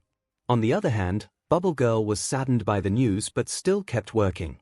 And now here he was scratching his head as to why she wouldn't just contact him. Then he had a thought, why not call him himself and give the call to Bubble Girl? That was a brilliant idea. "Me. Thanks, me." Fishing out his phone, he pressed the video call option on Deku's contact. Once it rang, Bubble Girl jumped, finally noticing him. "What are you doing?" "Calling Deku," he said, simply waiting for Deku to answer. "Why?" "Oh, Beck, hello. Mirio-senpai, is something wrong?" answered Deku. His face was shown and in the background were more people getting food. Clearly he was in a cafeteria of some sort. "Hey Deku. Nothing's wrong, just calling to check up on you." "Well, I'm fine. I'm actually in the mall. Got a day off," he said. "Oh well, that's great. By the way, Bubble Girl misses you," he said simply, and Bubble Girl jumped, and before she could escape, "Here, go talk to her." He brought the phone to her face, making her go face to face with Midoriya. "Hey Midoriya," she said, waving, giving a small glare in Mirio's direction. "Hey Bubble Girl." He fidgeted and set his phone down. "How are you?" "Oh, I'm fine," she said, grabbing the phone. "Been busy, with the agency going back to full swing. Everyone here is just adjusting to everything," she added, and she was right. With the work studies returning, some old interns were coming back and working, while some universities cut off ties with them due to the death of Night Eye. There were a lot of things that needed to be adjusted. "That's good to hear. I've been meaning to visit, but work has been so stressful," he whined, and Bubble Girl giggled. "Welcome to the real world, kid. Living the dream." Mizuku sighed. "So what's new? Are there any new missions for you guys?" "Not really, but we are doing a collab with Ryukyu next week, something about a drag den or something." The information wasn't actually classified, so sharing wasn't a problem. Meanwhile, Mirio gasped at the news. He hasn't heard of this yet. "Oh. Then we might actually get to see each other soon then." He smiled. "I just got an offer from Ryukyu to do my work studies there. I'm still thinking about it though, so I guess I'm not sure still," he admitted. Mirio could see that some bubbles were coming out of her head that was shaped like hearts. "Oh, that's wonderful. You sure are getting the attention of the top 10 here," she smiled. "Makes me think that you have forgotten about us," she teased. "No, I haven't. I couldn't forget any of you," he shouted, but then he ducked as people began to shush him. They could see on the phone that he began to apologize, and he and Bubble Girl laughed. I'm kidding," she then smiled. "We should really hang out more." and then the bubbles that were coming out of her head popped and Mirio could see her eyes widen. I mean, that sounds great. Izuku smiled. When are you free? This was the time that Mirio decided to butt in. Oh, she's free this Saturday, Deku. But before Bubble Girl could deny it, their boss Centipede then joined in. Mirio is correct, she is free this Saturday, then walked away. The two sidekicks stared at their boss for a second, then looked at Deku once more. So I guess Saturday it is here. Izuku said over the phone while developing a thinking pose. If I remember correctly, there's an amusement park that's gonna open near Dagobah Beach, wanna go there? Bubble Girl just nodded while turning a dark shade of blue. Good, well I gotta go. My F. Who are you talking to, Midoriya? Asked a female voice. Oh, just a friend, Midoriya said, looking at the person who they can't see on the phone. Suddenly a woman came to view. She had shoulder-length white hair freckled with a few noticeable crimson color. Oh, hello there, the woman waved. I'm Fuyumi Todoroki. Nice to meet you. Hello, Todoroki-san. Mirio waved while Bubble Girl nodded, staring blankly at the phone. So sorry guys, gotta go. He waved and Mirio waved back and ended the call. Mirio then took his phone and looked at Bubble Girl, who was still staring blankly at nothing. She was happy a moment ago. Quick. Think me. Good luck on your date. He didn't know why it formed into a question, but Bubble Girl did nod, so it wasn't much of an issue. Good job, me. Thanks, me. Kota tries to get Izuku as his stepdad through Mandalay. You want to what? Asked Mandalay, looking at her nephew with one eyebrow raised. I want to get adopted by Izuku, he said in a manner that it was a final decision. I don't think he can adopt anyone just yet, Kota. She tries to argue. He adopted Eri last week, he pointed out. If he can adopt her, then he can adopt me too, right? He adopted who now? Asked Ragdoll from the kitchen. Isn't he a bit too young to adopt anyone? Nope, Kota's right, said Tiger as he appeared from the door. It's in the article here. He showed the phone to Mandalay. Taking it, she read the title, Young Hero Adopts Cute Unicorn After a Long Fight with the Now Burning System. An article made by Nezu. Well, if he's involved, then no wonder it went smoothly. Mandalay sighed, looking at her nephew. Still, he has to agree with adopting you, plus he's already taking care of a kid. I don't think he can handle 2 kids, and yet focus on school all by himself. She again tries to argue. Now she doesn't mind Izuku Midoriya taking care of Kota. Heck, she would support it. But Kota was her only family member left. She would be heartbroken if he got out of her life. But if it was Izuku, then it was fine. The only problem was that he was a single parent. She at least wanted to see if there was a kind woman by his side. Then why don't you date him? Kota simply suggested, and Mandalay could hear the shatter of glass from the living room and the stirring noise that was coming from the kitchen stopped.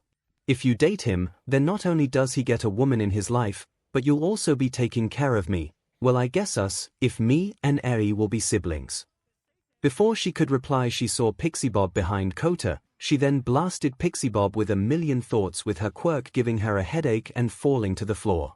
Ragdoll peeked her head from the kitchen, and Mandalay just looked at her, and Ragdoll ducked back in the kitchen. She sighed. Kota, he's almost 10 years younger than me. I'm way too old for him. No, you're not. He even said so. She then saw him fished out his phone and clicked on a few apps. Then a voice came from the speakers of his phone. Hey Deku, what do you think about my aunt? Came the voice of Kota. He turned the phone so she could see the video that he was playing. The video was just pointed at Izuku in a corner, seemingly hidden from the boy in question. The background suggests that they were in an ice cream parlor. Mandalay. Well, I think she's an amazing hero. The fact that she can use her quirk the way she does and fight is amazing enough. Mandalay was now blushing at the compliment. While Pixie Bob hissed at her, Ragdoll stopped stirring and was now eavesdropping, and Tiger was just sitting there reading the article on his phone. But what about as a woman? Mandalay snapped her head at Kota, while said boy just pointed at Pixie Bob, who gulped. She then fell once more after a million thoughts attacked her head. Like, would you date her if given the chance? I don't think that's possible, Kota. Izuku scratched his head. I think I'm far too young for her. Surely there are a lot more older guys that she likes, but would you date her? The Kota in the video pushed the question, and she could see Izuku was thinking, and she would be lying if she said she wasn't waiting for his answer. Sure, I didn't really mind. Your aunt is a kind woman after all. He chuckled nervously, and she feel her blush creep in. Izuku then looked at Kota. You aren't going to tell her I said that, right? Yeah, sure. The screen moved and the video ended. Kota took his phone back and stared at Mandalay. She then looked at him. I thought you promised him not to tell me. Technically I didn't. He did. He pointed at his phone. I just showed a video of him saying it. I guess That's kinda true. Ignoring the fact that that kind of reasoning was not ethical at all, she rubbed her forehead, feeling a headache coming in. Look, I just don't think it's a good idea for him to adopt 2 kids. The media would eat him alive. Then her phone pinged. Fishing out her phone, she saw it was a message from an unknown number. Unknown. Oh, don't worry about the media, just one more thing to burn. That DMN rat. She sighed. She didn't know if she should say yes. Maybe I should ask him myself, she suddenly thought, and she couldn't find it in herself to disagree with that. Might as well ask him and get his opinion on adopting 𝐿𝐼, and maybe ask him if he really doesn't mind in dating someone like me. She looked up and saw a smiling 𝐿𝐼, a coughing tiger, an angry pixie bob, and a slack-jawed ragdoll. I broadcast that, didn't I? You traitor, screamed Pixie Bob, and she was about to tackle her, but she was then sprayed by Tiger with water.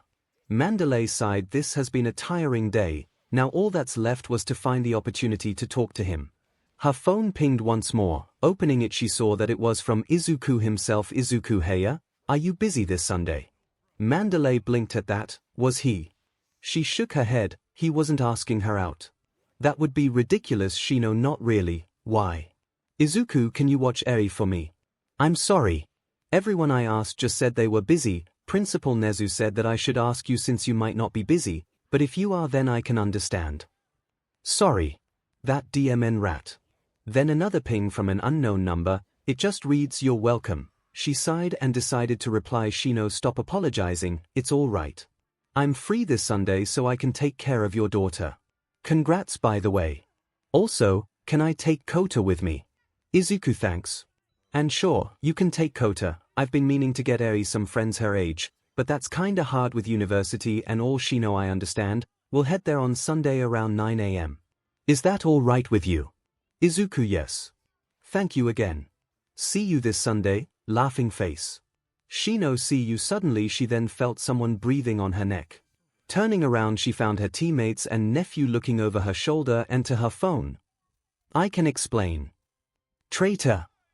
Oh boy, this is gonna be a long day. Todoroki tries to help Burnin with her oh so obvious crush. Shoto. Todoroki was clueless when it comes to social interactions or in anything social at all. He didn't have many friends, nor did he choose to have friends. The only reason that he was in Midoriya's friend group was that the boy basically dragged him. Was he complaining? No. It felt nice to have friends, but even so, that he was clueless about these kinds of things, he was not blind. He remembered he was staring at Burnin, a sidekick in his father's agency, bark orders to 𝐒𝐿𝐼. Now normally this won't actually get his attention, but Burnin just kept barking orders to and only at 𝐒𝐿𝐼. While yes, he and Bakugo would get orders as well, but she seemed to be around 𝐒𝐿𝐼 more often. Even in assignments where it requires 2 people, she would just gravitate towards 𝐒𝐿𝐼 or take 𝐒𝐿𝐼 as her partner. It was obvious that Burnin had a crush on 𝐒𝐿𝐼. Now some may ask, why should he care about this? Well, 𝐒𝐿𝐼, his first ever friend, needs more women in his life. 𝐒𝐿𝐼 did have his sister. Were they dating? He has no idea, but what he does know was that his friend has so much more love to give that he has much to spare. And since Midoriya opened his eyes back at the sports festival, he feels like this is a good chance to pay him back. Plus, he once read in this book called Friends for Dummies that friends make each other happy. Was 𝐒𝐿𝐼 making him happy? Yes. Was he making 𝐒𝐿𝐼 happy? He has no idea. That's why he will make sure that he will be happy. How? By giving him women that obviously love him. This is where he is now, waiting for 𝐒𝐿𝐼 while holding 2 objects in his hands. He has a plan, and all it requires are 𝐒𝐿𝐼, Burnin, a room, and his ice. He should be here any second now. Just as he thought that, 𝐒𝐿𝐼 came running around the corner wearing his hero costume. Hey Todoroki-kun, you need me for something? He asked, and all Todoroki did was raise a notebook. Inside of this notebook are information about the quirks of everyone that is interning in this building. He only had basic info, but for 𝐒𝐿𝐼 that was basically a gold mine. Then he raised the second object, and this is the first ever All Might action figure that was made after his debut. He knew that this was true because he called in a favor from Momo, and she said that this particular figure was from a now deceased collector and the family of the collector was selling his collections. She bought it in exchange for a favor and he agreed. Now he has 2 objects that 𝐒𝐿𝐼 wants. What is he going to do to said objects? Toss it inside the darkroom beside him, and just like he predicted, 𝐒𝐿𝐼 dived right in for said objects. He was now busy writing the info on the notebooks to his own at a very fast pace. Good, that will distract him for a moment. He just needed to distract Izuku for a couple of minutes before she hey, you called. Just in time. Burnin was walking towards him. Midoriya broke his ankle inside that room. He pointed inside the darkroom with Izuku now in the center still writing. She sighed, but he could see a blush forming on her cheeks. That guy, always so helpless. She went inside. Wait, Hido slam ice. Todoroki slammed the door close and pretty much froze the door. This was his plan, trap the both of them in a room so that they can have a nice talk alone. He watched this on TV once. Two people were trapped, and then once they were out they were more close than ever. He didn't understand why their clothes seemed to be a mess, or why their hair seemed to be disheveled, or why there were bruises on their necks, but he didn't care. All he knew was that if you trap two people in a room they get close. He then walked away, ignoring the shouts that he heard from the door. I'll let them out in an hour. Bakugo is sick and tired of Mina's rant about Deku. Bakugo slammed his face on his food. There she goes again with her rant about how cute Midori is, or how delicious Midori made dinner, or how Midori is this or that, and on and on and on and on and on and on. Just bang already. He and the Baku squad were in the cafeteria and having lunch, and once they sat down they went to a bit of chatter while he just stayed quiet. Then 𝐒𝐿 decided to go to her usual rant of how special Deku is. It was fine during the first semester, he could tolerate that. But she just didn't stop. Every day this was his torture. Just hearing 𝐒𝐿 go on and on makes him want to tear his hair out. Just bang. He raised his head and some of his food fell out of his hair, but he didn't give a f. There has to be a way to shut her up. He growled and looked at another table where the Deku squad was sitting and tried to put a hole on the nerd's skull. The boy gulped and Bakugo set his attention back to 𝐒𝐿, who was still ranting about how special the nerd is. His friends just looked at her and let her talk. They could tolerate her, but he can't. If he has to lock the both of them up in a room, then he stopped that train of thought and let it process. That was it. He grinned. Peace and quiet, here I come. He tolerated the next few hours of 𝐒𝐿's rant. This was the last he would hear of it, so why not? When they were finally back in the dorms, he waited until it was nighttime and everybody was in their rooms. Not bothering to knock, he slammed the nerd's door open with his foot. The said boy was just sitting on his chair writing something, but Bakugo didn't care and just proceeded to grab the boy's shirt and drag him to the girl's side. 𝐒𝐿𝐵, where are we going? The nerd asked while slightly struggling. Shut up, Bakugo answered and continued to drag the boy. Once they were in front of 𝐒𝐿's door, Bakugo just knocked harshly at the door. He could hear her yelp, 𝐒𝐿, open up. The door opened and 𝐒𝐿 was in her pajama bottoms and a shirt labeled acid. What do you w? He didn't let her finish as he pulled Midoriya here and pushed him to her. Fortunately, 𝐒𝐿 managed to catch the nerd in a hug. Bakugo then grasped the door handle. Now bang and get it over with, and slammed the door close, then proceeded to walk away. He plopped down on his bed and went to sleep with a smile on his face, happy that his plan worked. The next day, the students were back in the cafeteria to enjoy lunch and Bakugo slammed his face on his food once more. His plan failed hard. Based on her rant, they didn't bang. All they did was talk about quirks, heroes, and watch movies. And now she has new things to rant about. How awesome Midori is. He got his face out of his food again and looked at the Deku squad. There has got to be a way to get her to. He blinked, then he looked closer to the nerd's group. Round Face, or Uraraka, was sitting oddly close to the nerd and shifting his eyes back to 𝐒𝐿. He could see that she was staring too, and whenever she stares she would go quiet. Looking at Round Face again, she was also staring at Mina, albeit a bit annoyed. But that was not all. Even the frog was sitting close to the nerd. That was it. Jealousy. That was the key. Make women get close to the nerd and make 𝐒𝐿 so jealous that she keeps quiet. It was brilliant. But there was one flaw. 2 girls were not enough, he needed more. Then he listened. Actually listened to the chatter of the cafeteria. All he heard was the nerd's name. If it wasn't his name, then it was at least something about him. He looked around. Some of the girls from the 1B were stealing glances at the nerd, and so were the girls in the support course and general course. Heck, even the 3rd years were stealing glances at him. He grinned. This was perfect. The only problem was how to make them interact with the nerd. Then his phone vibrated. Opening it, he only saw that it was an unknown number and the contents were just a simple smiley face. The F, he just pocketed his phone and stared at the nerd and grinned like a madman. At the Deka squad Zuku Midoriya was scared, no scratch that. He was terrified, as he stares at his childhood friend grinning madly at him. That could only mean one thing. Kaken was planning on something and it will directly affect him. He gulped. What's wrong? D asked his best friend 𝐒𝐽𝐸𝐸. You seem to be out of it. Oh, I'm fine, he said, now calming down. Midoriya said, Tsuyu, I have a question. He took a sip of water and coincidentally Todoroki and Ida was doing the same. Did you and Mina have sex last night? Q spit take, cough cough and no cough. He coughed and he could feel Uraraka rub his back as an.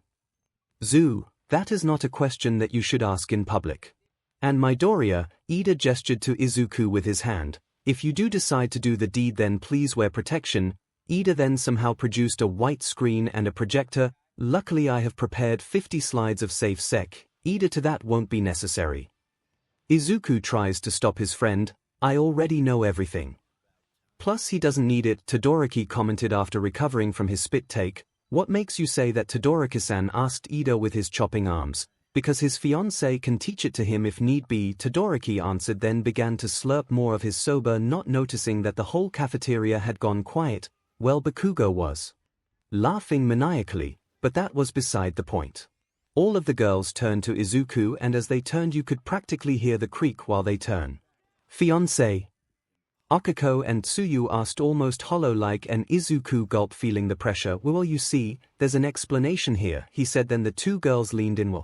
Wait, before he could tell the truth the cafeteria door burst open, snapping everyone from their daze and looking at who was at the door. It was Mo Kamiji, aka Burnin. She looked around while holding a piece of paper. Her eyes then landed on Izuku and she sprinted towards him. Aizu. Burnin jumped and landed on Midoriya's lap. Izuku, not wanting her to fall, held her with his right arm on her back and the other beneath her legs.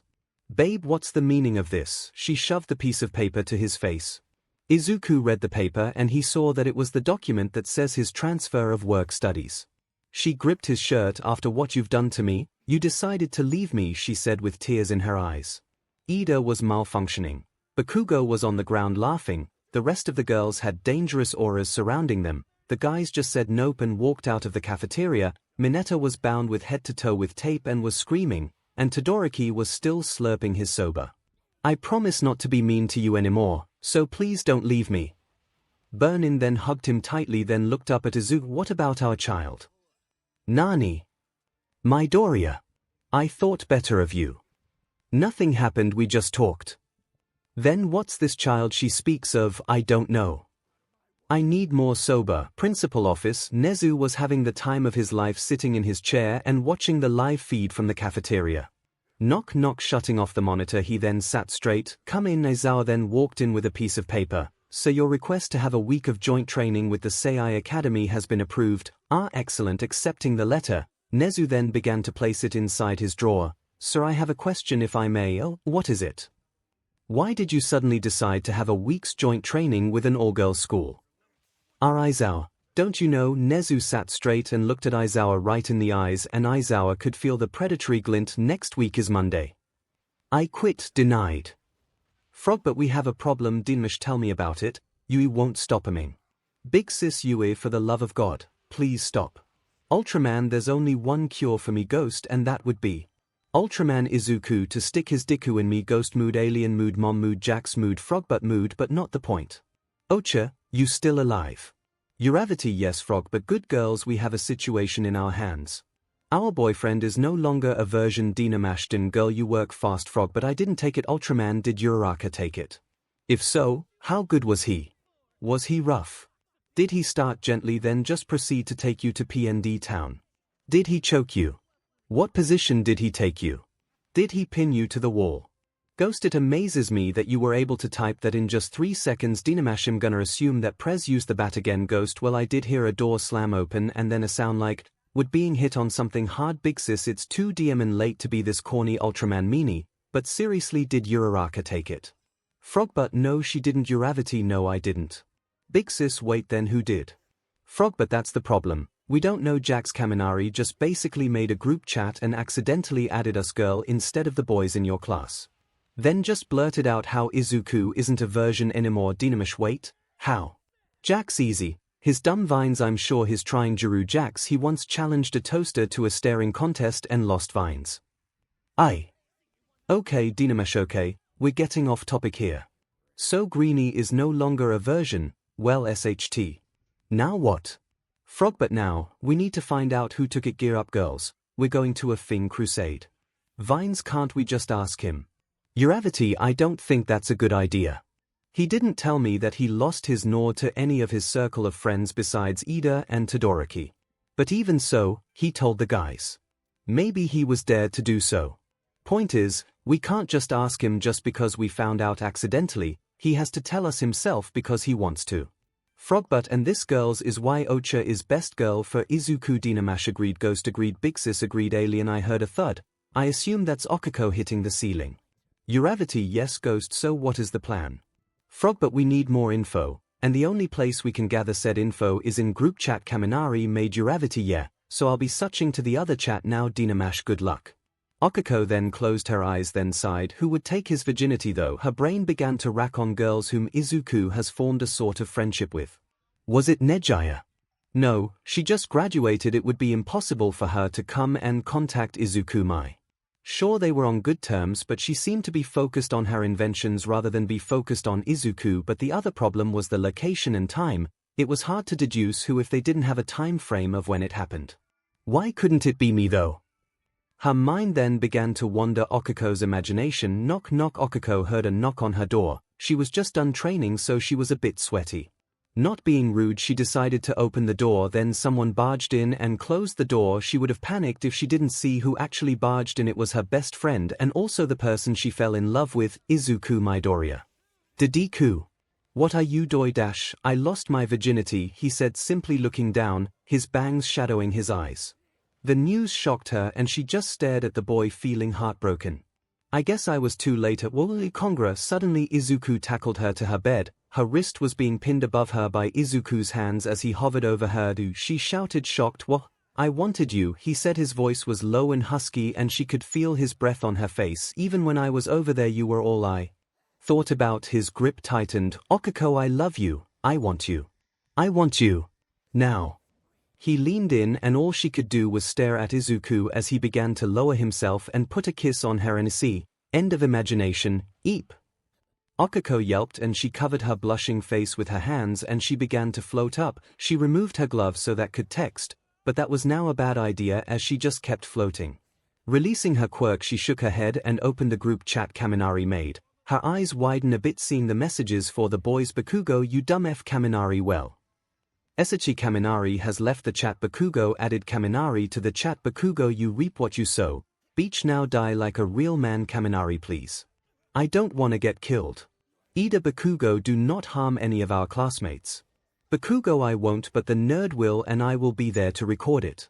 Kirishima, okay, maybe we can salvage this. The girls might not have seen the message yet. Ashidona, we saw it. Asui, Gyro, Uraraka, Kirishima. Well, it's been nice knowing you. Kaminari dude. Help. Wait, genius time. Kaminari has kicked Midoriya from the chat. Kaminari, phew. Safe at last. Bakugo, how the hell did that solve anything? Kaminari, well, if he isn't here then he won't be able to know that I told his secret. Bakugo, okay you dumb shit, here's a pop quiz. Kaminari, I hate pop quiz. Bakugo, shut it. When Deku told us that he banged someone already, who did he tell it to? Kaminari, us guys of course. You know 2A and 2B. Bakugo, good. Now, who did he not want to know the secret? Kaminari, the girls of course, if was just for us guys after all. Bakugo, very good. Now last question. Who are the people in this chat that can obviously read your previous message from earlier which you basically spilled his secret? Kaminari, right. Ashido, hello. Asui, hi. Gyro, good job. Kaminari. You figured it out. Bakugo, now give me one good reason why I shouldn't add the nerd back in here again. Kaminari, because you love me. Bakugo, adding him now. Kaminari, wait please, I'll do anything. Bakugo, anything you say. Ida, Bakugo, stop whatever you're doing. Kaminari, them.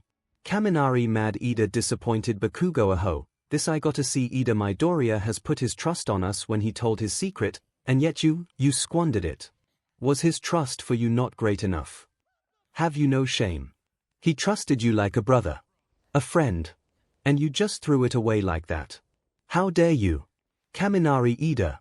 Kirishima dude, I'm crying right now, that was so manly. Todoroki Ida, I think you're being too dramatic here. Ida, do you not feel the same way? Midoriya trusted us. Todoroki yes, and Kaminari is an idiot. Bakugo see, even half and half agrees. Todoroki in any case, I think we can trust the girls to keep quiet, until he tells them himself. Uraka I guess. It's just that I don't think I can look at Deku the same way. Todoroki understandable, but it's not like his different right. His still Izuku. Uraka you're absolutely right Todoroki-san. Laughing face. Ashido I guess I can keep quiet. Kirishima will you though? I find that hard to believe. XD Ashido meanie. You're not my horn buddy anymore. Eri is my one and true horn buddy. Asui still can't believe that Izuku adopted A, not that I'm complaining. Kirishima it's super manly. Ashido so I guess that's it right. Midori is no longer a virgin. Kirishima yep. Kaminari I guess to be fair, we don't actually know who he lost it to. Kirishima yeah, we don't actually know who it is, and we didn't ask Asui so you guys don't know who he lost it to. Ida no, Kirishima no, Kaminari no, Bakugo no, and I don't care. Todoroki I do. Uraka so I guess that's it. We're just gonna pretend that this didn't happen and go to sleep. Asui pretty much. Ashido man this day just keeps going here. Ida it has been a long day, it would be best for all of us to go to sleep. Kaminari seriously. But we don't have school though. Kirishima dude listen to your mother. Kaminari Vinida I am not your mother. Ashido night everybody. Asui night. Uraraka night. Jax night. Kirishima night. Kaminari good night. Ida good night everybody. Bakugo go to sleep. Extras Okako side and close the app. They didn't go anywhere. Sure they confirmed that Izuku is no longer a version, but now they have no leads and no new info. Opening the app she saw that Tsuyu was relaying the bad news. They agreed to talk it further in the morning and that they all needed a good night's sleep. After another round of good nights, she locked her phone and put it on her nightstand. She wore her gloves and began to fall asleep. Her eyes snapped open in realization. 10 minutes later, knock knock knock. Shoto Todoroki stirred awake hearing the knock that was coming from his door. He slightly grumbled, who would be disturbing me in this hour? Walking to the door, he then opened it. He raised his eyebrow in confusion as he sees what was in front of him. Mina, Tsuyu, Momo, Gyro, Toru and Okako was standing there staring blankly at him. Yes, he asked. They didn't say anything.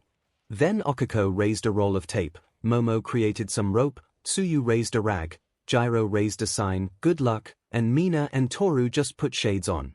Okako broke the silence. Get him, will you please go out with me? Ay. Now some may be confused at this whole interaction. I know you readers are confused as to what the hell is happening, so let's go back in time and try not to break the fourth wall anymore.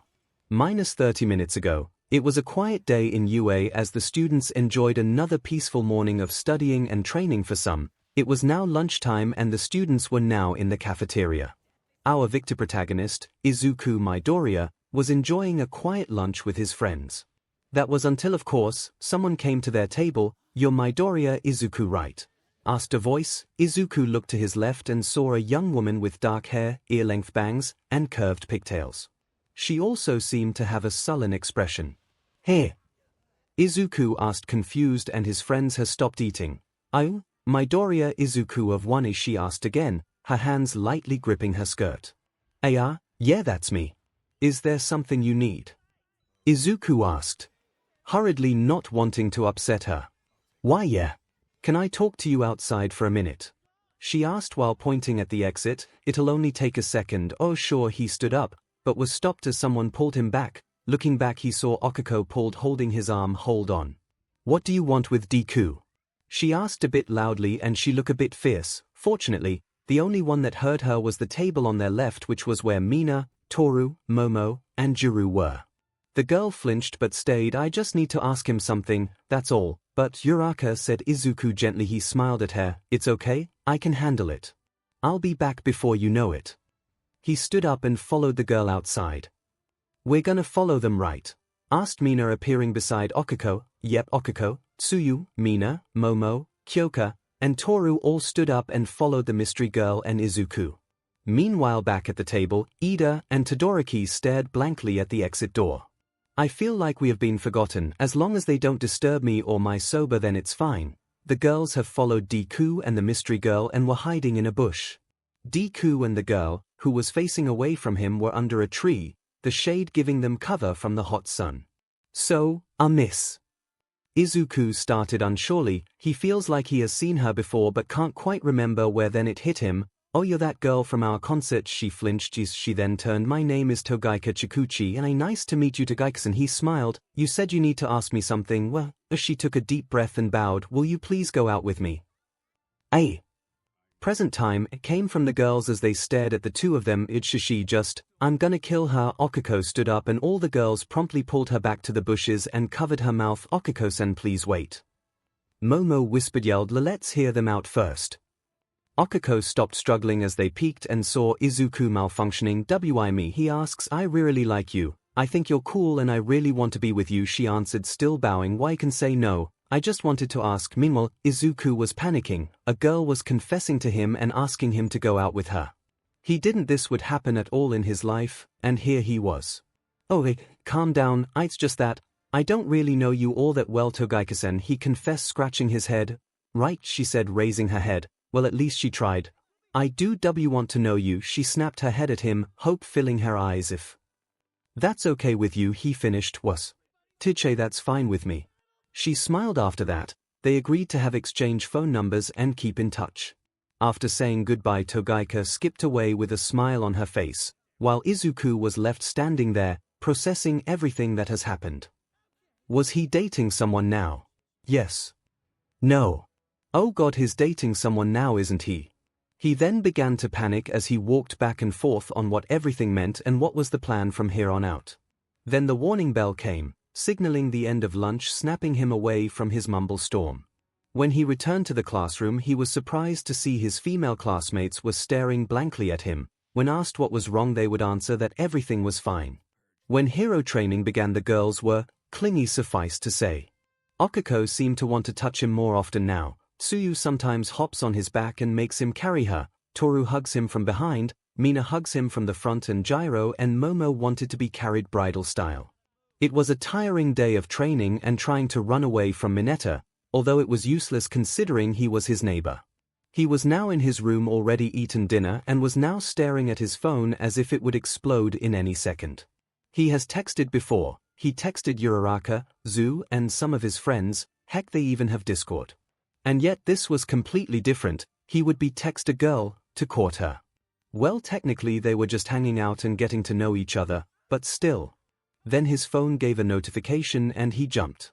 Staring at his phone, he saw that it was a message from Togaika. All she wrote was pooped, but he sighed. He could do this. He opened his phone and began to type a reply. Wanna talk about it. What followed next was 5 hours of texting, laughing, and sending funny memes. Well, she's was the one sending them, but still. It was fun, but now he was tired and so was she. He decided to be brave. Are you busy this Saturday? He waited and waited for what felt like an hour, but in reality, it was only a minute. Then the speech bubbles came. No, they then agreed to go on a date on Saturday, but with UA being on guard, they can't actually go outside. So they decided to have a simple picnic somewhere in UA. He promised that he knows a spot and just agreed to meet at the entrance. The days went to a blur as Saturday was now here. Izuku was standing there with shorts and his famous shirts with dress shirt written on it and carrying some drinks in a bag. He didn't really feel like dressing up much, and luckily it seems his date was thinking the same as she approached him wearing the same shirt as him. Hers has dress written on it, wearing some jeans and carrying a picnic basket. Stopping in front of him, she saw his shirt and snorted, "Nice shirt, nice dress." They laughed, and unbeknownst to them, the 1A girls were hiding in a corner watching them. "Why are we doing this again?" asks Toru. "Because we need to make sure that she's not going to hurt Deku," Okiko said while staring intently at the couple. "Are you sure that's the only reason?" "Yes." Back to the couple. Izuku then began to lead them to the UA building.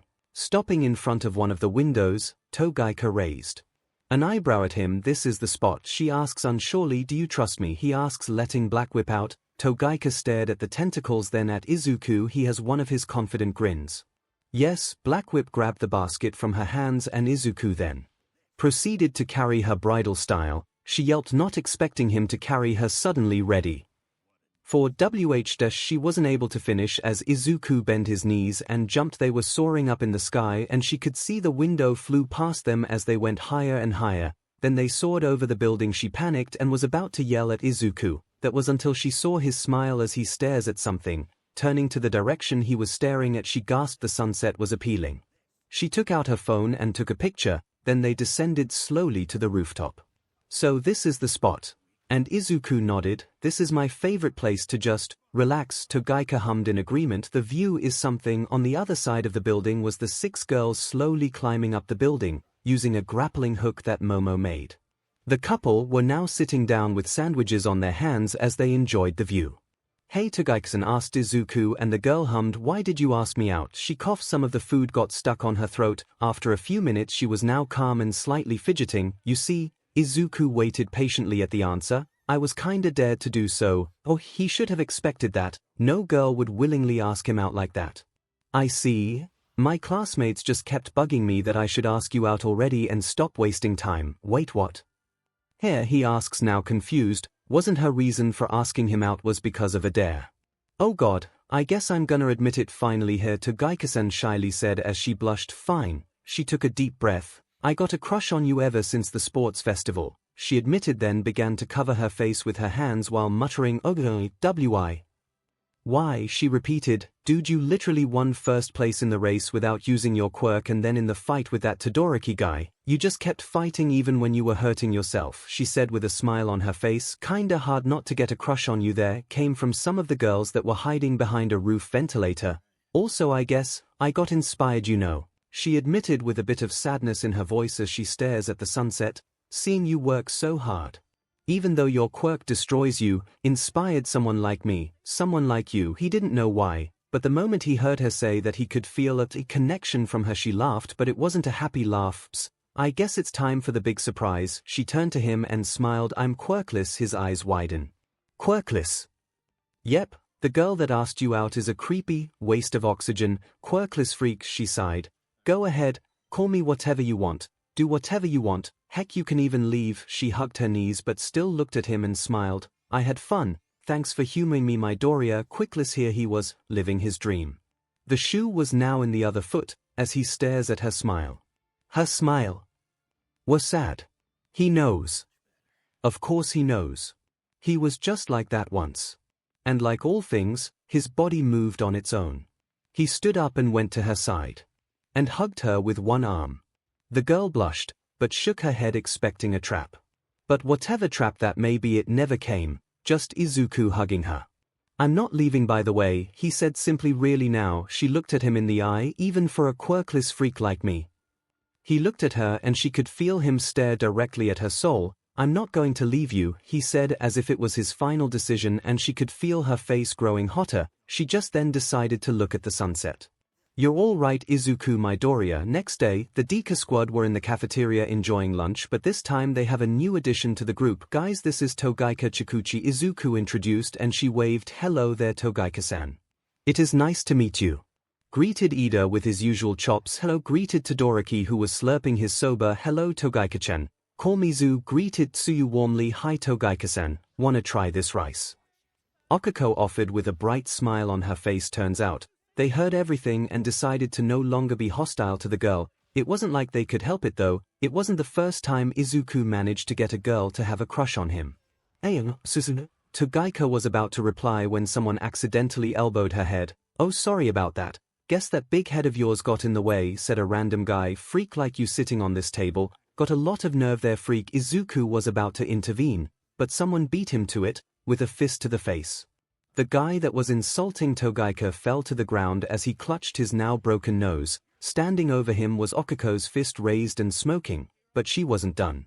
She grabbed the guy's shirt and pulled his face to hers. Listen here, you two-bit waste of organism. She gripped his shirt as she stared directly into his eyes. You will never call her that, or insult her in any way, shape, or form. And if you do, I will find you and I will shove my foot far up your ass that you'll see your ancestors. I clear. She growled once. She released her grip and the guy began to crawl away.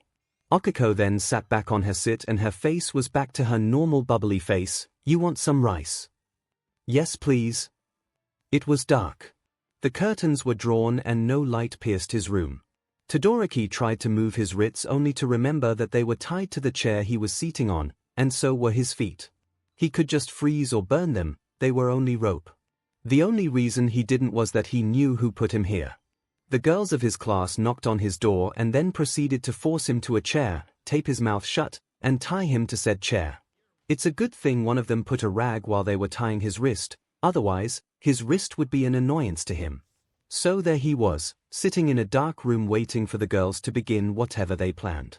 God, I need sleep. Flash. Suddenly a bright lamp shined to his face, making him recoil. Once his eyes adjusted to the light, he looked behind the lamp and saw Ashido standing there wearing a suit and some shades. Rip. The tape that was on his mouth was ripped suddenly. Oh! Looking to his left, he could see Toru Hagekyo standing there while also wearing a suit. He looked at Mina. What does slam? He was about to ask but was interrupted when Mina suddenly slammed her hands on the table, making the lamp shake a bit. We're the one asking the questions here. Knock knock. A knock was heard from a wall. Keep it down over there, I'm trying to sleep. The muffled voice of Zero was heard. Mina at least had the audacity to look sheepish, clearly forgetting that it was nighttime. She then turned to him once more. Todoroki. She then pointed a finger at him. Where were you yesterday at 8 p.m? She whispered, yelled, and Todoroki raised his eyebrow. I was in my room studying. Oh really now? She leaned in while crossing her arms. Because unlike you I actually take my education seriously, he remarked, and Mina faltered a bit, almost like his words offended her. In the shadows, some giggles were heard and Mina turned to them and shot a glare. Fine, she said, but yesterday, Soto has made some blueberry pies, correct? Yes, and you would also agree that everyone in 2A had a slice, yes, but some were reserved, correct? Yes, and one of those reserved pies had names on them, yes. Then she stood straight and then pointed a finger to him once more. Have you? Todoroki went downstairs that night, went to the fridge, and she slammed a plate on the table. Thankfully it didn't break. The plate was empty, of course, except for a small flag that had Mina's name written on it. AMYP. She shouted accusingly, knock knock. Come on man. Mina didn't flinch and just stood there pointing at him. No, I did not eat your pie, he answered simply. As he said that, Mina went to the floor, sitting on her knees and the plate in front of her. Who did it? I didn't even have a chance to have a nibble, she cried. Mina, is this actually necessary? Said a voice that Todoroki could recall was Momo's. The lights turned on and all of the girls were there standing and leaning to a wall. Toru was comforting Mina and Jiro was just shaking her head. You don't know how it feels, she whispered, yelled. I was very excited for it, and yet once I opened the fridge, she brought her head down feeling defeated. It was gone. We can solve your pie issue later. Right now we have bigger issues, Okiko said, setting aside the table and untying Todoroki. Momo helped as she was on his left. Sorry about that. We thought you would run away. Momo nodded and blushed, feeling embarrassed at the situations. Though I now realize that this has been excessive, Momo admitted, and Todoroki stood up, massaging his wrist. But still, we have a question that we hoped that you would answer. What is it? In the group chat, you said that you knew who stole Midoriya-chan's virginity. Tsuyu said bluntly, we were wondering if you would tell us who it was. The other girls nodded while blushing. They could have worded that out differently, but they needed to know. Ah, he then crossed his arms. Why? They were taken aback by his question. They don't know how could they answer the question without actually revealing that they all like Izuku. Is it because you all like Izuku? He questioned, and the girls flinched, their eyes widening by a huge margin. He knows. Why UK and no? Momo stuttered, and Todoroki turned to her with one eyebrow raised. Of course. While I admit I'm socially awkward, I'm not blind, Momo, he said. Then he looked at all of them. It was difficult at first, but as the days went on I could notice the looks that you keep giving him, or the smiles that would just appear sometimes in your faces whenever he was near. He looked at Okiko specifically. At first it was Uraraka. I noticed that you just gravitate towards him. He then turned to Tsuyu. Then Tsuyu, I could see that you would always care about him, even the little things, like forgetting his lunch. Then to Momo, I could see on the way you look at him was different from the first day, as if you respect him. Then to Mina, I kept noticing how much happier you seemed to be whenever he was near. Then to Toru, Toru was difficult to know, but whenever Midoriya talks to you, you would just stop and just listen. Then lastly to Jiro, I noticed that you were comfortable around Midoriya, not as friendly as you are with your other friends, but whenever you were Midoriya you would visibly relax. He finished, and the girls were shocked. Were they that obvious? How long did Todoroki know? Todoroki then continues, I couldn't actually say that you all liked him in some way other than friends, but the only thing that I could all see that was similar was that whenever Midoriya was near, all of you would be happy. He finished crossing his arms. The girls just stood there trying to process everything that Todoroki said. They were all that obvious. If they were that obvious, then how many people knew? Momo then asked what everyone was thinking. How many people know about this? As far as I know, only me, he shrugged. I didn't voice it to anyone because I wasn't actually sure on my guess to begin with. If I did, then I would just be going around making rumors about my classmates that was only centered on assumptions. The girls sighed in relief. They looked at each other then nodded. Agreeing to come clean. Okay, fine.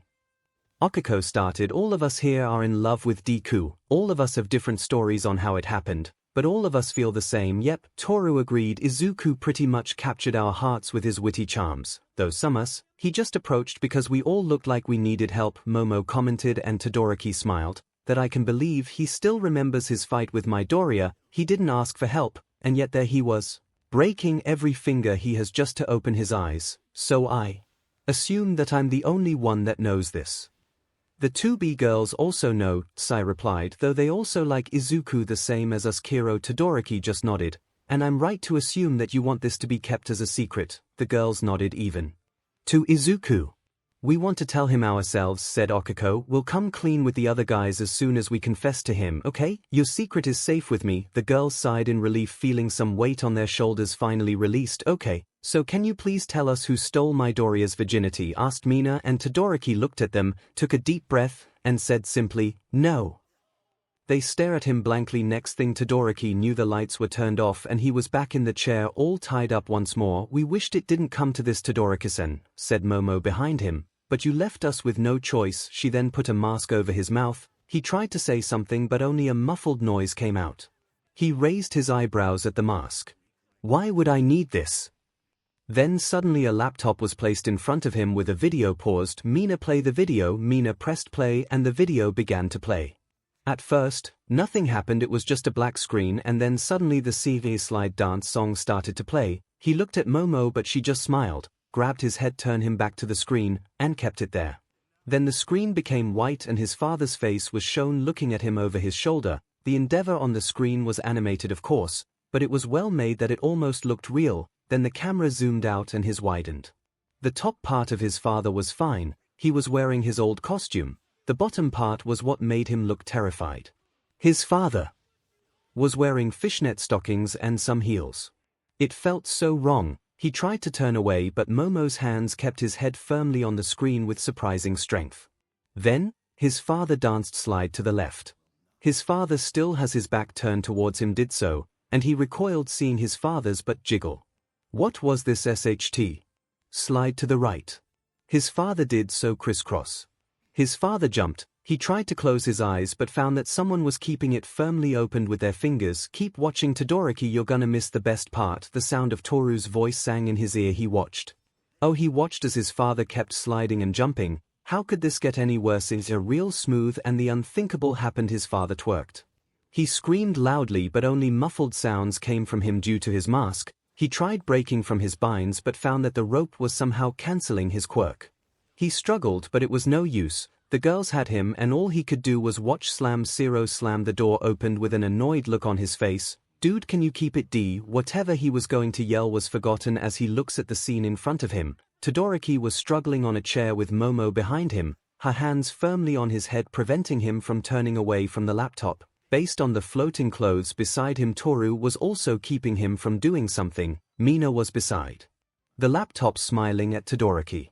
Yes, Sirison, sang a voice beside him. He jumped and turned to the voice to find Okiko with her eyes closed smiling innocently at him. We apologize for the noise, but we just need to ask Todoroki-kun some questions. She then opened her eyes and Siro could only see a promise of hurt and trauma in her eyes. Maybe you would like to join him later. He gulped and looked at Todoroki. Never mind. He slowly closed the door and walked away, mumbling about how he was just going to forget anything he saw and just go to sleep. Meanwhile, Todoroki was still watching the video, then it paused. He took a couple of deep breaths. What kind of abomination was that? I hope you would be cooperative from now on, Todoroki-kun, said Momo sweetly. She turned the chair towards her. Now, Give us a name. He looked at her and stilled himself. No. Momo looked almost disappointed. She turned to Mina. Mina, load up the one where Endeavor and Hawks are making out. No, wait, he screamed. The girls looked at him expectantly. Won't give you a name, but I'll give you a time frame. A time frame? Mina asked. What good will that do us? We could eliminate a lot of people with a time frame, considering that we don't know when it happened. Having a time frame would help us in eliminating people that Midoriya hasn't talked to in those days, Momo deduced. But why to have that, when we can directly get the name from you? Todoroki-kun, sang Toru, still beside him. Because no matter how many videos you make me watch, I would never betray my friend, Todoroki said firmly. The girls looked at him as if weighing their options. It's better than nothing, Kiro. Tsuyu sighed. We would at least have some info to go over tomorrow. I don't know about you guys, but I want some sleep. Gyro yawned tiredly. Well then, it looks like we have an agreement, Momo said joyfully and turned to Todoroki. So Todoroki-san. He sighed. It's after our dance in the culture festival and the day of the hero ranking announcement. Oh. Toru shouted. So it happened during our first year. Yes, that does help. Thank you very much, Todoroki-san, Momo cheerfully said. Todoroki looked at them expectantly, then raised his hands to emphasize the binds he was in. Oh. I'm so sorry. Momo panicked and began to untie him. Menmo, you really went all out, Gyro snickered. And you called me excessive, Mina laughed, and Momo just pouted with Todoroki freed. They said their thank yous and apologies and went off to their rooms to have a good night's sleep. Gyro went inside her room. Locking the door, she turned to her bed, but before she could walk forward, her attention was stolen by a specific instrument that wasn't hers sitting at a corner. Going to it, she played a couple of strings and giggled. Mina stretched in her room feeling tired after a long day. She then noticed something sticking out of her closet. Opening it, she laughed, seeing a familiar dress. That feels so long ago. Toru was in her room plugging her phone into her charger. Her phone lit up, and what she immediately noticed was a very familiar app. She smiled and dragged the app to a trash can, uninstalling it. I found the one for me, Tsuyu curled around her bed with the covers over her. She then grabbed a pillow and hugged it, imaging it was the boy that captured and took care of her heart. Momo was in her bed trying to fall asleep, but no matter what she did, sleep did not come to her. She sat up and looked around her, confirming that she was alone. She then walked to her closet and opened it, and pulled out a plushie. But this was no ordinary plushie, it was an Izuku plushie. The plushie was Izuku in his casual clothes, but the word that was written on the plushie's shirt was lover. Walking to her bed, she hugged the plushie as she laid down. The scent of cinnamon and mint hit her nose and she sighed. Okiko was laying on her side, clearly awake and thinking of everything that has happened. Her falling in love, knowing that her classmates also loved the same boy, them talking about what to do next. Well, Tsuyu just raised a boombox. But that was beside the point, them surviving the first year, then suddenly finding out that the 2B girls also loved the same boy, sharing their stories, and now this.